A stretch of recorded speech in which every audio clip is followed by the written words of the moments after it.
Faith of the Fallen, The Sword of Truth, Book 6, by Terry Goodkind. Read by Nick Sullivan. Chapter 1. She didn't remember dying. With an obscure sense of apprehension, she wondered if the distant angry voices drifting into her meant she was again about to experience that transcendent ending, death. There was absolutely nothing she could do about it if she was. While she didn't remember dying, she dimly recalled at some later point solemn whispers saying that she had, saying that death had taken her, but that he had pressed his mouth over hers and filled her stilled lungs with his breath, his life, and in so doing had rekindled hers. She had had no idea who it was that spoke of such an inconceivable feat, or who he was. That first night, when she had perceived the distant, disembodied voices as little more than a vague notion, she had grasped that there were people around her who didn't believe, even though she was again living, that she would remain alive through the rest of the night. But now she knew she had. She had remained alive many more nights, perhaps in answer to desperate prayers and earnest oaths whispered over her that first night. But if she didn't remember the dying, she remembered the pain before passing into that great oblivion. The pain she never forgot. She remembered fighting alone and savagely against all those men baring their teeth like a pack of wild hounds with a hare. She remembered the rain of brutal blows driving her to the ground, heavy boots slamming into her once she was there, and the sharp snap of bones. She remembered the blood, so much blood on their fists, on their boots. She remembered the searing terror of having no breath to gasp at the agony, no breath to cry out against the crushing weight of hurt. Sometime after, whether hours or days, she didn't know, when she was lying under clean sheets in an unfamiliar bed and had looked up into his gray eyes, she knew that, for some, the world reserved pain worse than she had suffered. She didn't know his name. The profound anguish so apparent in his eyes told her beyond doubt that she should have. More than her own name, more than life itself, she knew she should have known his name, but she didn't. Nothing had ever shamed her more. Thereafter, whenever her own eyes were closed, she saw his, saw not only the helpless suffering in them, but also the light of such fierce hope as could only be kindled by righteous love. Somewhere, even in the worst of the darkness blanketing her mind, she refused to let the light in his eyes be extinguished by her failure to will herself to live. At some point, she remembered his name. Most of the time she remembered it. Sometimes she didn't. Sometimes, when pain smothered her, she forgot even her own name. Now, as Kaylin heard men growling his name, she knew it. She knew him. With tenacious resolution, she clung to that name, Richard, and to her memory of him, of who he was, of everything he meant to her. Even later, when people had feared she would yet die, she knew she would live. She had to, for Richard, her husband, for the child she carried in her womb, his child, their child.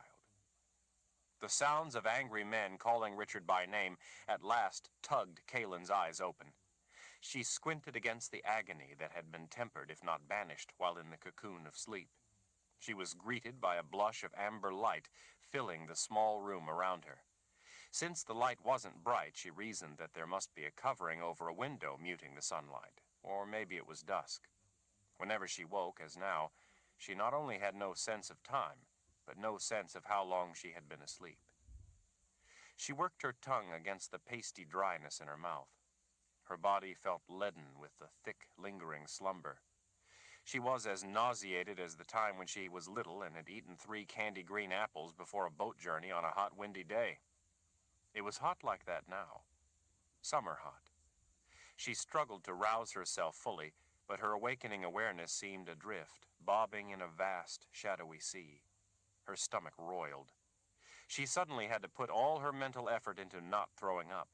She knew all too well that in her present condition, few things hurt more than vomiting.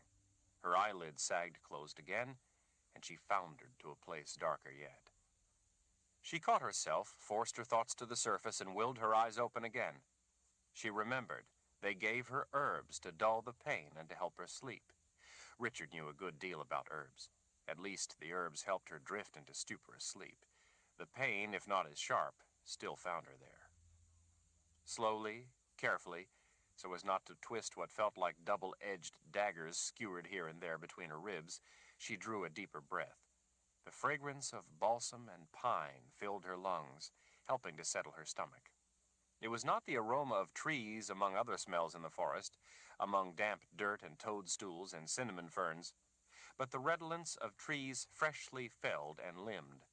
She concentrated on focusing her sight and saw beyond the foot of the bed a wall of pale, newly peeled timber, here and there oozing sap from fresh axe cuts.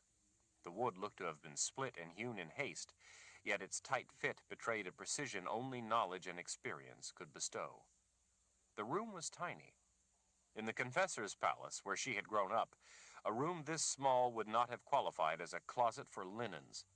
Moreover, it would have been stone, if not marble. She liked the tiny wooden room. She expected that Richard had built it to protect her. It felt almost like his sheltering arms around her. Marble, with its aloof dignity, never comforted her in that way. Beyond the foot of the bed, she spotted a carving of a bird in flight. It had been sculpted with a few sure strokes of a knife into a log of the wall on a flat spot only a little bigger than her hand. Richard had given her something to look at. On occasion, sitting around a campfire, she had watched him casually carve a face or an animal from a scrap of wood. The bird, soaring on wings, spread wide as it watched over her, conveyed a sense of freedom. Turning her eyes to the right, she saw a brown wool blanket hanging over the doorway. From beyond the doorway came fragments of angry, threatening voices. "It's not by our choice, Richard.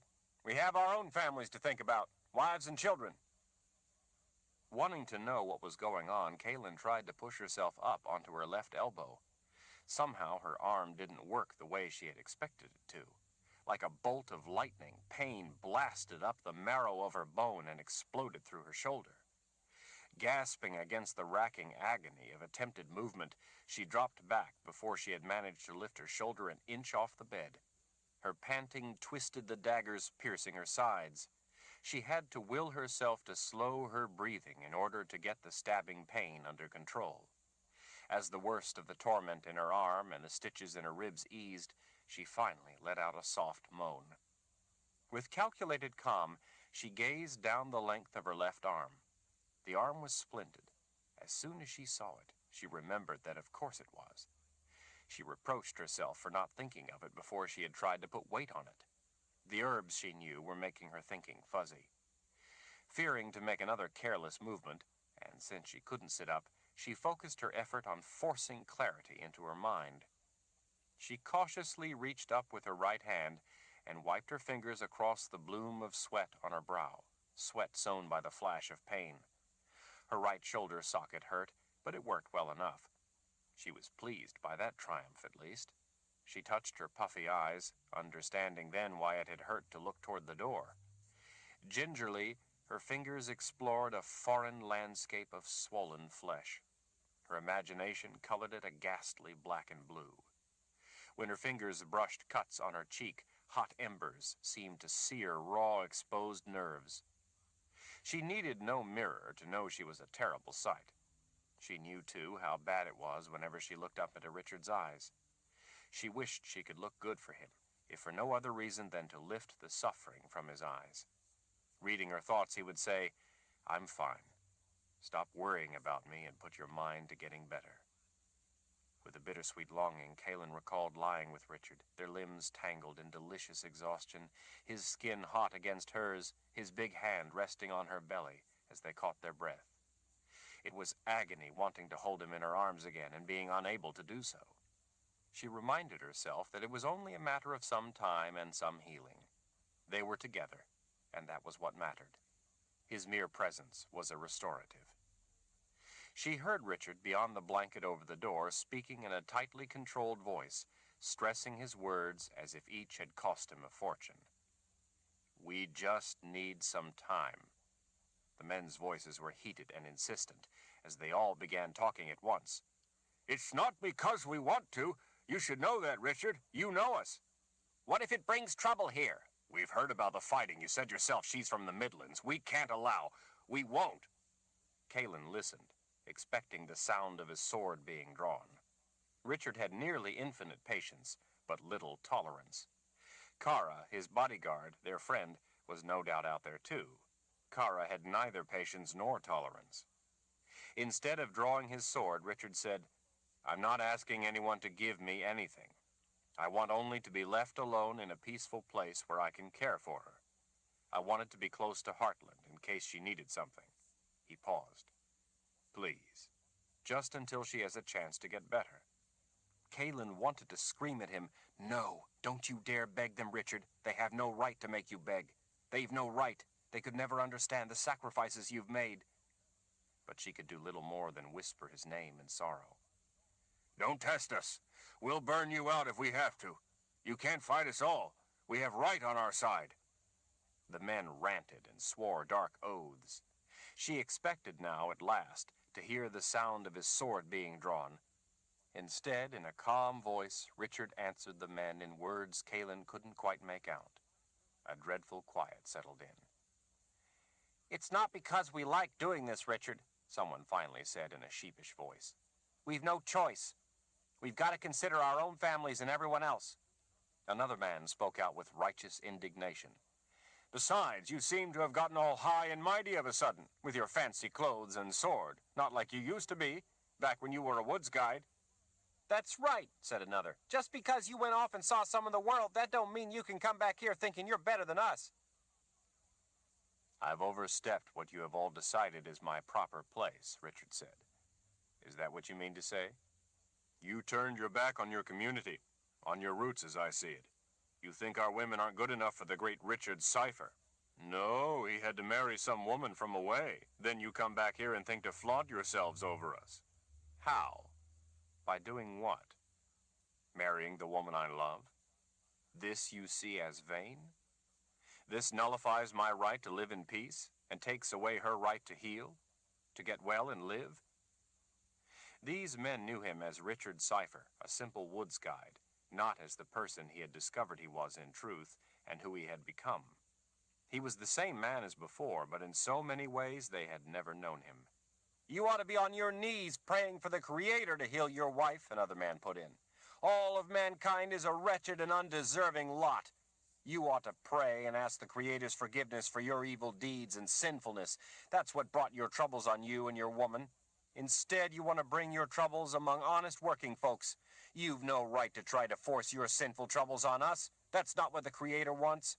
You should be thinking of us. The Creator wants you to be humble and to help others. That's why he struck her down, to teach you both a lesson." "Did he tell you this, Albert?" Richard asked. "Does this Creator of yours come to talk with you about his intentions and confide in you his wishes?" "He talks to anyone who has the proper modest attitude to listen to him," Albert fumed. "Besides," another man spoke up, "this Imperial Order you warn about has some good things to be said for it. If you weren't so bullheaded, Richard, you'd see that. There's nothing wrong with wanting to see everyone treated decent. It's only being fair-minded. It's only right. Those are the Creator's wishes, you've got to admit, and that's what the Imperial Order teaches, too. If you can't see that much good in the Order, well, then you'd best be gone, and soon." Kalin held her breath. In an ominous tone of voice, Richard said, "So be it." These were men Richard knew. He had addressed them by name and reminded them of years and deeds shared. He had been patient with them. Patience finally exhausted, he had reached intolerance. Horses snorted and stomped, their leather tack creaking as the men mounted up. "In the morning, we'll be back to burn this place down. We'd better not catch you or yours anywhere near here, or you'll burn with it." After a few last curses, the men raced away. The sound of departing hooves, hammering the ground, rumbled through Kalin's back. Even that hurt. She smiled a small smile for Richard, even if he couldn't see it. She wished only that he had not begged on her behalf. He would never, she knew, have begged for anything for himself. Light splashed across the wall as the blanket over the doorway was thrown back. By the direction and quality of the light, Kalin guessed it had to be somewhere in the middle of a thinly overcast day. Richard appeared beside her, his tall form towering over her, throwing a slash of shadow across her middle. He wore a black sleeveless undershirt, without his shirt or magnificent gold and black tunic, leaving his muscular arms bare. At his left hip, the side toward her, a flash of light glinted off the pommel of his singular sword. His broad shoulders made the room seem even smaller than it had been only a moment before. His clean-shaven face, his strong jaw, and the crisp line of his mouth perfectly complemented his powerful form. His hair, a color somewhere between blonde and brown, brushed the nape of his neck. But it was the intelligence, so clearly evident in those penetrating gray eyes of his, that from the first had riveted her attention. "Richard," Kaelin whispered, "I won't have you begging on my account." The corners of his mouth tightened with a hint of a smile. "If I want to beg, I shall do so." He pulled her blanket up a little, making sure she was snugly covered even though she was sweating. "I didn't know you were awake." "How long have I been asleep?" "A while." She figured it must have been quite a while. She didn't remember arriving at this place or him building the house that now stood around her. Kaelin felt more like a person in her 80s than one in her 20s. She had never been hurt before, not grievously hurt anyway, not to the point of being on the cusp of death and utterly helpless for so long. She hated it, and she hated that she couldn't do the simplest things for herself. Most of the time, she detested that more than the pain. She was stunned to understand so unexpectedly and so completely life's frailty, her own frailty, her own mortality. She had risked her life in the past and had been in danger many times, but looking back, she didn't know if she had ever truly believed that something like this could happen to her. Confronting the reality of it was crushing. Something inside seemed to have broken that night. Some idea of herself, some confidence. She could so easily have died. Their baby could have died before it even had a chance to live. "You're getting better," Richard said, as if in answer to her thoughts. "I'm not just saying that. I can see that you're healing." She gazed into his eyes, summoning the courage to finally ask, "How do they know about the Order way up here?" "People fleeing the fighting have been up this way. Men spreading the doctrine of the Imperial Order have been even here, to where I grew up. Their words can sound good, almost make sense, if you don't think, if you just feel. Truth doesn't seem to count for much," he added in afterthought. He answered the unspoken question in her eyes. "The men from the Order are gone. The fools out there were just spouting things they've heard, that's all." "But they intend us to leave. They sound like men who keep the oaths they've sworn." He nodded, but then some of his smile returned. "Do you know that we're very close to where I first met you last autumn? Do you remember?" "How could I ever forget the day I met you?" "Our lives were in jeopardy back then, and we had to leave here. I've never regretted it. It was the start of my life with you. As long as we're together, nothing else really matters." Kara swept in through the doorway and came to a halt beside Richard, adding her shadow to his across the blue cotton blanket that covered Kaelin to her armpits. Sheathed in skin-tight red leather, Kara's body had the sleek grace of a falcon, commanding, swift, and deadly. Moored Sith always wore their red leather when they believed there was going to be trouble. Kara's long blonde hair, swept back into a single thick braid, was another mark of her profession of Moored Sith, member of an elite corps of guards to the Lord Rahl himself.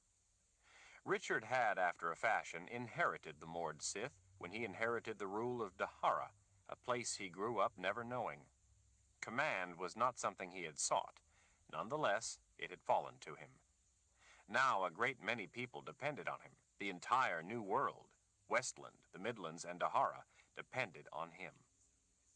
"How do you feel?" Kara asked with sincere concern.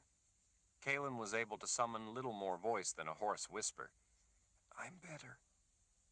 "Well, if you feel better," Kara growled, "then tell Lord Rahl that he should allow me to do my job and put the proper respect into men like that." Her menacing blue eyes turned for a moment toward the spot where the men had been while delivering their threats. "The ones I leave alive, anyway." "Kara, use your head," Richard said. "We can't turn this place into a fortress and protect ourselves every hour of every day. Those men are afraid. No matter how wrong they are, they view us as a danger to their lives and the lives of their families. We know better than to fight a senseless battle when we can avoid it."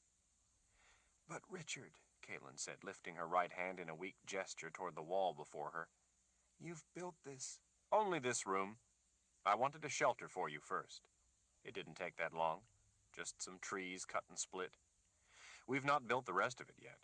It's not worth shedding blood over." If Richard seemed calm, Kara looked ready to chew steel and spit nails. "Would you tell this obstinate husband of yours to let me kill someone before I go crazy? I can't just stand around and allow people to get away with threatening the two of you. I am Mord Sith."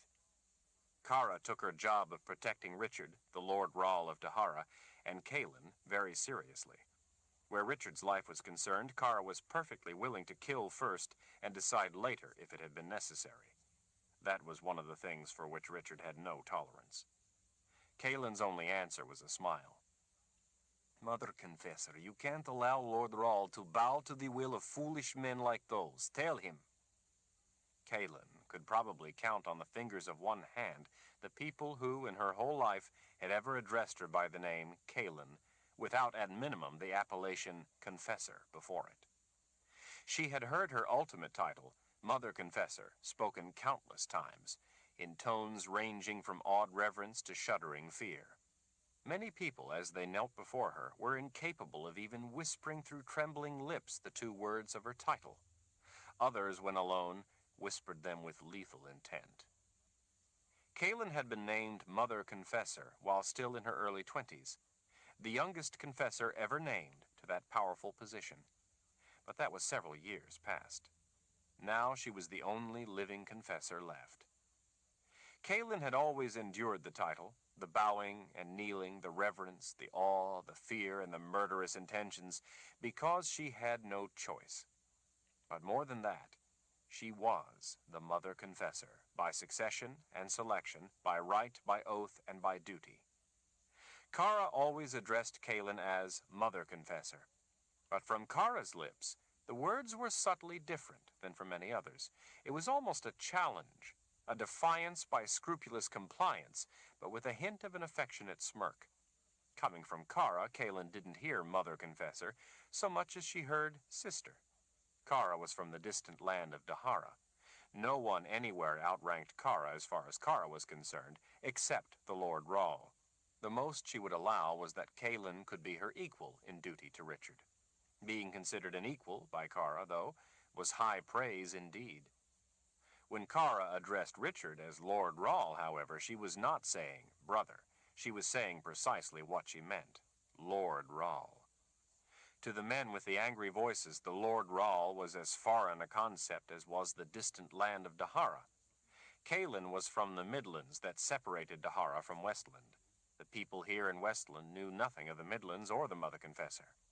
For decades, the three parts of the New World had been separated by impassable boundaries, leaving what was beyond those boundaries shrouded in mystery.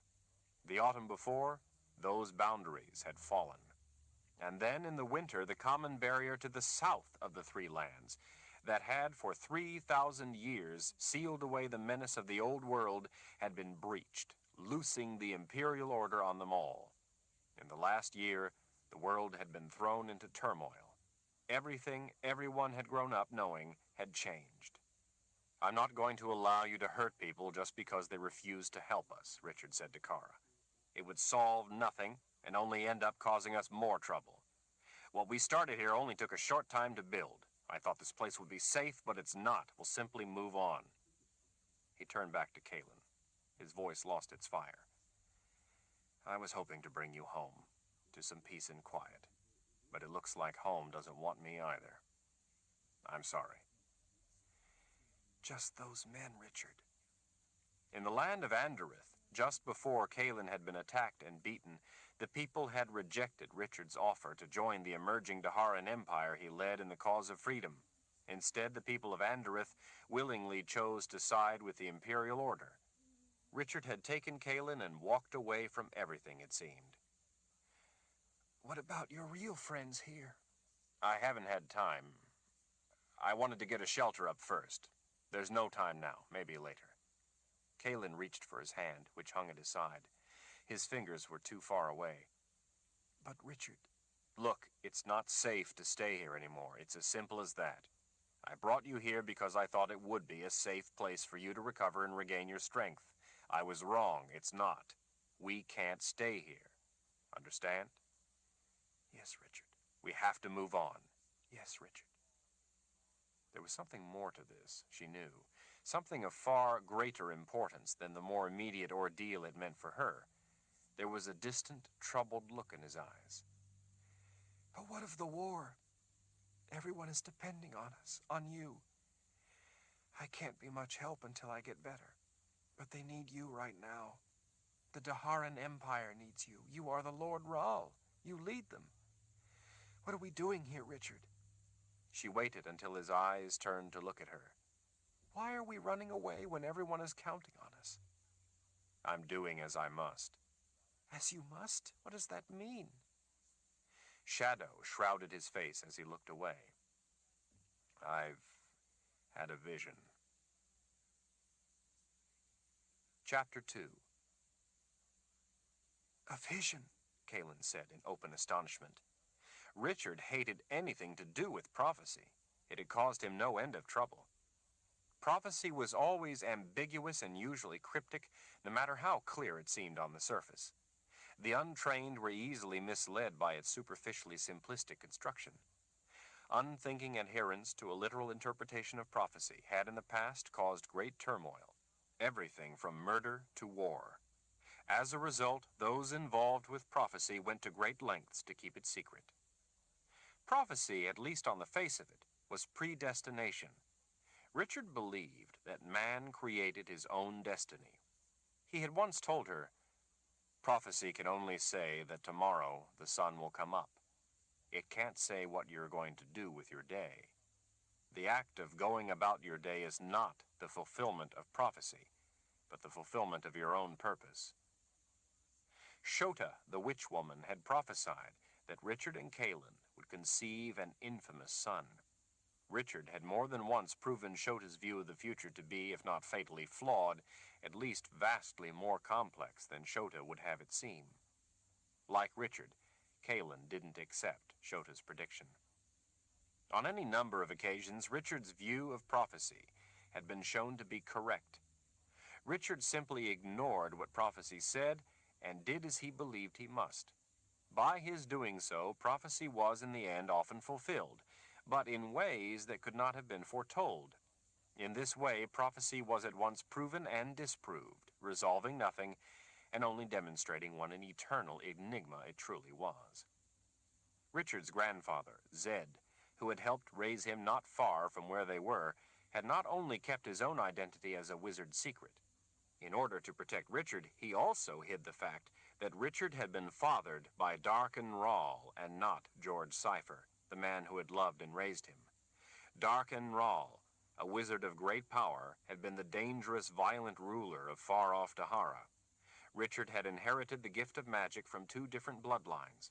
After killing Darken Rahl, he had also inherited the rule of Dahara, a land that was in many ways as much a mystery to him as was his power. Kaelin, being from the Midlands, had grown up around wizards. Richard's ability was unlike that of any wizard she had ever known. He possessed not one aspect of the gift, but many, and not one side, but both. He was a war wizard. Some of his outfit came from the wizard's keep, and had not been worn in 3,000 years, since the last war wizard lived. With the gift dying out in mankind, wizards were uncommon. Kaelin had known fewer than a dozen.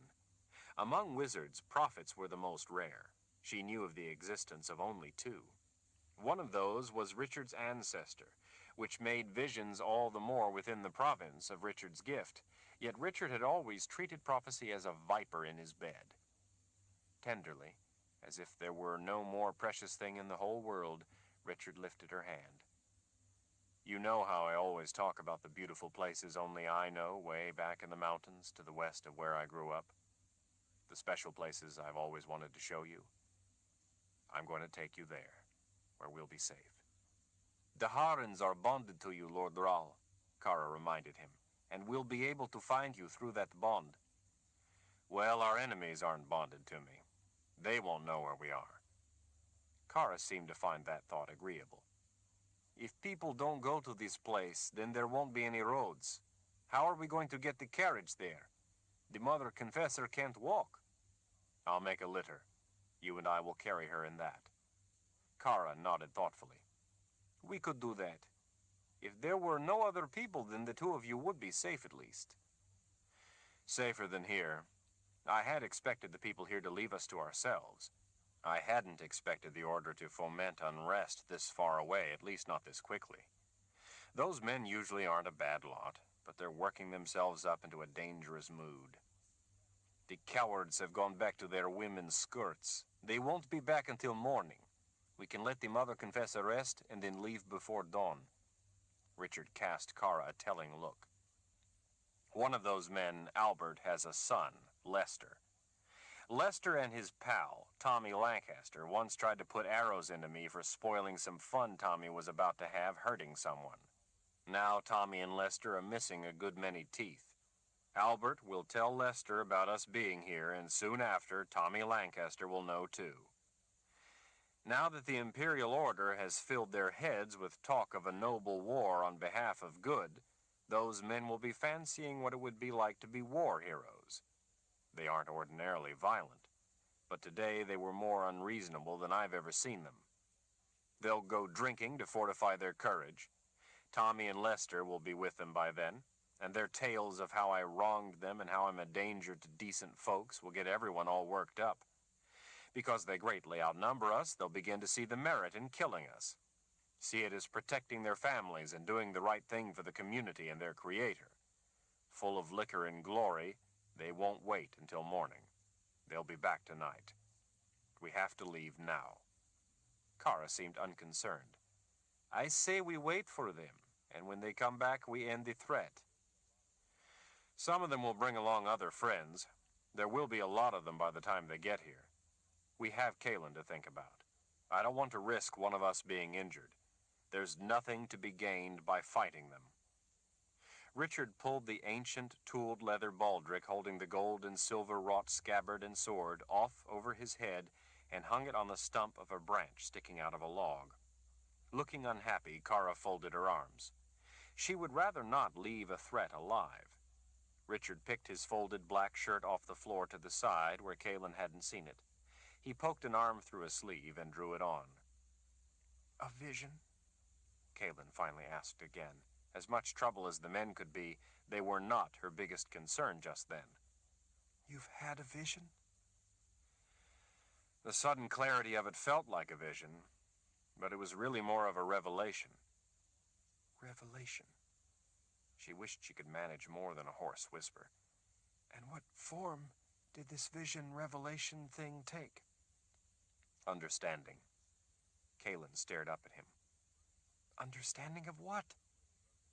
He started buttoning his shirt.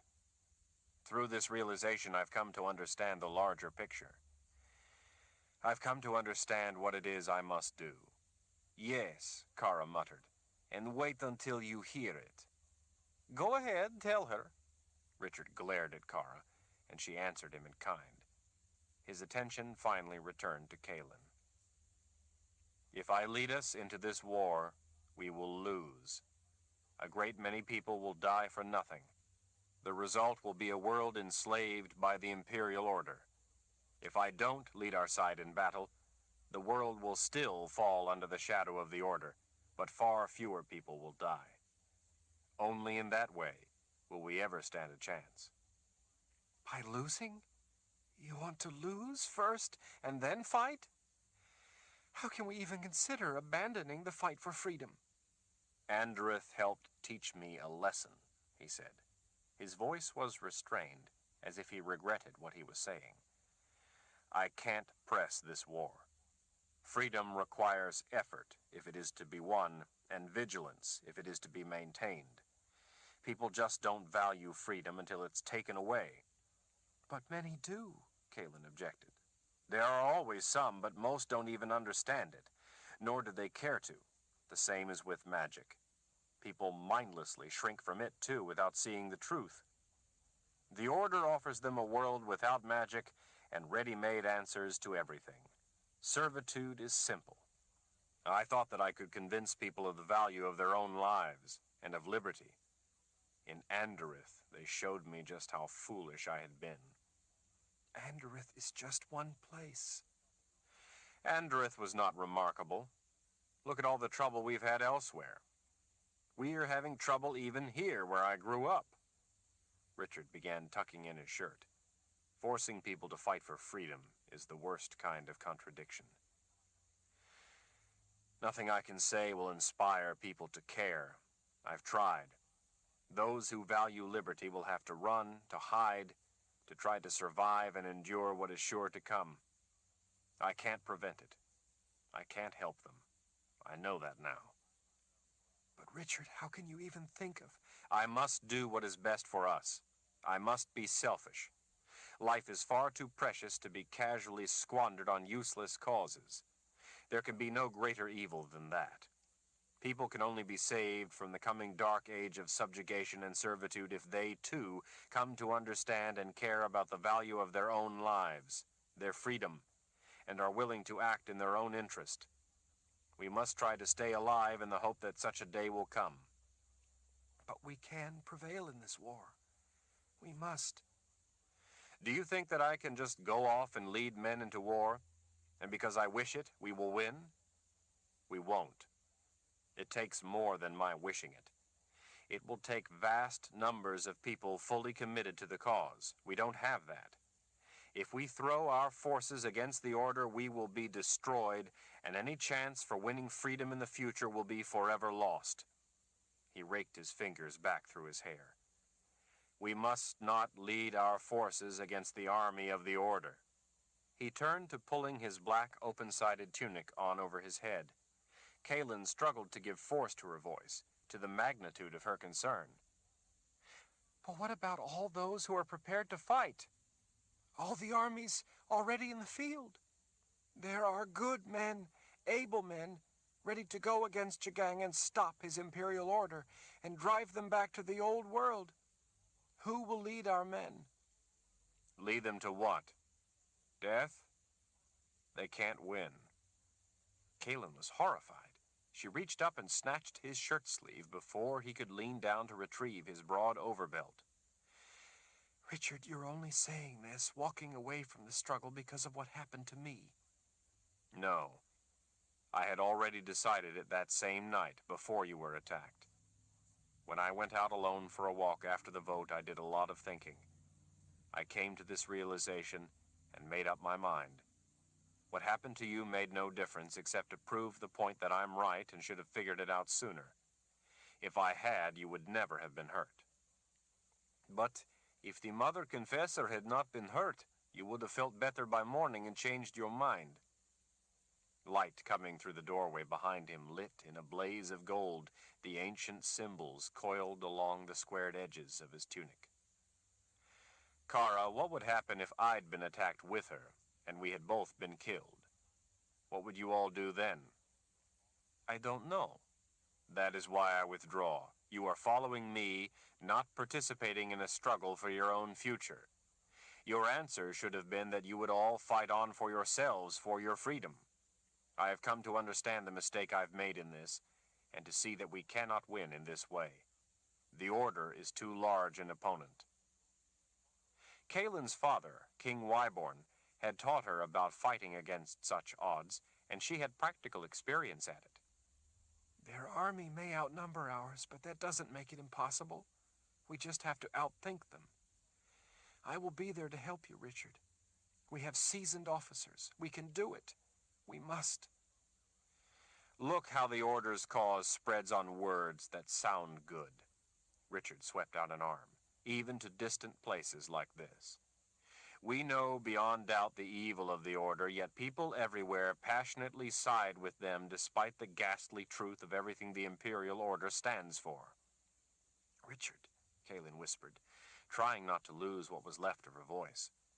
I led those young Galilean recruits against an army of experienced Order officers who greatly outnumbered us, and we prevailed. Exactly. They had just seen their home city after the Order had been there. Everyone they loved had been murdered, everything they knew had been destroyed. Those men fought with an understanding of what they were doing and why. They were going to throw themselves at the enemy with or without you commanding them. But they were the only ones, and even though they succeeded, most of them were killed in the struggle. Kaelin was incredulous. So, you are going to let the Order do the same elsewhere? So as to give people a reason to fight? You are going to stand aside and let the Order slaughter hundreds of thousands of innocent people? You want to quit because I was hurt.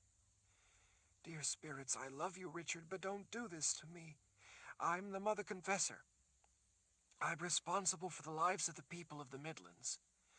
Don't do this because of what happened to me. Richard snapped on his leather-padded silver wristbands. I'm not doing this because of what happened to you.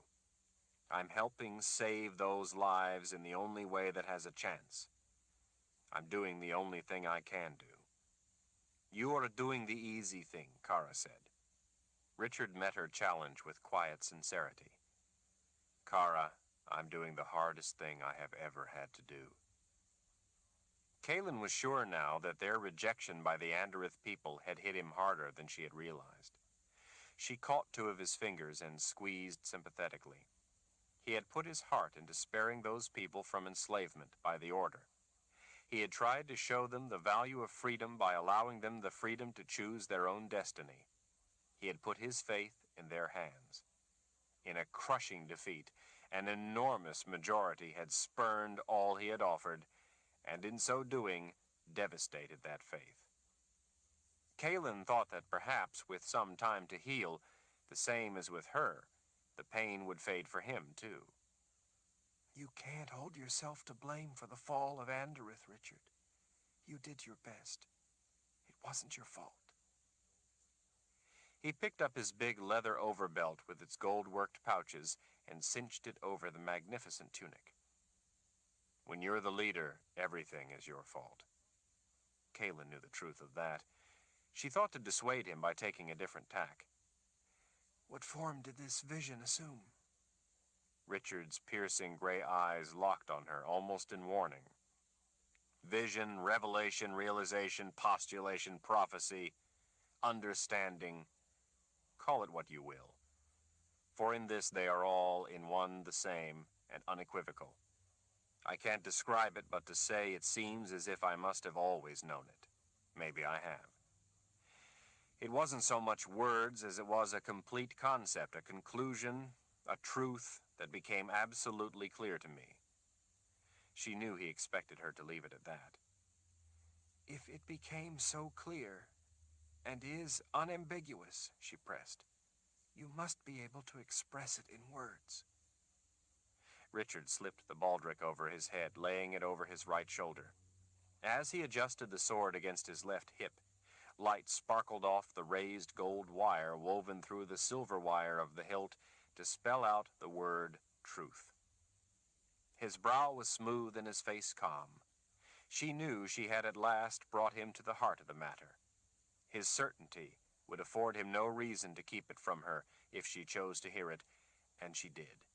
His words rolled forth with quiet power, like prophecy come to life. I have been a leader too soon. It is not I who must prove myself to the people, but the people who must now prove themselves to me. Until then, I must not lead them, or all hope is lost. Standing there, erect, masculine, masterful in his black war wizard outfit, he looked as if he could be posing for a statue of who he was, the seeker of truth, rightfully named by Zedekis Zuul Zarander, the first wizard himself, and Richard's grandfather. It had nearly broken Zed's heart to do so because Seekers so often died young and violently. While he lived, a Seeker was a law unto himself. Backed by the awesome power of his sword, a Seeker could bring down kingdoms. That was one reason it was so important to name the right person, a moral person, to the post. Zed claimed that the Seeker, in a way, named himself by the nature of his own mind and by his actions, and that the first wizard's function was simply to act on his observations by officially naming him and giving him the weapon that was to be his lifelong companion. So many different qualities and responsibilities had converged in this man she loved that she sometimes wondered how he could reconcile them all. Richard, are you so sure? Because of the importance of the post, Kalen and then Zed had sworn their lives in defense of Richard as the newly named Seeker of Truth. That had been shortly after Kalen had met him. It was as Seeker that Richard had first come to accept all that had been thrust upon him and to live up to the extraordinary trust put in him. His gray eyes fairly blazed with clarity of purpose as he answered her. "The only sovereign I can allow to rule me is reason. The first law of reason is this: what exists, exists. What is, is. From this irreducible bedrock principle all knowledge is built. This is the foundation from which life is embraced. Reason is a choice. Wishes and whims are not facts, nor are they a means to discovering them. Reason is our only way of grasping reality. It's our basic tool of survival. We are free to evade the effort of thinking, to reject reason. But we are not free to avoid the penalty of the abyss we refuse to see. If I fail to use reason in this struggle, if I close my eyes to the reality of what is in favor of what I would wish, then we will both die in this, and for nothing. We will be but two more among uncounted millions of nameless corpses beneath the gray, gloomy decay of mankind. In the darkness that will follow, our bones will be meaningless dust. Eventually, perhaps 1,000 years from now, perhaps more, the light of liberty will again be raised up to shine over a free people. But between now and then, millions upon millions of people will be born into hopeless misery and have no choice but to bear the weight of the Order's yoke. We, by ignoring reason, will have purchased those mountains of broken bodies, the wreckage of lives endured but never lived. Kalen found herself unable to summon the courage to speak, much less argue. To do so right then would be to ask him to disregard his judgment at a cost he believed would be a sea of blood. But doing as he saw they must would cast her people helpless into the jaws of death. Kalen, her vision turning to a watery blur, looked away. "Kara," Richard said, "get the horses hitched to the carriage. I'm going to scout a circle to make sure we don't have any surprises." "I will scout while you hitch the horses. I am your guard. You're my friend, too. I know this land better than you. Hitch the horses, and don't give me any trouble about it." Kara rolled her eyes and huffed, but marched off to do his bidding. The room rang with silence. Richard's shadow slipped off the blanket. When Kalen whispered her love to him, he paused and looked back. His shoulders seemed to betray the weight he carried. "I wish I could, but I can't make people understand freedom. I'm sorry." From somewhere inside, Kalen found a smile for him. Maybe it isn't so hard. She gestured toward the bird he had carved in the wall. Just show them that, and they will understand what freedom really means. To soar on your own wings. Richard smiled. She thought gratefully, before he vanished through the doorway. Chapter 3. All the troubling thoughts tumbling through her mind kept Kalen from falling back to sleep. She tried not to think about Richard's vision of the future. As exhausted as she was by pain, his words were too troubling to contemplate. And besides, there was nothing she could do about it right then. But she was determined to help him get over the loss of Anderith and focus on stopping the Imperial Order. It was more difficult to shake her thoughts about the men who had been outside, men Richard had grown up with. The haunting memory of their angry threats echoed in her mind. She knew that ordinary men who had never before acted violently could, in the right circumstances, be incited to great brutality. With the way they viewed mankind as sinful, wretched, and evil, it was only a small step more to actually doing evil. After all, any evil they might do, they had already rationalized as being predestined by what they viewed as man's inescapable nature. It was unnerving to contemplate an attack by such men, when they could do nothing but lie there waiting to be killed. Kaelin envisioned a grinning, toothless Tommy Lancaster leaning over her to cut her throat, while all she could do was stare helplessly up at him. She had often been afraid in battle, but at least then she could fight with all her strength to survive. That helped counter the fear. It was different to be helpless and have no means to fight back. It was a different sort of fear. If she had to, she could always resort to her confessor's power. But in her condition, that was a dubious proposition. She had never had to call upon her power when in anything like the condition in which she now found herself. She reminded herself that the three of them would be long gone before the men returned, and besides, Richard and Kara would never let them get near her. Kaelin had a more immediate fear, though, and that one was all too real. But she wouldn't feel it for long. She would pass out, she knew. She hoped. She tried not to think of it, and instead put her hand gently over her belly, over their child, as she listened to the nearby splashing and burbling of a stream. The sound of the water reminded her of how much she wished she could take a bath. The bandages over the oozing wound in her side stank and needed to be changed often. The sheets were soaked with sweat. Her scalp itched. The mat of grass that was the bedding under the sheet was hard and chafed her back. Richard had probably made the pallet quickly, planning to improve it later. As hot as the day was, the stream's cold water would be welcome. She longed for a bath, to be clean and to smell fresh.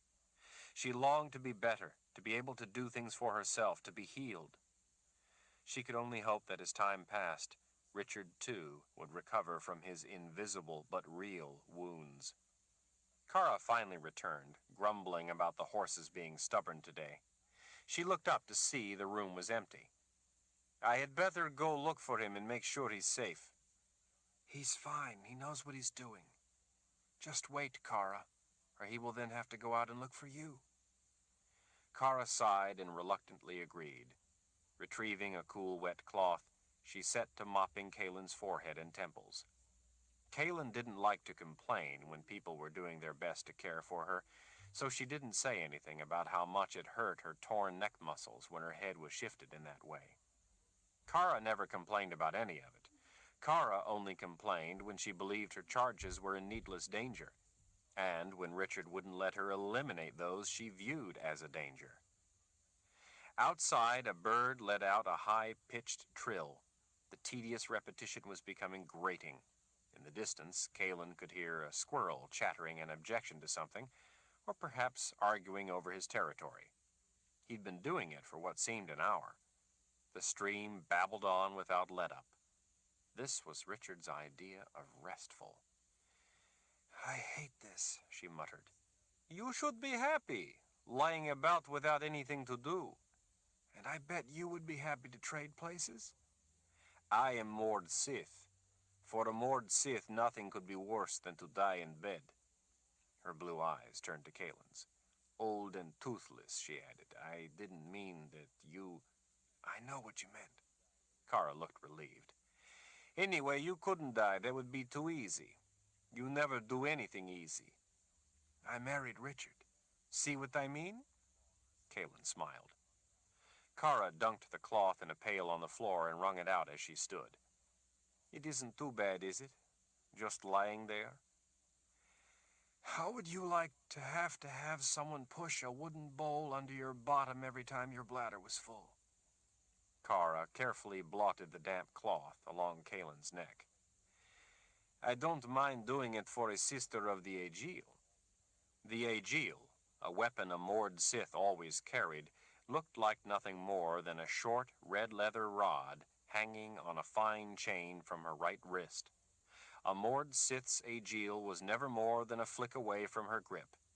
It somehow functioned by means of the magic of a Mord Sith's bond to the Lord Rahl. Kaelin had once felt the partial touch of an Aegil. In a blinding instant, it could inflict the kind of pain that the entire gang of men had dealt Kaelin. The touch of a Mord Sith's Aegil was easily capable of delivering bone-breaking torture, and just as easily, if she desired, death. Richard had given Kaelin the Aegil that had belonged to Denna, the Mord Sith who had captured him by order of Darken Rahl. Only Richard had ever come to understand and empathize with the pain an Aegil also gave the Mord Sith who wielded it. Before he was forced to kill Denna in order to escape, she had given him her Aegil, asking to be remembered as simply Denna, the woman beyond the appellation of Mord Sith, the woman no one but Richard had ever before seen or understood.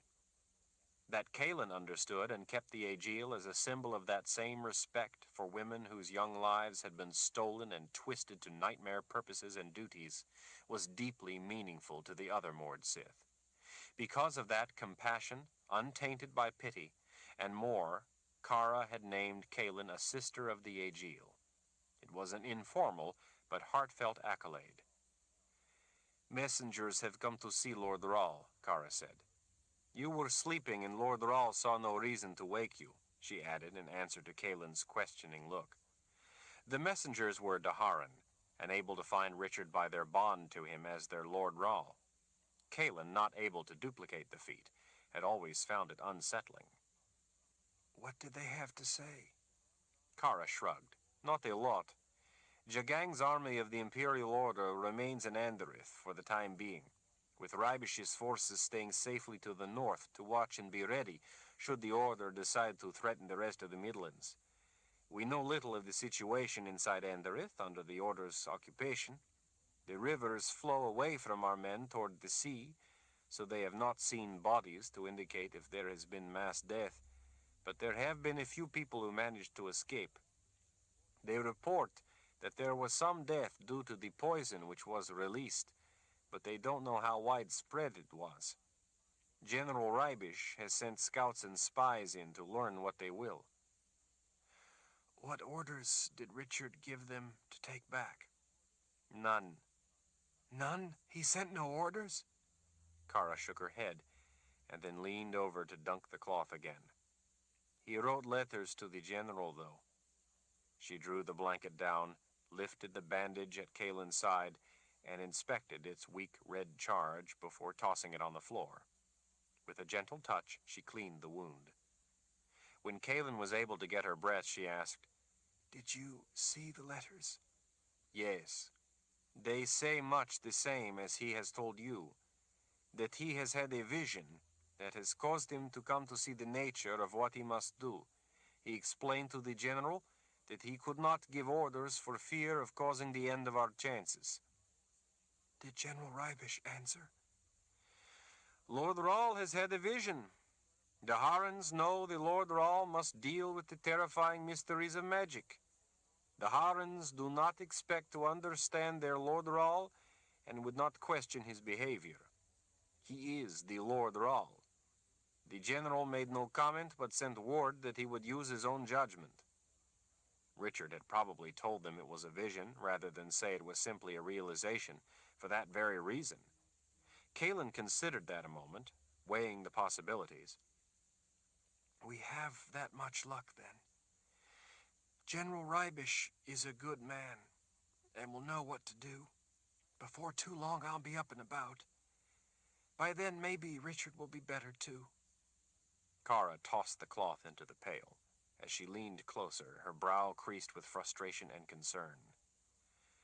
"Mother Confessor, Lord Rahl said he will not act to lead us until the people prove themselves to him."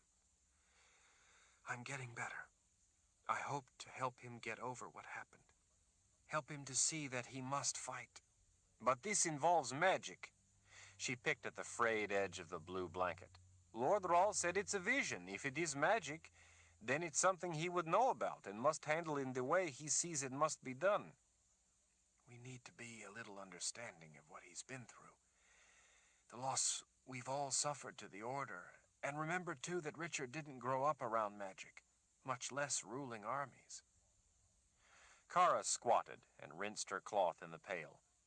After wringing it out, she went back to cleaning the wound in Kalen's side. He is the Lord Rahl, though. Hasn't he already proven himself to be a master of magic a number of times?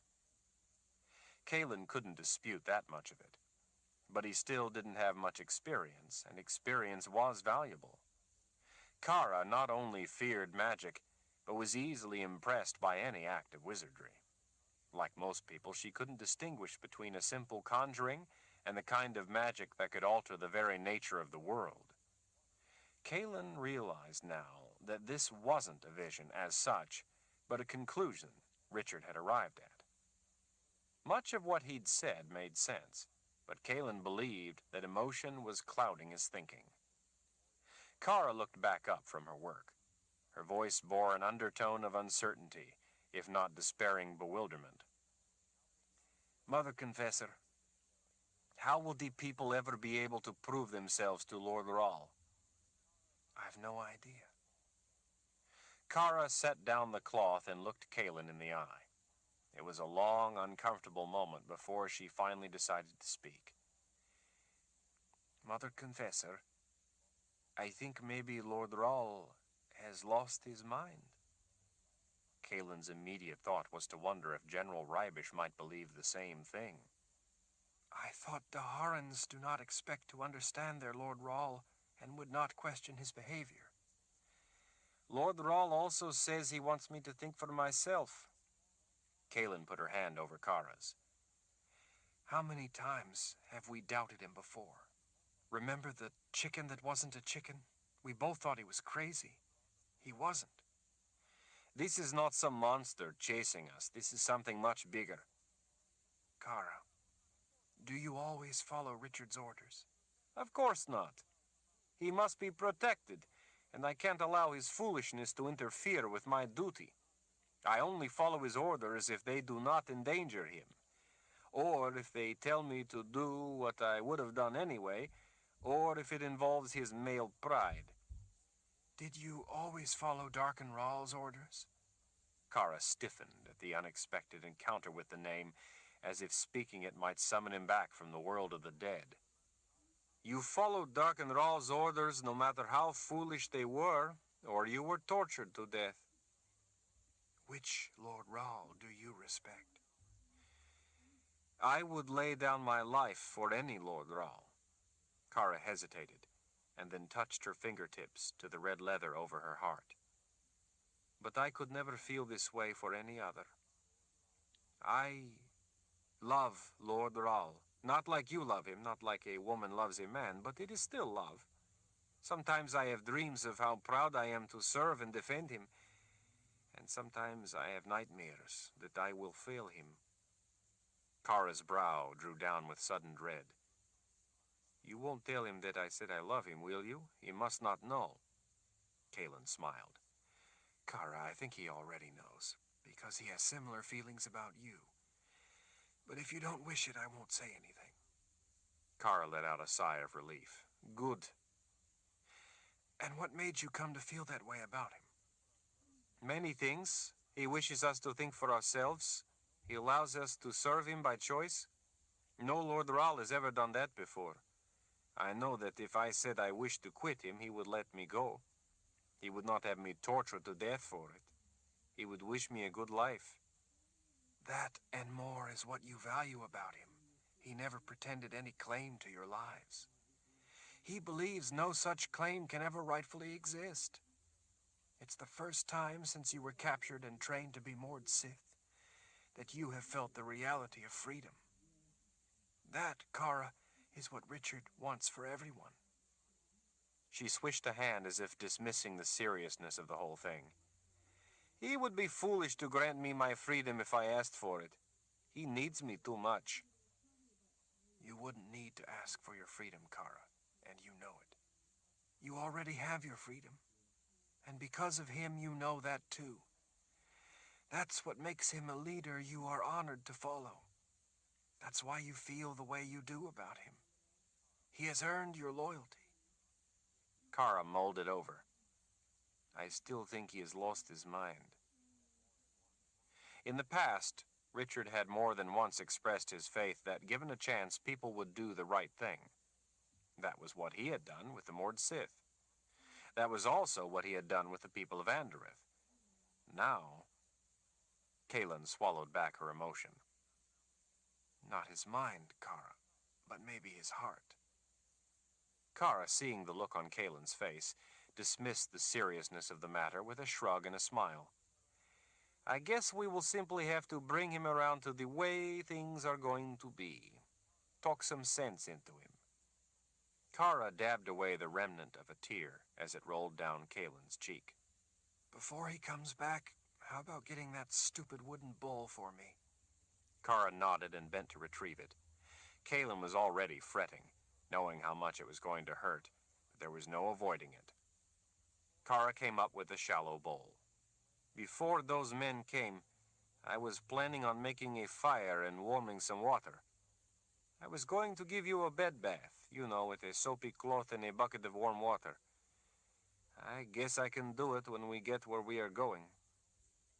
Kaelin half closed her eyes with the dreamy thought of being at least somewhat clean and fresh. She thought she needed a bath even more than she needed the wooden bowl to relieve herself. Kara, if you would do that for me, I would kiss your feet when I get better and name you to the most important post I can think of. I am Mord Sith. Kara looked nonplussed. She finally drew the blanket down. That is the most important post there is, except perhaps wife to the Lord Rahl. Since he already has a wife, and I am already Mord Sith, I will have to be content with having my feet kissed. Kaelin chuckled, but a stab of pain through her abdomen and ribs brought it to an abrupt halt. Richard was a long time in returning. Kara had made Kaelin drink 2 cups of cold tea heavily laced with herbs to dull the pain. It wouldn't be long before she was in a stupor, if not exactly asleep. Kaelin had been just about to yield to Kara's desire to go look for Richard when he called from a distance to let them know it was him. Did you see any of the men? Kara asked when he appeared in the doorway. With a straight finger, Richard swiped glistening beads of sweat off his forehead. His damp hair was plastered to his neck. No, they're no doubt off to Heartland to do some drinking and complaining. By the time they come back, we'll be long gone. I still say we should lie in wait and end the threat, Kara muttered. Richard ignored her. I cut and stripped some stout saplings and used some canvas to make a litter. He came closer and with a knuckle nudged Kaelin's chin as if to playfully buck up her courage. From now on, we'll just let you stay on the litter, and then we can move you in and out of the carriage without... He had that look in his eyes, that look that hurt her to see. He showed her a smile. It will make it easier on Kara and me. Kaelin tried to face the thought with composure. We're ready then? His gaze dropped as he nodded. Good, Kaelin said cheerfully. I'm in the mood for a nice ride. I'd like to see some of the countryside. He smiled, more convincingly this time, she thought. You shall have it, and we'll end up at a beautiful place. It's going to take a while to get there, traveling as slow as we must, but it will be worth the journey, you'll see. Kaelin tried to keep her breathing even. She said his name over and over in her head, telling herself that she would not forget it this time, that she would not forget her own name. She hated forgetting things. It made her feel a fool to learn things she should have remembered but had forgotten. She was going to remember this time. Well, do I have to get up and walk? Or are you going to be a gentleman and carry me? He bent and kissed her forehead, the one part on her face that the soft touch of his lips would not hurt. He glanced at Kara and tilted his head to signal her to get Kaelin's legs. Will those men be drinking a long time? Kaelin asked. It's still midday. Don't worry, we'll be long gone before they ever get back here. I'm sorry, Richard. I know you thought these people from your homeland. They're people, just like everyone else. She nodded as she fondly stroked the back of his big hand. Kara gave me some of your herbs. I'll sleep for a long time, So don't go slow on my account. I won't feel it. I don't want you to have to fight all those men. I won't be doing any fighting, just traveling my forests. That's good. Kaylin felt daggers twist in her ribs as her breathing started getting too fast. I love you, you know, in case I forgot to say it. I love you. Despite the pain in his gray eyes, he smiled. I love you too. Just try to relax. Kara and I will be as gentle as we can. We'll go easy. There's no rush. Don't try to help us, just relax. You're getting better, so it won't be so hard. She had been hurt before, and knew that it was always better to move yourself because you knew exactly how to do it. But she couldn't move herself this time. She had come to know that the worst thing when you were hurt was to have someone else move you. As he leaned over, she slipped her right arm around his neck while he carefully slid his left arm under her shoulders. Being lifted even that much ignited a shock of pain. Kaylin tried to ignore the burning stitch and attempted to relax as she said his name over and over in her mind. She suddenly remembered something important. It was her last chance to remind him. "Richard," she whispered urgently just before he pushed his right arm under her bottom to lift her. "Please remember to be careful not to hurt the baby." She was startled to see her words stagger him. It took a moment before his eyes turned up to look into hers. What she saw there nearly stopped her heart. "Kaylin, you remember, don't you?" "Remember?" His eyes glistened. "That you lost the baby when you were attacked." The memory slammed into her like a fist, nearly taking her breath. "Oh." "Are you all right?" "Yes. I forgot for a moment. I just wasn't thinking. I remember now. I remember you told me about it." And she did. Their child that had only begun to grow in her, was long since dead and gone. Those beasts who had attacked her had taken that from her too. The world seemed to turn gray and lifeless. "I'm so sorry, Kaylin," he whispered. She caressed his hair. "No, Richard, I should have remembered. I'm sorry I forgot. I didn't mean to." He nodded. She felt a warm tear drop onto the hollow of her throat close to her necklace. The necklace, with its small dark stone, had been a wedding gift from Shota, the witch woman. The gift was a proposal of truce. Shota said it would allow them to be together and share their love as they had always wanted, without Kaylin getting pregnant. Richard and Kaylin had decided that, for the time being, they would reluctantly accept Shota's gift, her truce. They already had worries enough on their hands. But for a time, when the chimes had been loose in the world, the magic of the necklace, unbeknownst to Richard and Kaylin, had failed. One small but miraculous balance to the horrors the chimes had brought had been that it had given their love the opportunity to bring a child to life. Now that life was gone. "Please, Richard, let's go." He nodded again. "Dear spirits," he whispered to himself so softly she could hardly hear him, "forgive me for what I am about to do." She clutched his neck. She now longed for what was coming. She wanted to forget. He lifted her as gently as he could. It felt like wild stallions, tied to each limb, all leaped into a gallop at the same instant. Pain ripped up from the core of her, the shock of it making her eyes go wide as she sucked in a breath, and then she screamed. The blackness hit her like a dungeon door slamming shut. Chapter 4. A sound woke her as suddenly as a slap. Kaylin lay on her back, still as death, her eyes wide, listening. It wasn't so much that the sound had been loud, but that it had been something disturbingly familiar, something dangerous. Her whole body throbbed with pain, but she was more awake than she had been in what seemed like weeks. She didn't know how long she had been asleep, or perhaps unconscious. She was awake enough to remember that it would be a grave mistake to try to sit up, because just about the only part of her not injured was her right arm.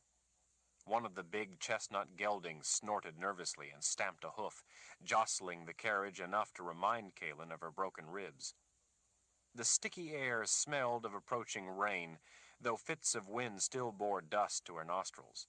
Dark masses of leaves overhead swung fretfully to and fro, their creaking branches giving voice to their torment. Deep purple and violet clouds scudded past in silence. Beyond the trees and clouds, the field of blue-black sky held a lone star high over her forehead. She wasn't sure if it was dawn or dusk, but it felt like the death of day.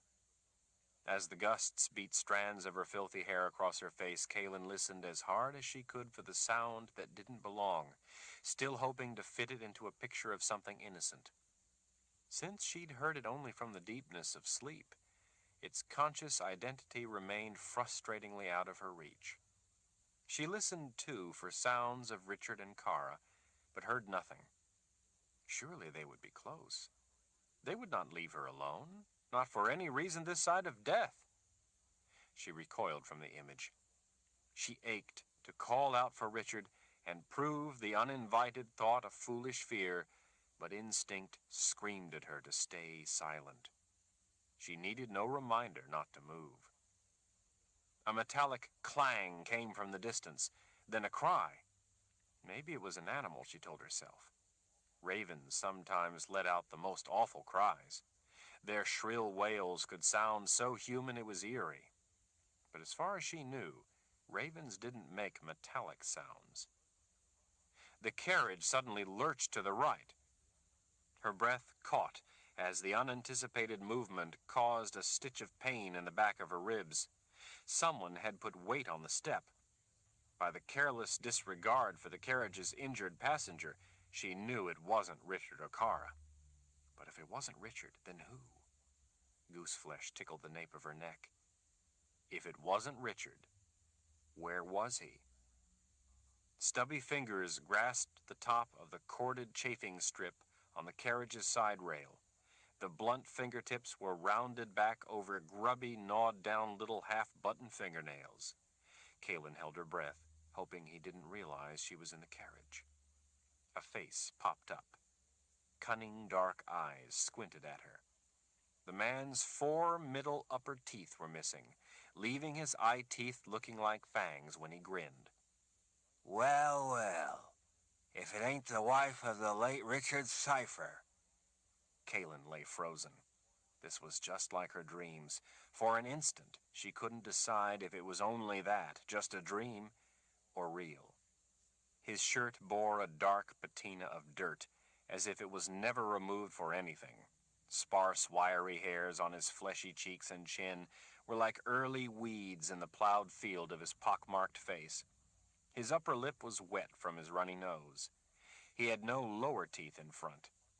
The tip of his tongue rested partway out between the yawning gap of his smirk. He brought up a knife for her to see. He turned it this way and that, almost as if he were showing off a prized possession to a shy girl he was courting. His eyes kept flicking back and forth between the knife and Kaelin. The slipshod job of sharpening appeared to have been done on rough granite, rather than on a proper whetstone. Dark blotches and rust stained the poorly kept cheap steel, but the scratched and chipped edge was no less deadly for any of it.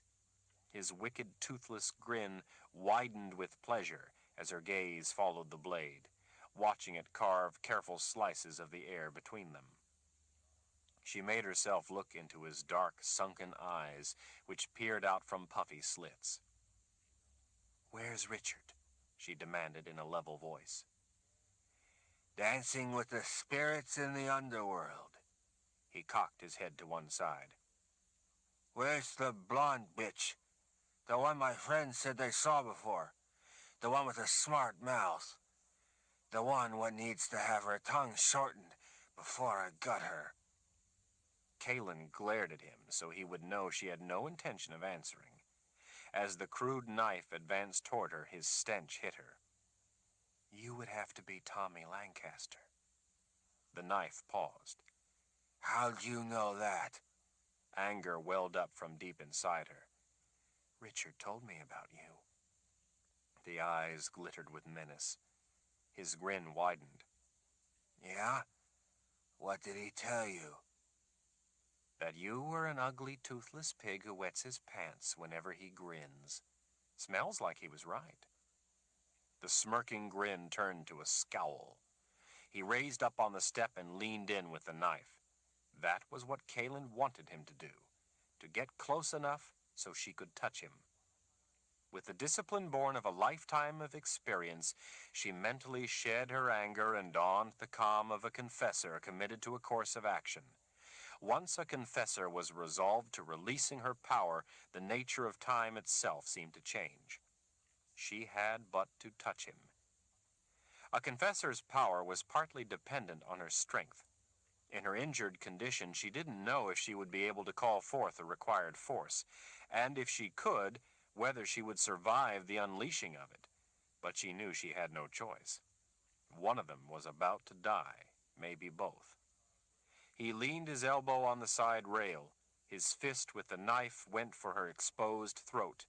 Rather than watching the knife, Kaelin watched the little scars like dusty white cobwebs caught on his knuckles. When the fist was close enough, she made her move to snatch his wrist. Unexpectedly, she discovered she was snugly enfolded in the blue blanket. She hadn't realized Richard had placed her on the litter he'd made.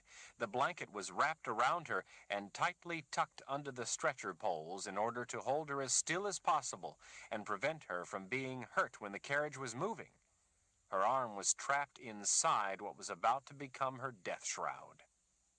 Hot panic flared up as she struggled to free her right arm. She was in a desperate race with the blade coming for her throat. Pain knifed her injured ribs as she battled with the blanket. She had no time to cry out or to curse in frustration at being so unwittingly snared. Her fingers gathered a fold of material. She yanked at it, trying to pull some slack from under the litter she lay atop so she could free her arm. Kaelin had merely to touch him, but she couldn't. His blade was going to be the only contact between them. Her only hope was that maybe his knuckles would brush her flesh, or maybe he just might be close enough as he started to slice her throat that she could press her chin against his hand. Then she could release her power if she was still alive, if he didn't cut too deep first. As she twisted and pulled at the blanket, it seemed to her an eternity as she watched the blade poised over her exposed neck. An eternity to wait before she had any hope of unleashing her power. An eternity to live. But she knew there was only an instant more before she would feel the ripping slash of that rough blade. It didn't happen at all as she expected. Tommy Lancaster wrenched backward with an ear-splitting shriek. The world around Kaelin crashed back in a riot of sound and motion with the abrupt readjustment to the discontinuation of her intent.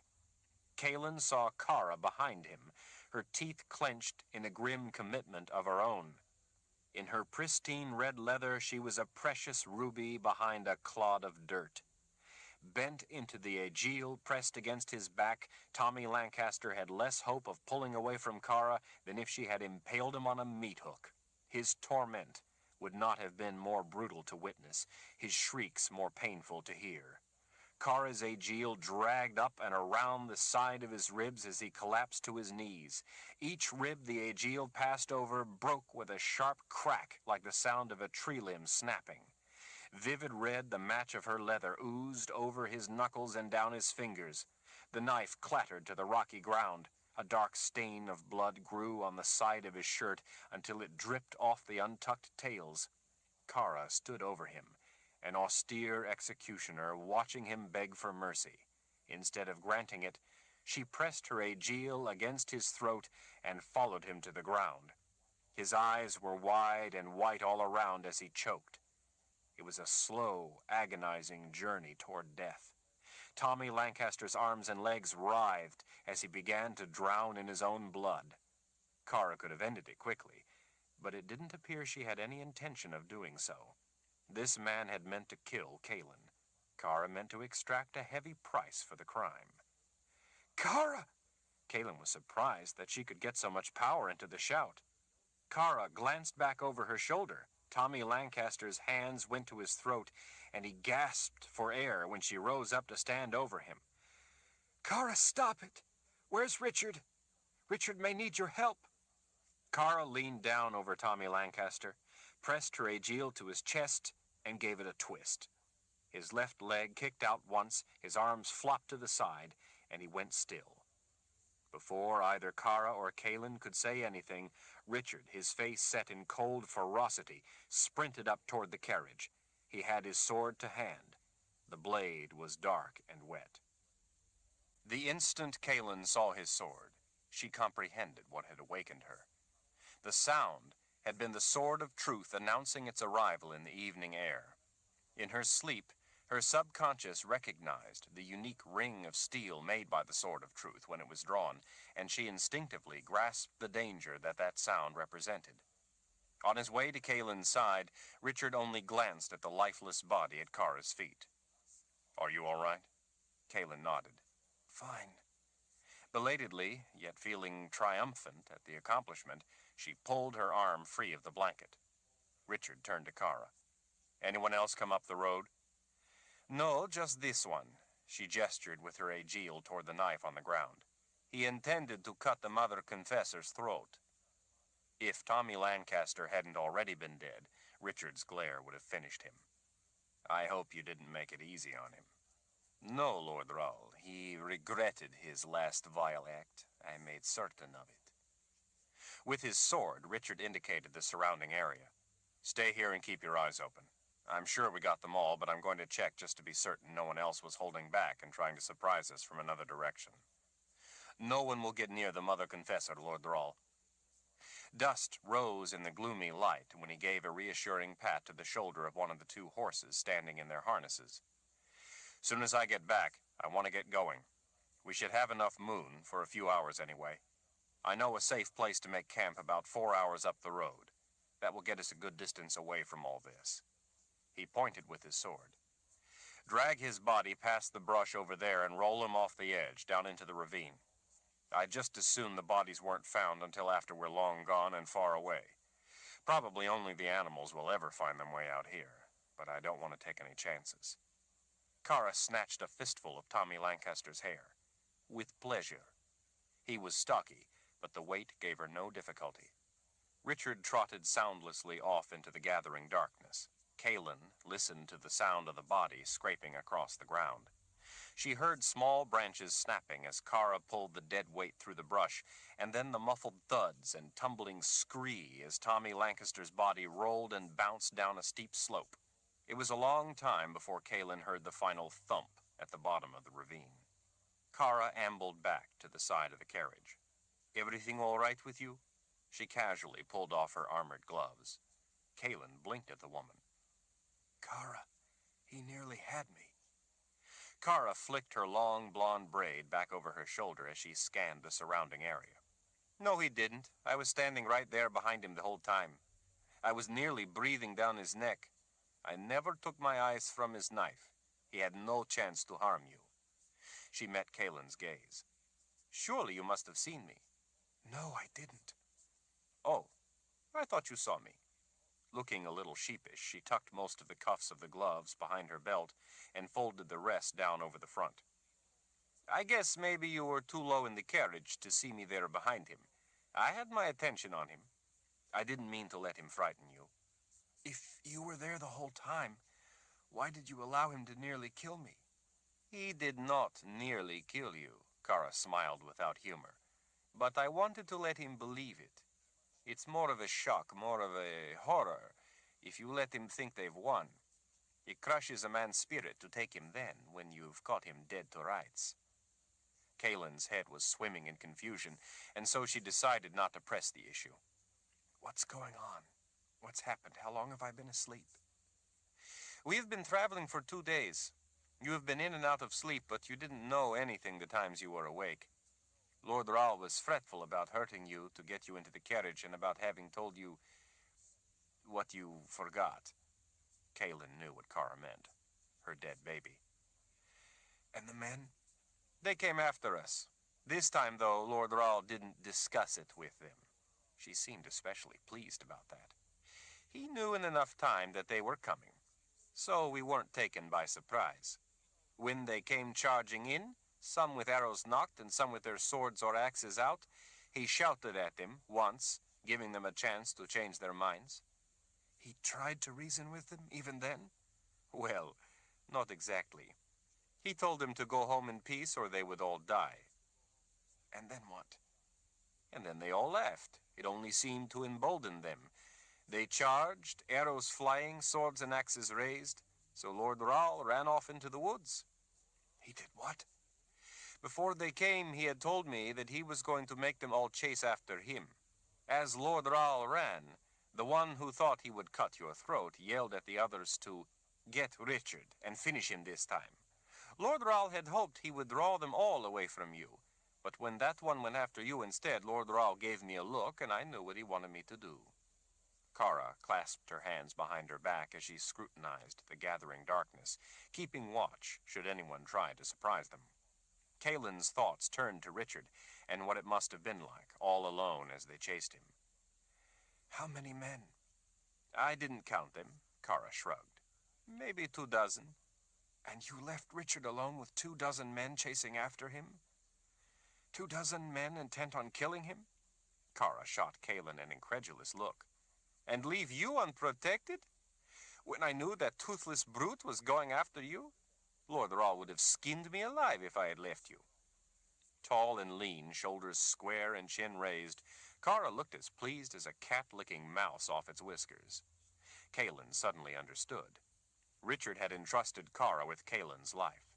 The Mord Sith had proven that faith justified. Kalen felt a smile stretch the partly healed cuts on her lips. I just wish I'd known you were standing there the whole time. Now, thanks to you, I won't need the wooden bowl. Kara didn't laugh. Mother Confessor, you should know that I would never let anything happen to either of you. Richard appeared out of the shadows as suddenly as he had vanished. He stroked the horses reassuringly. As he moved down beside them, he quickly checked the neck collars, the trace chains, and the breeching to make sure it was all secure. Anything? He asked Kara. No, Lord Rahl, quiet and clear.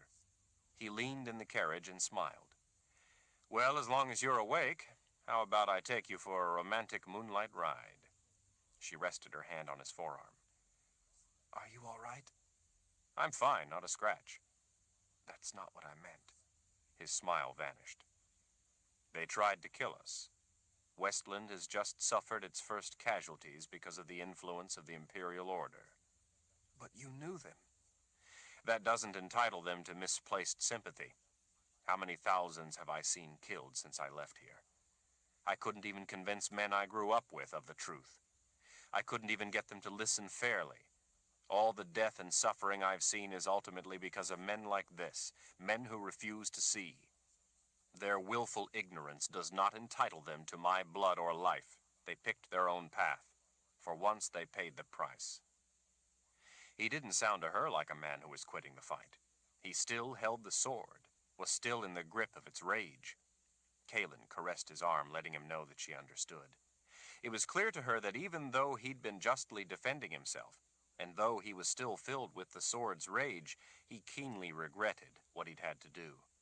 The men, had they been able to kill Richard instead, would have regretted nothing. They would have celebrated his death as a great victory. That was still perilous, making them all chase after you. No, it wasn't. It drew them out of the open and into the trees. They had to dismount. It's rocky and the footing is poor, so they couldn't rush me together or with speed, like they could out here on the road. The light is failing. They thought that was to their advantage. It wasn't. In the trees, it was even darker. I'm wearing mostly black. It's warm, so I'd left my gold cape behind here in the carriage. The little bit of gold on the rest of the outfit only serves to break up the shape of a man's figure in the near dark, so they had an even harder time seeing me. Once I took down Albert, they stopped thinking and fought with pure anger until they started seeing blood and death. Those men are used to brawls, not battles. They had expected an easy time murdering us. They weren't mentally prepared to fight for their own lives. Once they saw the true nature of what was happening, they ran for their lives. The ones left, anyway. These are my woods. In their panic, they became confused and lost their way in the trees. I cut them off and ended it. "Did you get them all?" Kara asked, worried about any who might escape and bring more men after them. "Yes, I knew most of them, and besides, I had their number in my head. I counted the bodies to make sure I got them all." "How many?" Kara asked. Richard turned to take up the reins. "Not enough for their purpose." He clicked his tongue and started the horses moving. Chapter 5. Richard rose up and drew his sword. This time, when its distinctive sound rang out in the night, Kaelin was awake. Her first instinct was to sit up. Before she even had time to think better of it, Richard had crouched and gently restrained her with a reassuring hand. She lifted her head just enough to see that it was Kara, leading a man into the harsh, flickering light of the campfire. Richard sheathed his sword when he saw who Kara had with her: Captain Meifert, the Daharan officer who had been with them back in Andereth. Before any other greeting, the man dropped to his knees and bent forward, touching his forehead to the soft ground strewn with pine needles. "Master Rahl guide us, Master Rahl teach us, Master Rahl protect us," Captain Meifert beseeched in sincere reverence. "In your light we thrive, in your mercy we are sheltered, in your wisdom we are humbled. We live only to serve, our lives are yours." When he had gone to his knees to recite the devotion, as it was called, Kaelin saw Kara almost reflexively go to her knees with him, so ingrained was the ritual. The supplication to their Lord Rahl was something all Daharans did. In the field, they commonly recited it once or on occasion 3 times. At the People's Palace in Dahara, most people gathered twice a day to chant the devotion at length. When he'd been a captive of Darken Rahl, Richard, often in much the same condition as Tommy Lancaster just before he died, had himself been forced to his knees by Mord Sith and made to perform the devotion for hours at a time. Now the Mord Sith, like all Daharans, paid that same homage to Richard.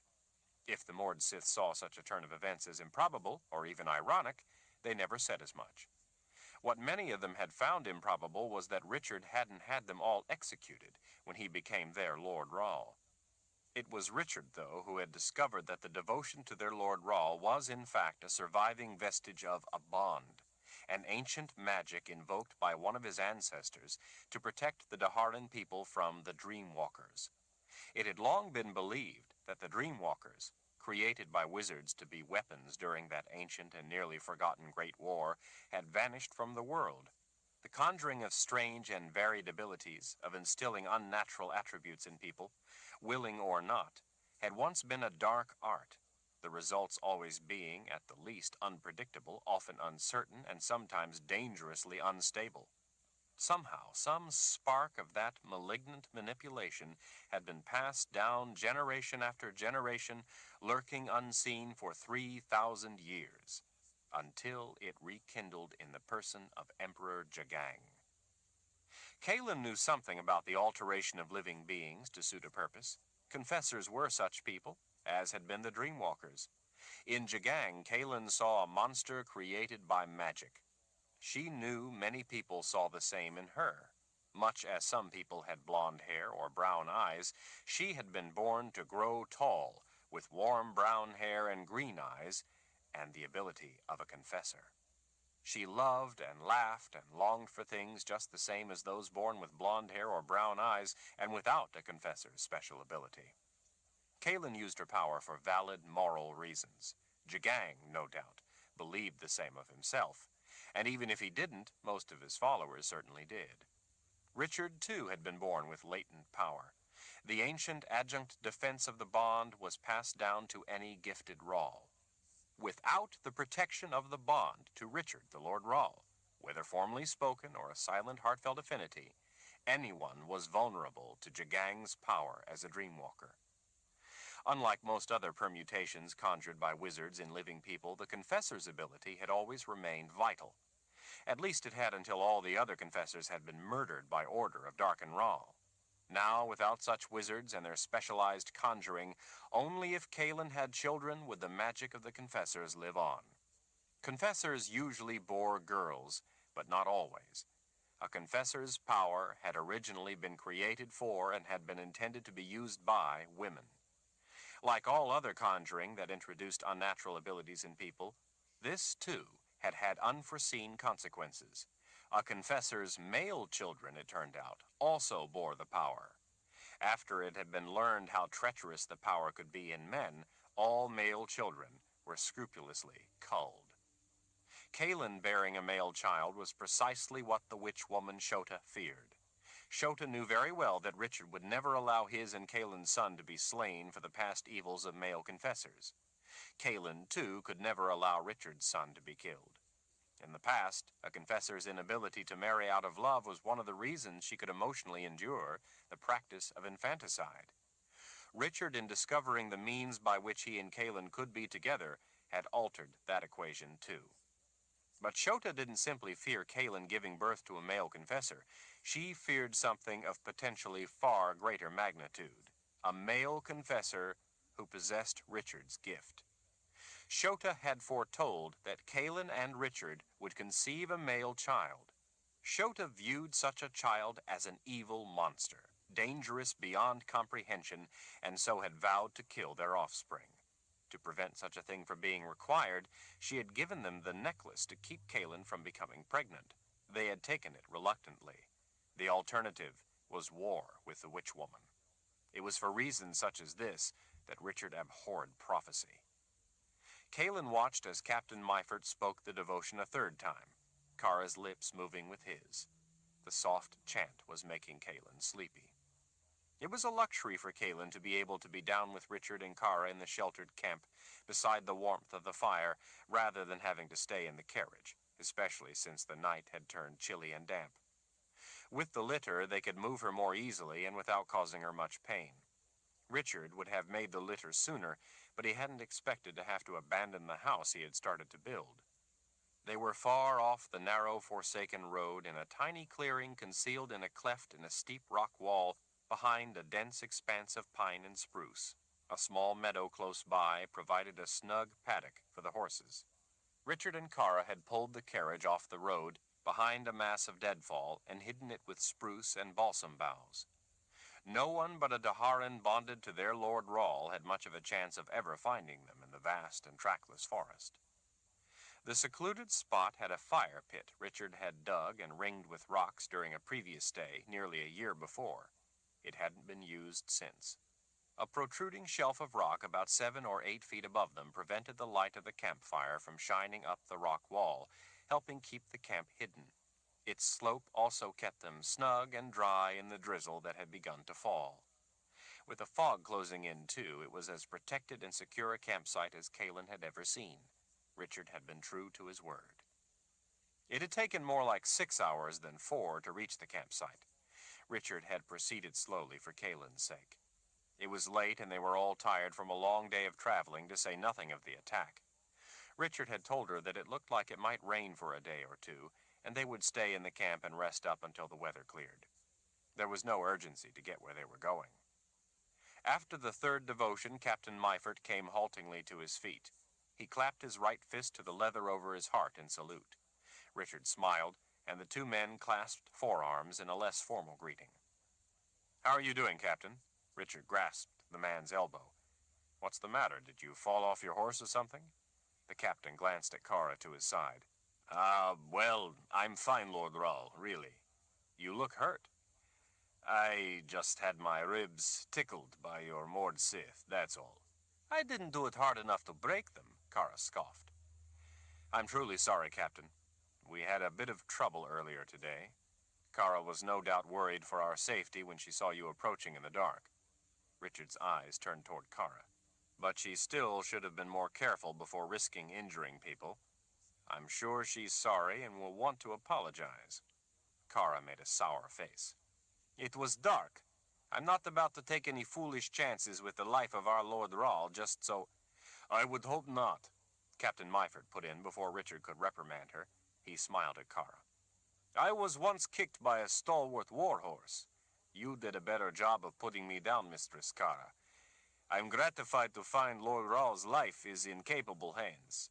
If sore ribs are the price, I willingly accept it." Kara's face brightened. The captain's simple concession disarmed a potentially nettlesome situation.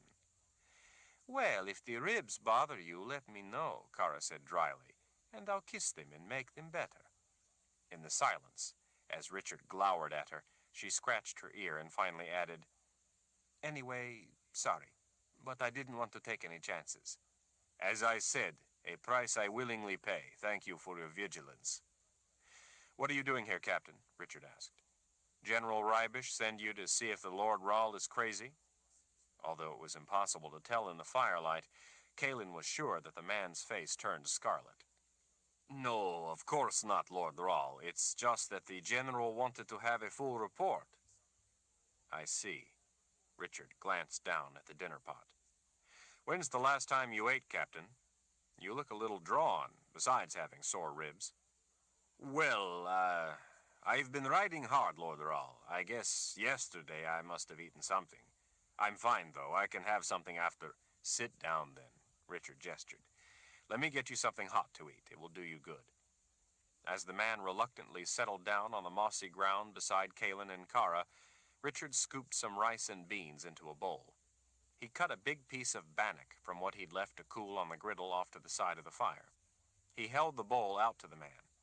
Captain Myford saw no way to prevent it, and was now mortified to find himself being served by none other than the Lord Rahl himself. Richard had to lift the food toward him a second time before he took it. It's only some rice and beans, Captain. It's not like I'm giving you Kara's hand in marriage. Kara guffawed. Mord Sith don't marry. They simply take a man for a mate if they wish him. He gets no say in it. Kara glanced up at her. Kalin knew by Richard's tone that he hadn't meant anything by the comment, but he didn't laugh with Kara. He knew all too well the truth of her words. Such an act was not an act of love, but altogether the opposite. In the uncomfortable silence, Kara realized what she'd said and decided to break some branches down and feed them to the fire. Kalin knew that Denna, the Mord Sith who had captured Richard, had taken him for her mate. Kara knew it too. When Richard would sometimes wake with a start and cling to her, Kalin wondered if his nightmares were of things imaginary or real. When she kissed his sweat-slicked brow and asked what he had dreamed, he never remembered. She was thankful for that much of it. Richard retrieved a long stick that had been propped against one of the rocks ringing the fire. With his finger, he slid several sizzling pieces of bacon off the stick and into the captain's bowl, and then set the big piece of bannock on top. They had with them a variety of food. Kalin shared the carriage with all the supplies Richard had picked up along their journey north to Heartland. They had enough staples to last for a good long time. Thank you, Captain Myford stammered. He brushed back his fall of blonde hair. It looks delicious. It is, Richard said. You're lucky. I made dinner tonight instead of Kara. Kara, proud of being a poor cook, smiled as if it were an accomplishment of note. Kalin was sure it was a story that would be repeated to wide eyes and stunned disbelief, the Lord Rahl himself serving food to one of his men. By the way the captain ate, she guessed it had been longer than a day since he had eaten. As big as he was, she figured he had to need a lot of food. He swallowed and looked up. My horse, he began to stand. When Mistress Kara... I forgot my horse. I need... Eat your food. Richard stood and clapped Captain Myford's shoulder to keep him seated. I was going to check on our horses anyway. I'll see to yours as well. I'm sure it would like some water and oats, too. But, Lord Rahl, I cannot allow you to eat. This will save time. When I get back, you'll be done, and then you can give me your report. Richard's shape became indistinct as he dissolved into the shadows, leaving only a disembodied voice behind. But I'm afraid I still won't have any orders for General Rybish. In the stillness, crickets once again took up their rhythmic chirping. Some distance away, Kalin heard a nightbird calling. Beyond the nearby trees, the horses whinnied contentedly, probably when Richard greeted them. Every once in a while, a feather of mist strayed in under the overhang to dampen her cheek. She wished she could turn on her side and close her eyes. Richard had given her some herb tea, and it was beginning to make her drowsy. At least it dulled the pain, too. How are you, Mother Confessor? Captain Myford asked. Everyone is terribly worried about you. A confessor wasn't often confronted with such honest and warm concern. The young man's simple question was so sincere, it almost brought Kalin to tears. I'm getting better, Captain. Tell everyone I'll be fine after I've had some time to heal. We're going someplace quiet where I can enjoy the fresh air of the arriving summer and get some rest. I'll be better before autumn, I'm sure. By then, I hope Richard will be less worried about me and be able to put his mind to the needs of the war. The captain smiled. Everyone will be relieved to know you're healing. I can't tell you how many people told me that when I return, they want to hear how you're doing. Tell them I said I'll be fine, and I asked for them not to worry anymore about me, but to take care of themselves. He ate another spoonful. Kalin saw in his eyes that there was more to the man's anxiety. It took him a moment before he addressed it. We are concerned, too, that you and Lord Rahl need protection. Kara, already sitting straight, nevertheless managed to straighten more, at the same time making the subtle shift in her posture appear threatening. Lord Rahl and the Mother Confessor are not without protection, Captain. They have me. Anything more than a moored Sith is just pretty brass buttons. This time he didn't back down. His voice rang with a clear tone of authority. This is not a matter of disrespect, Mistress Kara, nor is presumption intended. Like you, I am sworn to their safety, and that is my proper concern. These brass buttons have met the enemy before in the defense of Lord Rahl, and I don't really believe a moored Sith would want to deter me from that duty for no more reason than petty pride. We're going to a remote and secluded place, Kalin said, before Kara could answer. I think our solitude and Kara will be ample protection. If Richard decides otherwise, he will say so. With a reluctant nod, he accepted her answer. The last of it, anyway, settled the matter. When Richard had taken Kalin north, he had left their guard forces behind. She knew it was deliberate. Probably part of his conviction about what he felt he had to do. Richard wasn't opposed to the concept of protection. In the past, he had accepted troops being with them. Kara, too, had been insistent on having the security of those troops along. It was different, though, for Kara to admit it directly to Captain Meifert. They had spent a good deal of time in Anderith with the captain and his elite forces. Kalin knew him to be a superb officer. She thought he must be approaching his mid-20s, probably a soldier for a decade already, and the veteran of a number of campaigns, from minor rebellions to open warfare. The sharp, wholesome lines of his face were just beginning to take on a mature set. Over millennia, through war, migration, and occupation, other cultures had mixed in with the Daharan, leaving a blend of peoples. Tall and broad-shouldered, Captain Meifert was marked as full-blooded Daharan by blonde hair and blue eyes, as was Kara. The bond was strongest in full-blooded Daharans. After he had finished about half his rice, he glanced over his shoulder into the darkness where Richard had gone. His earnest blue eyes took in both Kara and Kalin. I don't mean it to sound judgmental or personal, and I hope I'm not speaking out of turn, but may I ask you both a sensitive question? You may, Captain, Kalin said, but I can't promise we will answer it. The last part gave him pause for a moment, but then he went on. General Reibisch and some of the other officers, well, there have been worried discussions about Lord Rahl. We trust in him, of course, he was quick to add. We really do. It's just that... So what are your concerns then, Captain? Kara put in, her brow drawing tight. If you trust him so much. He stirred his wooden spoon around the bowl. I was there in Anderith through the whole thing. I know how hard he worked, and you too, Mother Confessor. No Lord Rahl before him ever worried about what the people wanted. In the past, the only thing that mattered was what the Lord Rahl wanted. Then after all that, the people rejected his offer, rejected him. He sent us back to the main force and just left us, he gestured around himself, to come here, out in the middle of nowhere, to be a recluse or something. He paused while searching for the right words. We don't understand it exactly. He looked up from the fire back into their eyes as he went on. We're worried that Lord Rahl has lost his will to fight, that he simply no longer cares. Or perhaps he is afraid to fight. The look on his face told Kalen that he feared reprisal for saying the things he said, and for asking such a question, but he needed the answer enough to risk it. This was probably why he had come to give a report, rather than send a simple messenger.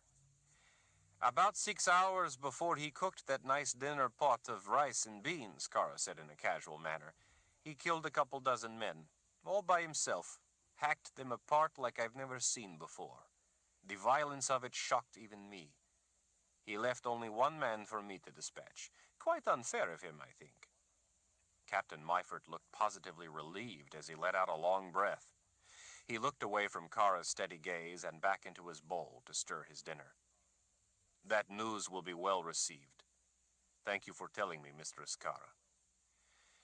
He can't issue orders, Kalen said, because he unequivocally believes that for now, if he takes part in leading our forces against the Imperial Order, it would bring about our defeat.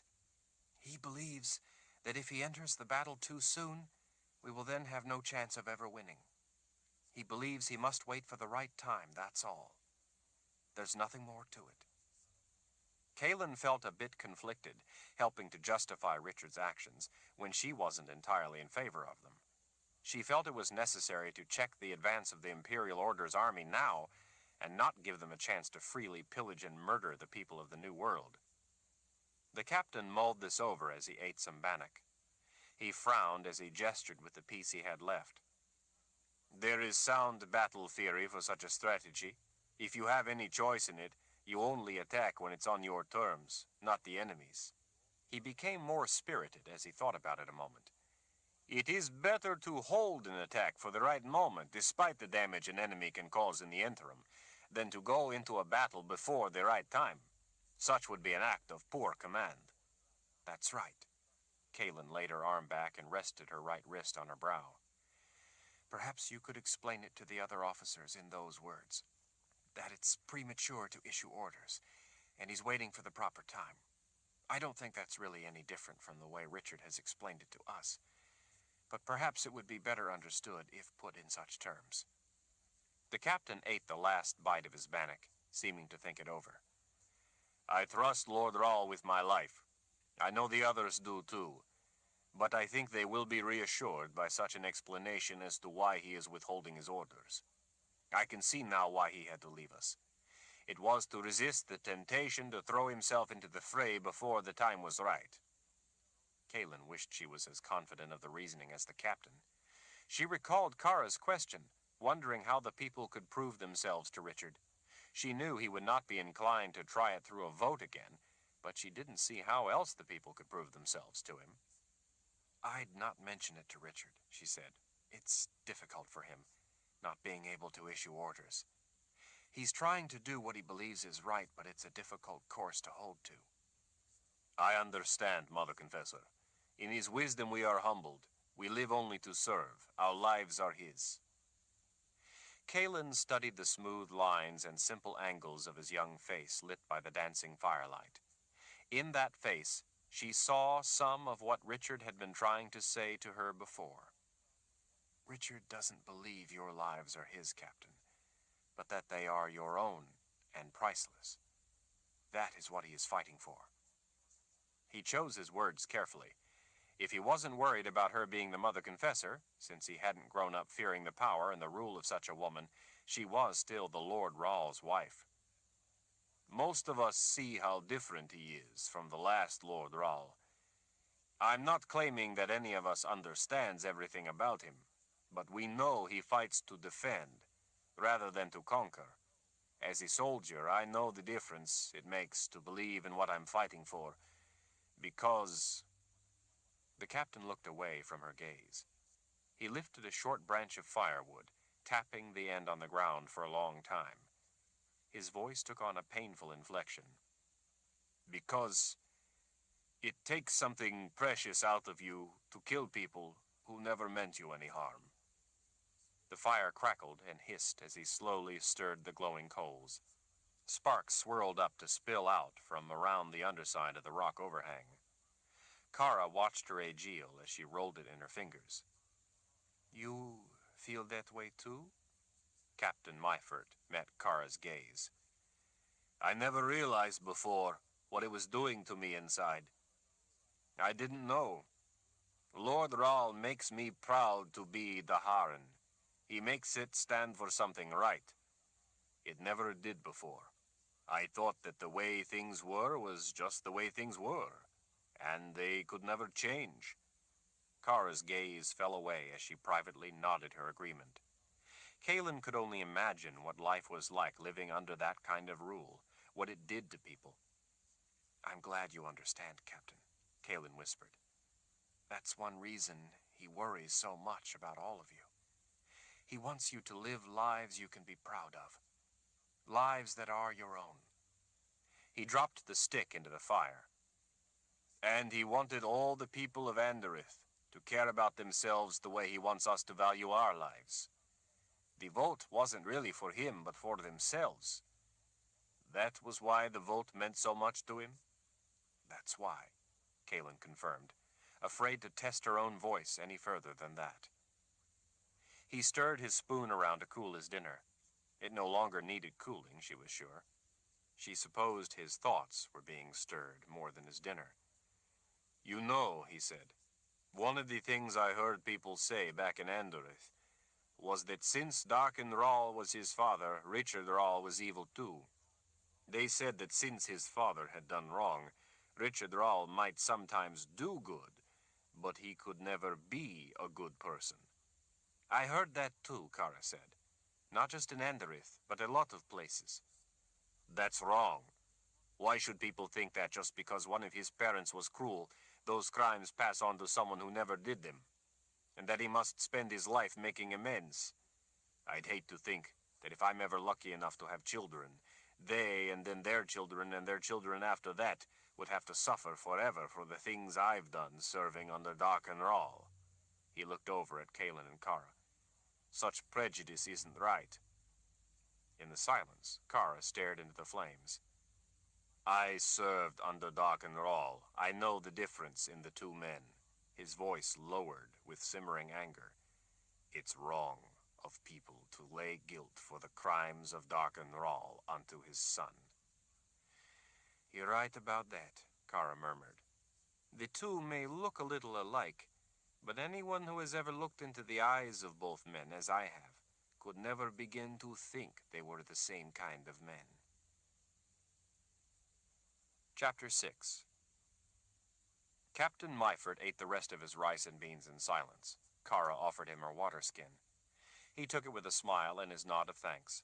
She dished him out a second bowlful from the pot and cut him another piece of bannock. He looked only slightly less mortified to be served by a moored Sith than by the Lord Rahl. Kara found his expression amusing. She called him Brass Buttons and told him to eat it all. He did so as they listened to the sounds of the fire snapping and water dripping from the pine needles onto the carpet of leaves and other debris of the forest floor. Richard returned, loaded down with the captain's bedroll and saddlebags. He let them slip to the ground beside the officer and then shook water off himself before sitting down beside Kaelin. He offered her a drink from a full water skin he'd brought back. She took only a sip. She was more interested in being able to rest her hand on his leg. Richard yawned. "So, Captain Myford, you said the general wanted you to give a full report?" "Yes, sir." The captain went into a long and detailed account on the state of the army to the south, how they were stationed out on the plains, what passes they guarded in the mountains, and how they planned on using the terrain should the Imperial Order suddenly come up out of Anderith and move north into the Midlands. He reported on the health of the men and their supply situation, both good. The other half of General Rybish's Daharan force was back in Aidendrill, protecting the city, and Kaelin was relieved to hear that everything there was in order.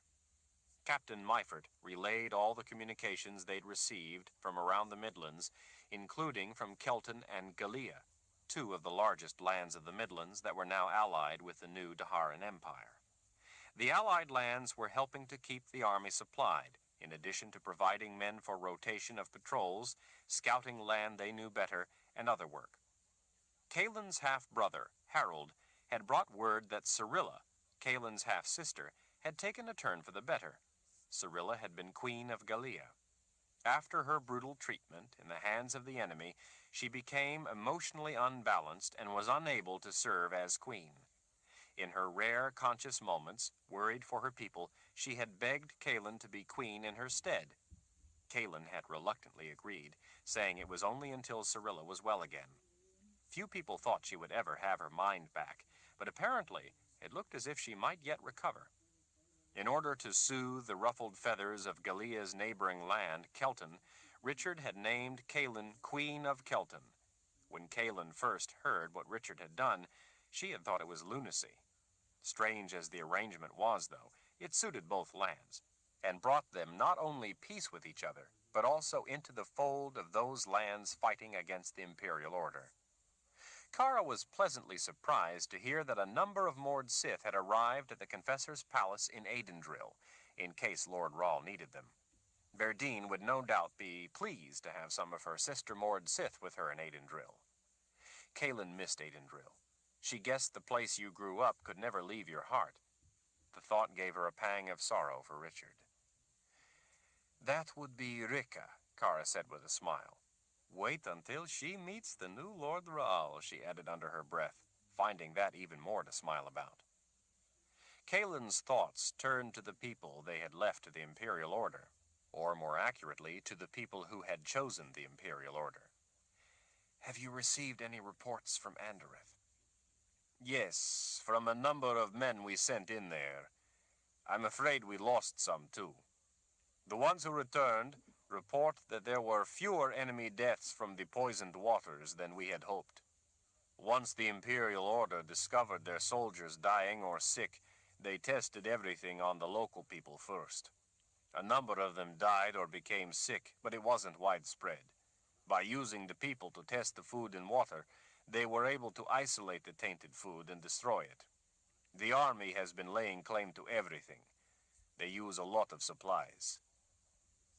The Imperial Order was said to be far larger than any army ever assembled. Kalen knew that much of the reports to be accurate. The Order dwarfed the Daharan and Midland troops arrayed against them perhaps 10 or 20 to 1. Some reports claimed more than that. Some reports claimed the New World forces were outnumbered by 100 to 1, but Kalen discounted that as outright panic. She didn't know how long the Order could feed off Andereth before they moved on, or if they were being resupplied from the Old World. They had to be, to some extent anyway. "How many scouts and spies did we lose?" Richard asked. Captain Meifert looked up. It was the first question Richard had asked. "Some may yet turn up, but it appears likely that we lost 50 to 60 men. Richard sighed. "And General Reibisch thinks it was worth losing the lives of those men to discover this?" Captain Meifert cast about for an answer. "We didn't know what we would discover, Lord Rahl. That was why we sent them in. Do you wish me to tell the General not to send in any more men?" Richard was carving a face in a piece of firewood, sporadically tossing shavings into the fire. He sighed. "No, he must do as he sees fit. I've explained to him that I can't issue orders." The captain, watching Richard pick small chips of wood from his lap and pitch them into the fire, tossed a small fan of pine needles into the flames, where it blazed in short-lived glory. Richard's carving was a remarkably good likeness of the captain. Kalen had on occasion seen Richard casually carve animals or people. She once had strongly suggested that his ability was guided by his gift. He scoffed at such a notion, saying that he had liked to carve ever since he was little. She reminded him that art was used to cast spells, and that once he had been captured with the aid of a drawn spell. He insisted this was nothing like that. As a guide, he said he'd passed many an evening at camp by himself carving. Not wanting to carry the added weight, he would toss the finished piece into the fire. He said he enjoyed the act of carving, and could always carve another. Kalen considered the carvings inspired, and found it distressing to see them destroyed. "What do you intend to do, Lord Rahl, if I may ask?" Richard took a smooth, steady slice that demarcated the line of an ear, bringing it to life along with the line of the jaw he had already cut. He looked up and stared off into the night. We're going to a place back in the mountains where other people don't go, so we can be alone and safe. The Mother Confessor will be able to get well there and gain back her strength. While we're there, I may even make Kara start wearing a dress. Kara shot to her feet. What?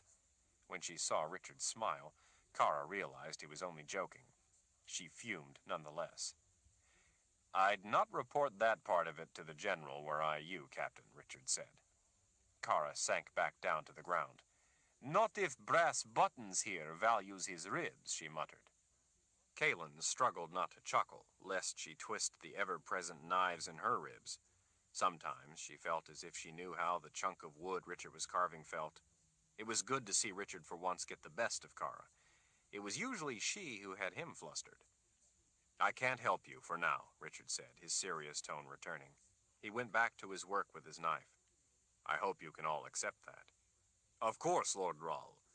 We know that you will lead us into battle when the time is right. I hope that day comes, Captain. I really do. Not because I want to fight, but because I hope there to be something to fight for. Richard stared into the fire, his countenance a chilling vision of despair. Right now, there isn't. Yes, Lord Rahl, Captain Myford said, finally breaking the uncomfortable silence. We will do as we think best until the Mother Confessor is better, and you are then able to join us. Richard didn't argue the time schedule as the captain had described it. It was one Kaelin hoped for, too, but Richard had never said it would be that soon. He had, in fact, made it clear to them that the time might not ever come. He cradled the wood in his lap, studying what he had done. He ran his thumb along the fresh-cut line of the nose as he asked, Did the returning scout say how it fared for the people in Andereth, with the Imperial Order there? Kaelin knew he was only torturing himself by asking that question. She wished he hadn't asked. It could do him no good to hear the answer. Captain Myford cleared his throat. Well, yes, they did report on the conditions. And? The young officer launched into a cold report of the facts they knew. Jagang set up his troop headquarters in the capital, Fairfield. He took over the Minister of Culture's estate for himself. Their army is so huge that it swallowed the city and overflows far out onto the hills all around. The Andereth army put up little resistance. They were collected and all summarily put to death. The government of Andereth, for the most part, ceased to exist within the first few hours. There is no rule or law. The Order spent the first week in unchecked celebration. Most people in Fairfield were displaced and lost everything they owned. Many fled. The roads all around were packed solid with those trying to escape what was happening in the city. The people fleeing the city only ended up being the spoils for the soldiers in the hills all around, who couldn't fit into the city. Only a trickle, mostly the very old and sickly, made it past that gauntlet. His impersonal tone abandoned him. He had spent time with those people, too. I'm afraid that, in all, it went badly for them, Lord Rahl. There was a horrendous amount of killing, of the men anyway, in the tens of thousands, likely more. They got what they asked for. Kara's voice was as cold as winter night. They picked their own fate. Kaelin agreed, but didn't say so. She knew Richard agreed, too. None of them were pleased about it, though. And the countryside? Richard asked. Anything known about places outside Fairfield? Is it going better for them? No better, Lord Rahl. The Imperial Order has been methodically going about the process of pacifying the land, as they call it. Their soldiers are accompanied by the gifted. By far, the worst of the accounts were about one called Death's Mistress. Who? Kara asked. Death's Mistress, they call her. Her must be the sisters, Richard said. Which ones do you think it would be? Kara asked. Richard, cutting the mouth into the firewood face, shrugged. Jagang has both Sisters of the Light and Sisters of the Dark held captive. He's a dreamwalker. He forces both to do his bidding. It could be either. The woman is simply his tool.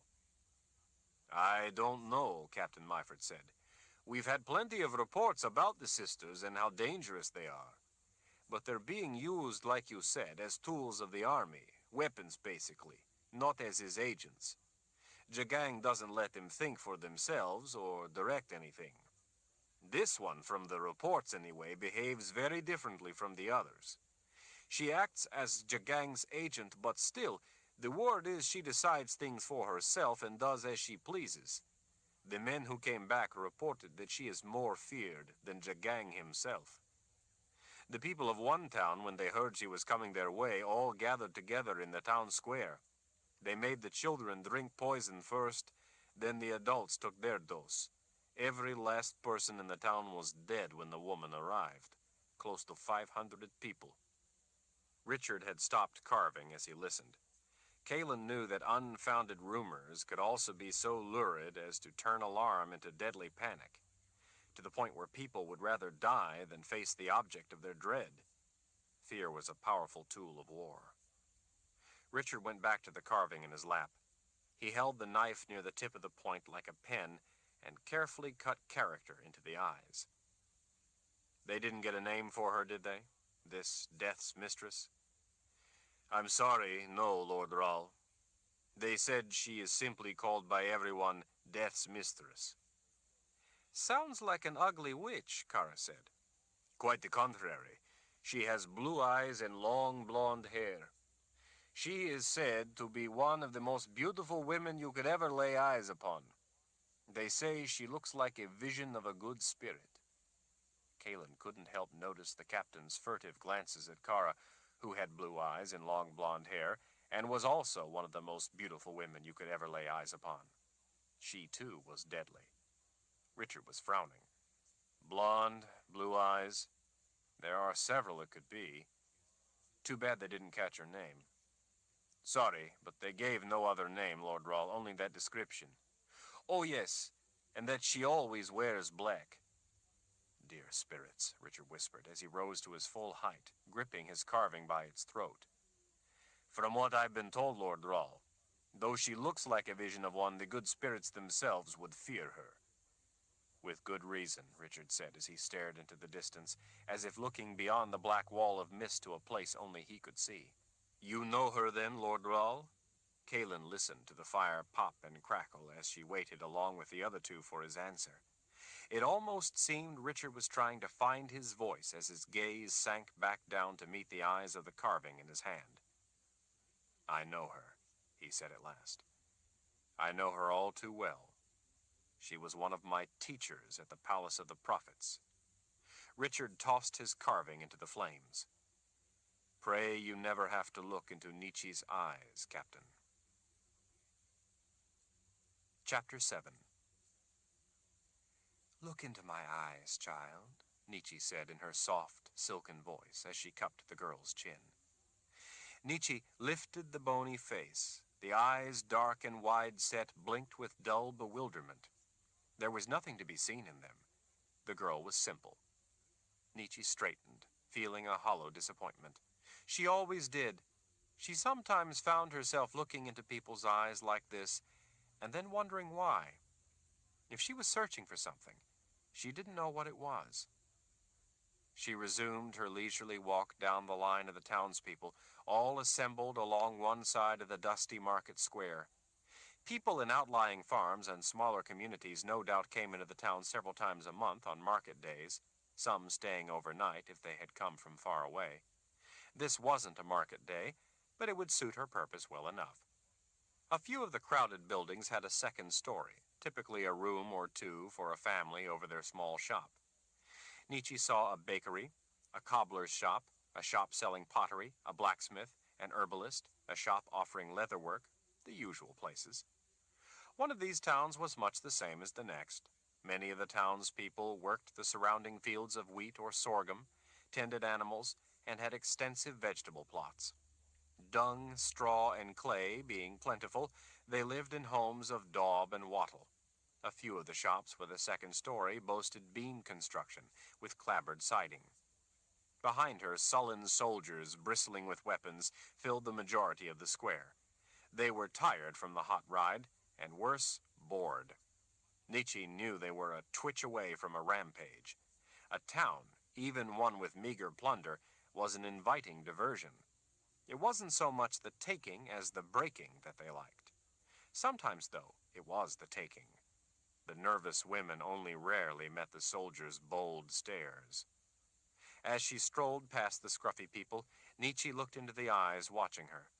Most were wide with terror and fixed not on the soldiers, but on the object of their dread, Nietzsche, or as people had taken to calling her, Death's Mistress.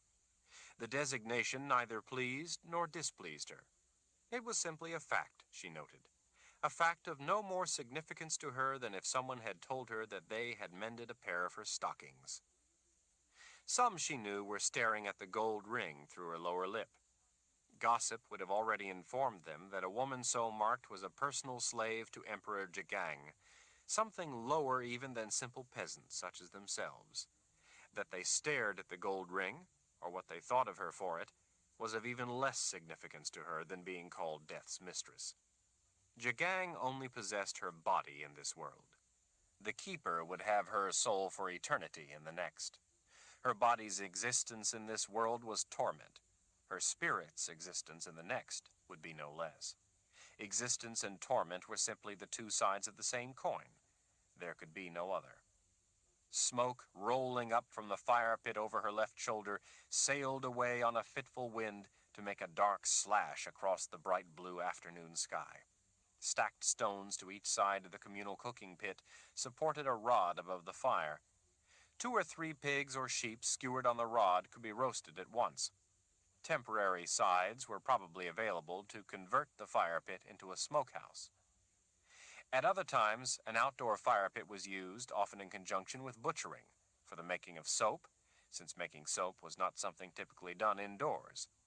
Nietzsche saw a wooden ash pit used for making lye standing to the side of the open area, along with a large iron kettle that could be used for rendering fat. Lye and fat were the primary ingredients of soap. Some women liked to add fragrance to their soap with herbs and such, like lavender or rosemary. When Nietzsche was little, her mother made her go each autumn, when the butchering was being done, to help people make soap. Her mother said helping others built proper character. Nietzsche still had a few small dots of scars on the backs of her hands and forearms where she had been splashed and blistered by the hot fat. Nietzsche's mother always made her wear a fine dress, not to impress the other people who didn't have such clothes, but to make Nietzsche conspicuous and uncomfortable. The attention her pink dress attracted was not admiration. As she stood with the long wooden paddle stirring the bubbling kettle while the lye was being poured in, some of the other children, trying to splash the dress and ruin it, burned Nietzsche too. Nietzsche's mother had said the burns were the creator's punishment. As Nietzsche moved past, inspecting the assembled people, the only sounds were the horses off behind the buildings, the sporadic coughs of people, and the flags of flame in the fire pit snapping and flapping in the breeze. The soldiers had already helped themselves to the 2 pigs that had been roasting on the rod, so the aroma of cooking meat had mostly dissipated on the wind, leaving the sour smells of sweat and the stink of human habitation. Whether a belligerent army or a peaceful town, the filth of people smelled the same. "You all know why I'm here," Nietzsche announced. "Why have you people made me go to the trouble of such a journey?" She gazed down the line of maybe 200 people standing 4 and 5 deep. The soldiers who had ordered them out of their homes and in from the fields greatly outnumbered them. She stopped in front of a man she had noticed people glancing at. "Well?"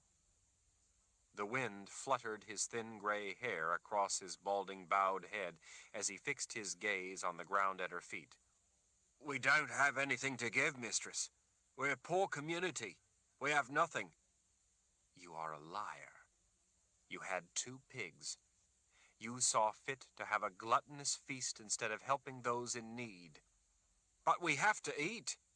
It was not an argument so much as a plea. "So do others, but they are not so fortunate as you. They know only the ache of hunger in their bellies every night. What an ugly tragedy that every day thousands of children die from the simple want of food, and millions more know the gnawing pain of hunger, while people like you, in a land of plenty, offer nothing but selfish excuses. Having what they need to live is their right, and must be honored by those with the means to help. Our soldiers, too, need to eat. Do you think our struggle on the behalf of the people is easy? These men risk their lives daily so you may raise your children in a proper, civilized society. How can you look these men in the eye? How can we even feed our troops if everyone doesn't help support the cause? The trembling man remained mute. What must I do to impress upon you people the seriousness of your obligation to the lives of others? Your contribution to those in need is a solemn moral duty, sharing in a greater good. Nietzsche's vision suddenly went white. With a pain like scorching hot needles driven into her ears, Jagang's voice filled her mind. Why must you play this game? Make examples of people. Teach them a lesson that I am not to be ignored. Nietzsche swayed on her feet. She was completely blinded by the pain bursting inside her head. She let it wash through her, as if watching it happen to a stranger. Her abdominal muscles twitched and convulsed. A rusty, barbed lance driven up through her, ripping her insides, could not have hurt more. Her arms hung limp at her sides while she waited for Jagang's displeasure to end, or for death. She was unable to tell how long the torture lasted. When he was doing it, she was never able to sense time. The pain was too all-consuming. She knew from what others told her, when they saw it done to her, and from seeing it done to others, that it sometimes lasted only an instant. Sometimes it lasted hours. Making it last hours was a waste of Jagang's effort. She couldn't tell the difference. She had told him as much. Suddenly she was unable to draw a breath. It felt like a fist squeezed her heart to a stop. She thought her lungs might burst. Her knees were about to buckle. Do not disobey me again. With a gasp, air filled her lungs. Jagang's discipline ended, as it always did, with an impossibly tart, sour taste on her tongue, like an unexpected mouthful of fresh, raw lemon juice, and pain searing the nerves at the back of her jaw under her earlobes. It left her head ringing and her teeth throbbing. As she opened her eyes, she was surprised, as she always was, not to see herself standing in a pool of blood. She touched the corner of her mouth and then brushed her fingers to an ear. She found no blood. She wondered in passing why Jagang had been able to come into her mind now. Sometimes he couldn't. It didn't happen that way for any of the other sisters. He always had access to their minds. As her vision cleared, she saw people staring at her. They didn't know why she had paused. The young men, and a few of the older ones too, were sneaking peeks at her body. They were used to seeing women in drab, shapeless dresses, women whose bodies exhibited the toll taken by endless hard work and almost constant pregnancy from the time they were old enough for the seed to catch. They had never before seen a woman like Nietzsche, standing straight and tall, looking them in the eye, wearing a fine black dress that hugged a nearly flawless shape, marred by neither hard work or the labor of birth. The stark black material contrasted the pale curve of cleavage revealed by the cut of the laced bodice. Nietzsche was numb to such stares. Occasionally they suited her purposes, but most of the time they didn't, and so she disregarded them. She began walking down the line of people again, ignoring Emperor Jagang's orders. She rarely complied with his orders. She was, for the most part, indifferent to his punishment. If anything, she welcomed it. Nietzsche, forgive me.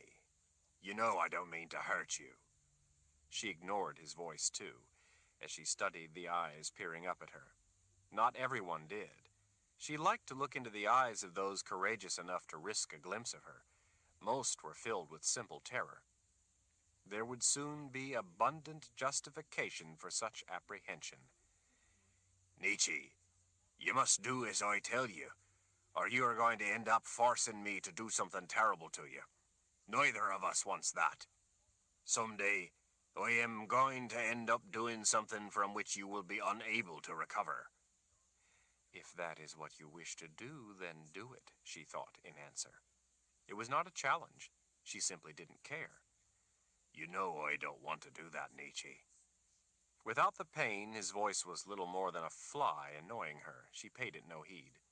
She addressed the crowd. Do you people have any concept of the effort being put into the fight for your future? Or is it that you expect to benefit without contributing? Many of our brave men have given their lives fighting the oppressors of the people, fighting for our new beginning. We struggle so that all people will be able to share equally in the coming prosperity. You must help us in our effort on your behalf. Just as helping those in need is the moral obligation of every person, so too is this. Commander Cardiff, displaying a look of sour displeasure, planted himself in front of her. The sunlight, slanting across his lined face, cast his hooded eyes in deep shadows. She was not moved by his disfavor. He was never satisfied with anything. Well, she corrected herself, almost never. People can only achieve virtue through obedience and sacrifice. Your contribution to the order is to implement their compliance. We are not here to hold civic lessons. Commander Cardiff was confident in his privileged mastery over her. He, too, had given her pain.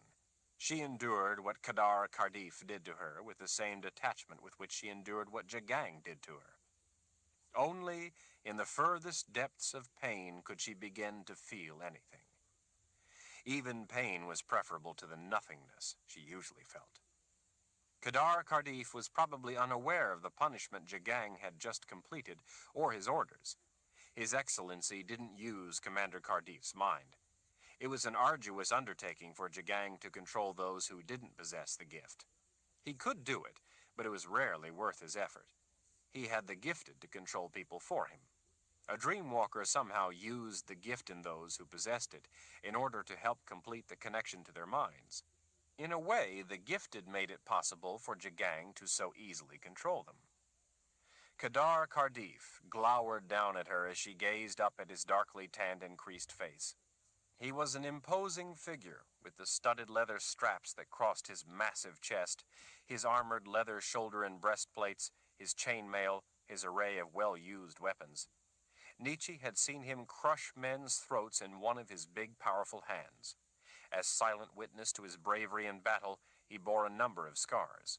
She had seen them all. Few officers ranked higher or were more trusted than Kadar Cardiff. He had been with the Order since his youth, rising through the ranks to fight alongside Jagang as they expanded the empire of the Imperial Order out of their homeland of Al-Turang to eventually subjugate the rest of the Old World. Kadar Cardiff was the hero of the Little Gap campaign, the man who almost single-handedly turned the course of the battle, breaking through enemy lines and personally slaying the 3 great kings who had joined forces to trap and crush the Imperial Order before it could seize the imaginations of the millions of people living in a patchwork of kingdoms, fiefdoms, clans, city-states, and vast regions controlled by alliances of warlords. The Old World had been a tinderbox waiting for the spark of revolution. The preachings of the Order were that spark. If the high priests were the Order's soul, Jagang was its bone and muscle. Few people understood Jagang's genius. They saw only a dreamwalker or a ferocious warrior. He was far more. It had taken Jagang decades to finally bring the rest of the Old World to heel, to put the Order on its final path to greater glory. During those years of struggle for the Order, while engaged in nearly constant war, Jagang toiled building the road system that allowed him to move men and supplies great distances with lightning speed. The more lands and peoples he annexed, the more laborers he put to the construction of yet more roads, by which he could conquer yet more territory. He was thus able to maintain communications and to react to situations faster than anyone would have believed possible. Formerly isolated lands were suddenly connected to the rest of the Old World. Jagang had knitted them together with a net of roads. Along those roads, the people of the Old World had risen up to follow him as he forged the way for the Order. Kadar Cardiff had been part of it all. More than once he had taken wounds to save Jagang's life. Jagang had once taken a bolt from a crossbow to save Cardiff. If Jagang could be said to have a friend, Kadar Cardiff was as close as any came to it.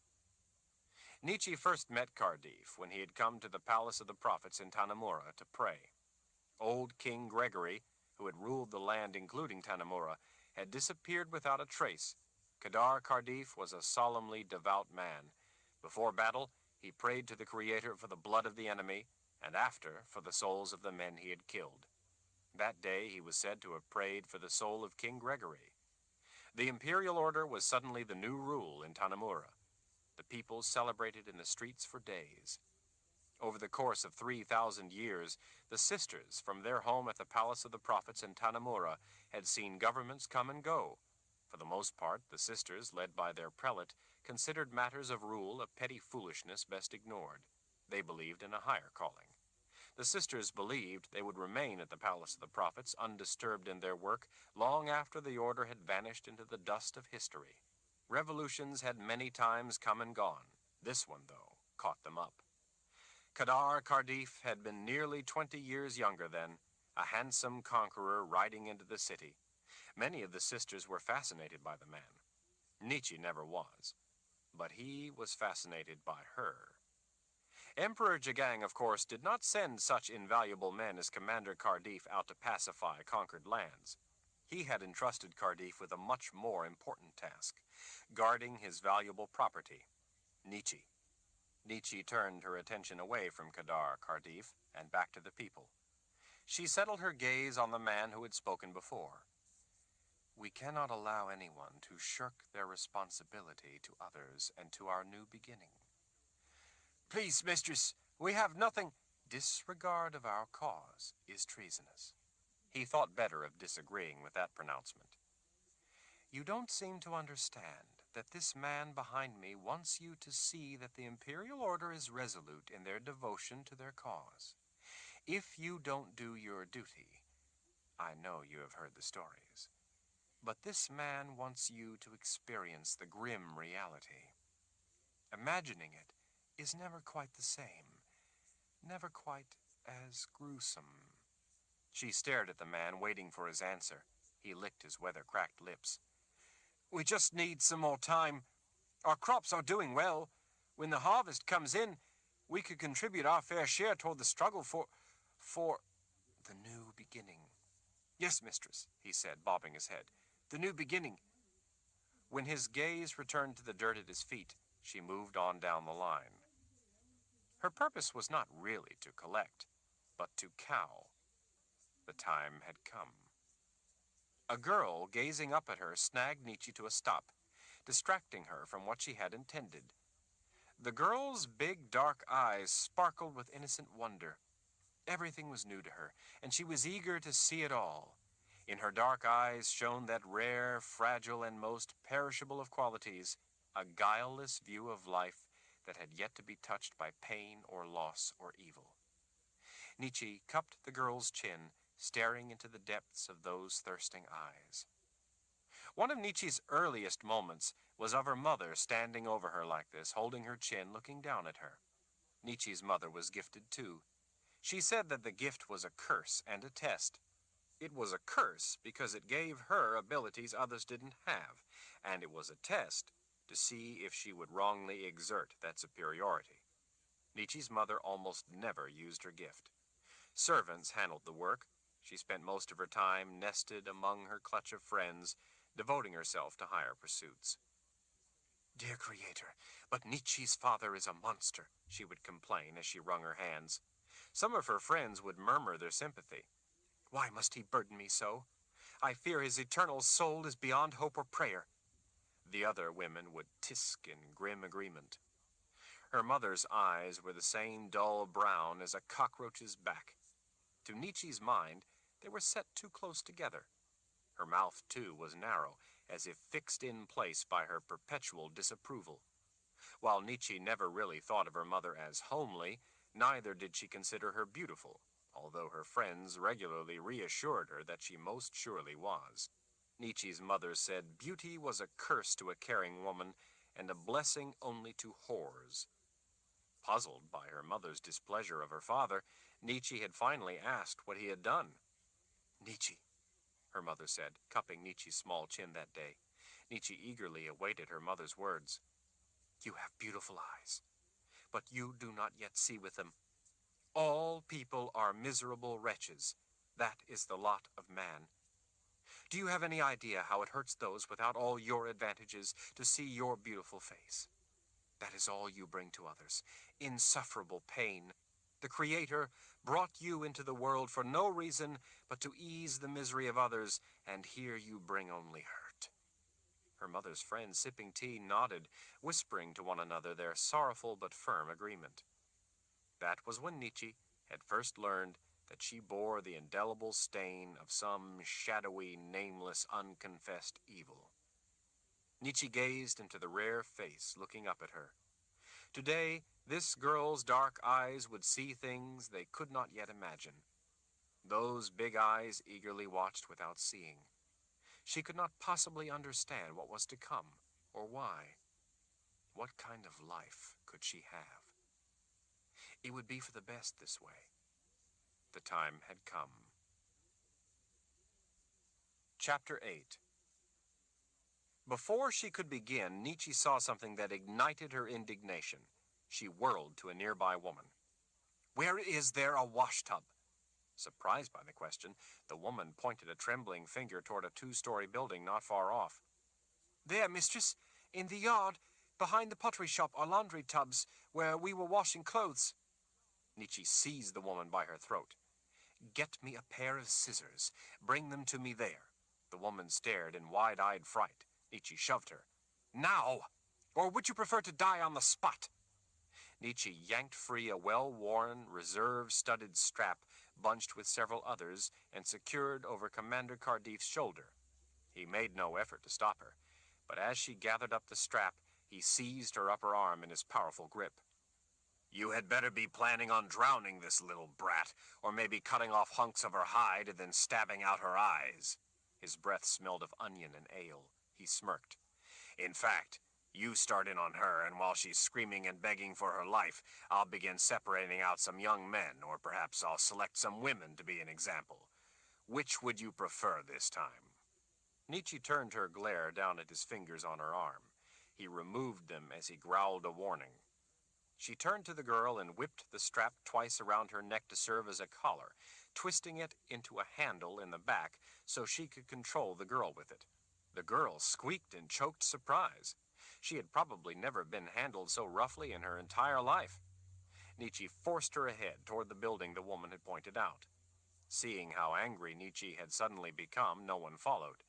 A woman not far off, undoubtedly the girl's mother, began to cry out in protest, but then fell silent as Cardiff's men turned their attention on her. By then, Nietzsche already had the perplexed girl around the corner. Out back, drab laundry deformed and crumpled from its ordeal on the washboard, and now stretched and pinned to lines, twisted in the wind as if struggling to escape. Smoke from the fire pit peeked over the top of the building. The nervous woman waited with a large pair of shears. Nietzsche marched the girl up to a tub of water, drove her down on her knees, and shoved her head under the water. While the girl struggled, Nietzsche snatched the scissors from the woman.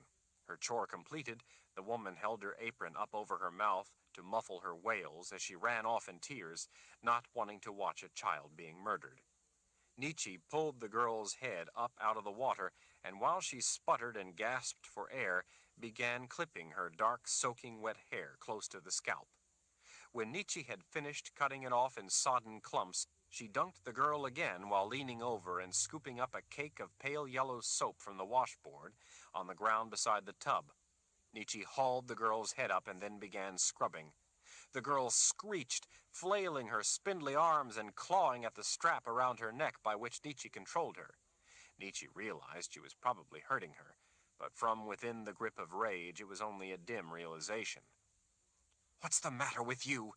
Nietzsche shook the gasping girl. "Don't you know you're crawling with lice?" But... The soap was harsh and as rough as a rasp. The girl squealed as Nietzsche bent her over and put more muscle into the scouring. "Do you like having a head full of lice?" "No." Well, you must. Why else would you have them? Please, I'll try to do better. I'll wash, I promise. Nietzsche remembered how much she hated catching lice from the places her mother sent her.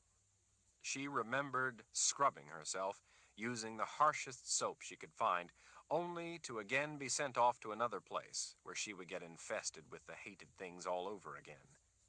When Nietzsche had scrubbed and dunked a dozen times, she finally dragged the girl to a tub of clean water and swished her head about in it to rinse her off. The girl blinked furiously, trying to clear her eyes of the stinging soapy water as it streamed down off her face. Gripping the girl's chin, Nietzsche peered into her red eyes. No doubt your clothes are lousy with nits. You're to scrub your clothes every day, under things especially, or the lice will just be right back. Nietzsche squeezed the girl's cheeks until her eyes watered. You are better than to be filthy with lice. Don't you know that? The girl nodded as best as she could, with Nietzsche's strong fingers holding her face. The big, dark, intelligent eyes, though red from the water and wide with shock, were still filled with that rare sense of wonder. As painful and frightening as the experience was, this had not dispelled it. Burn your bedding. Get new. Given the way these people lived and worked, it seemed a hopeless challenge. Your whole family must burn their bedding, wash all their clothes. The girl nodded her oath. Task completed, Nietzsche marched the girl back toward the gathered crowd. Forcing her along by the studded strap used as a collar, Nietzsche was unexpectedly struck by a memory. It was a memory of the first time she had seen Richard. Nearly every sister at the Palace of the Prophets had been gathered in the great hall to see the new boy Sister Verna had brought in. Nietzsche lingered at the mahogany rail, twining around her finger a lace dangling from her bodice, only to pull the lace straight and then to twine it again when the pair of thick walnut doors opened. The rumbling drone of conversation, sprinkled with bright laughter, trailed to an expectant hush as the group, led by Sister Phoebe, marched into the chamber past the white columns topped by gold capitals and in under the huge vaulted dome. The birth of gifted boys was rare, and a cause of expectant delight when they were discovered and finally brought to live at the palace. A grand banquet was planned for that evening. Most of the sisters, dressed in their finery, stood on the floor below, eager to meet the new boy. Nietzsche remained near the center of the lower balcony. She didn't care whether she met him or not. It came as something of a shock to see how Sister Verna had aged on her journey. Such journeys typically lasted at most a year. This one, beyond the Great Barrier to the New World, had taken nearly 20. Events beyond the barrier being uncertain, Verna had apparently been sent off on her mission too far in advance. Life at the Palace of the Prophets was as long as it was serene. No one at the Palace of the Prophets appeared to have aged at all in so trifling a span of time as 2 decades, but away from the spell that enveloped the palace, Verna had. Verna, probably close to 160 years old, had to be at least 20 years younger than Nietzsche, yet she now looked twice Nietzsche's age. People outside the palace aged at the normal rate, of course, but to see it happen so rapidly to a sister. As the roaring applause thundered on in the huge room, many of the sisters wept over the momentous occasion. Nietzsche yawned. Sister Phoebe held up her hand until the room fell silent. Sisters, Phoebe's voice trembled, please welcome Sister Verna home. She finally had to raise a hand to again bring the clamor of applause to a halt. When the room had quieted, she said, And may I present our newest student, our newest child of the Creator, our newest charge. She turned and held an arm out in introduction, wiggling her fingers, urging the apparently timid boy forward as she went on. Please welcome Richard Cypher to the Palace of the Prophets. Several of the women stepped back out of the way as he strode forward. Nietzsche's eyes widened, her back straightened. It was not a young boy. He was grown into a man. The crowd, despite their shock, clapped and cheered with the warmth of their welcome. Nietzsche didn't hear it. Her attention was riveted by those gray eyes of his. He was introduced to some of the nearby sisters. The novice assigned to him, Pasha, was brought before him and tried to speak to him. Richard brushed Pasha aside, a stag dismissing a vole, and stepped out alone into the center of the room.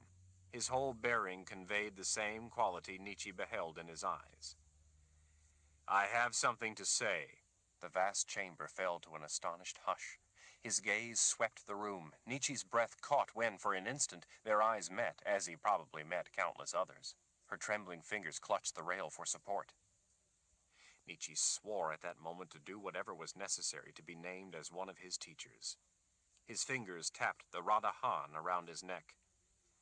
"As long as you keep this collar on me, you are my captors and I am your prisoner." Murmurs hummed in the air. A Radahan was put around a boy's neck not just to govern him, but to protect him as well. The boys were never thought of as prisoners, but wards who needed security, care, and training. Richard, though, did not see it that way. "Since I have committed no aggression against you, that makes us enemies. We are at war." Several older sisters teetered on their heels, nearly fainting. The faces of half the women in the room went red, the rest went white. Nietzsche could not have imagined such an attitude. His demeanor kept her from blinking, lest she overlook something. She drew slow breaths, lest she miss a word. Her pounding heart, though, was beyond her ability to control. "Sister Verna has made a pledge to me that I will be taught to control the gift, and when I have learned what is required, I will be set free. For now, as long as you keep that pledge, we have a truce. But there are conditions." Richard lifted a red leather rod hanging on a fine gold chain around his neck. At the time, Nietzsche hadn't known it to be the weapon of a moored Sith. "I have been collared before. The person who put that collar on me brought me pain to punish me, to teach me, to subdue me." Nietzsche knew that such could be the only fate of one like him. "That is the sole purpose of a collar. You collar a beast. You collar your enemies. I made her much the same offer I am making you. I begged her to release me. She would not. I was forced to kill her. Not one of you could ever hope to be good enough to lick her boots. She did as she did because she was tortured and broken, made mad enough to use a collar to hurt people. She did it against her nature. You," his gaze swept all the eyes watching him, "you do it because you think it is your right. You enslave in the name of your creator. I don't know your creator. The only one beyond this world who I know would do as you do is the keeper." The crowd gasped.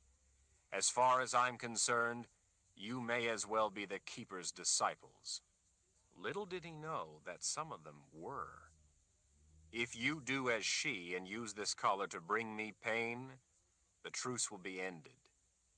You may think you hold the leash to this collar, but I promise you, if the truce ends, you will find that what you hold is a bolt of lightning." The room was as silent as a tomb. He was alone, defiant, in the midst of hundreds of sorceresses who knew how to harness every nuance of the power with which they were born. He knew next to nothing of his ability and was collared by a Radahan besides. In this, he may have been a stag, but a stag challenging a congregation of lions, hungry lions. Richard rolled up his left sleeve. He drew his sword, a sword, in defiance of the prodigious power arrayed before him. The distinctive ring of steel filled the silence as the blade was brought free. Nietzsche stood spellbound as he listed his conditions. He finally pointed back with the sword. "Sister Verna captured me. I have fought her every step of this journey. She has done everything short of killing me and draping my body over a horse to get me here. Though she, too, is my captor and enemy, I owe her certain debts. If anyone lays a finger to her because of me, I will kill that person, and the truce will be ended." Nietzsche couldn't fathom such a strange sense of honor, but somehow she knew it fit what she saw in his eyes. The crowd gasped as Richard drew his sword across the inside of his arm. He turned it, wiping both sides in the blood until it dripped from the tip. Nietzsche could plainly see, even if the others could not, much as she saw in his eyes a quality others did not see, that the sword united with and completed magic within him. His knuckles white around the hilt, he thrust the glistening crimson blade into the air. "I give you a blood oath," he cried out. "Harm the Bakaban Mana, harm Sister Verna, or harm me, and the truce will be ended, and I promise you, we will have war.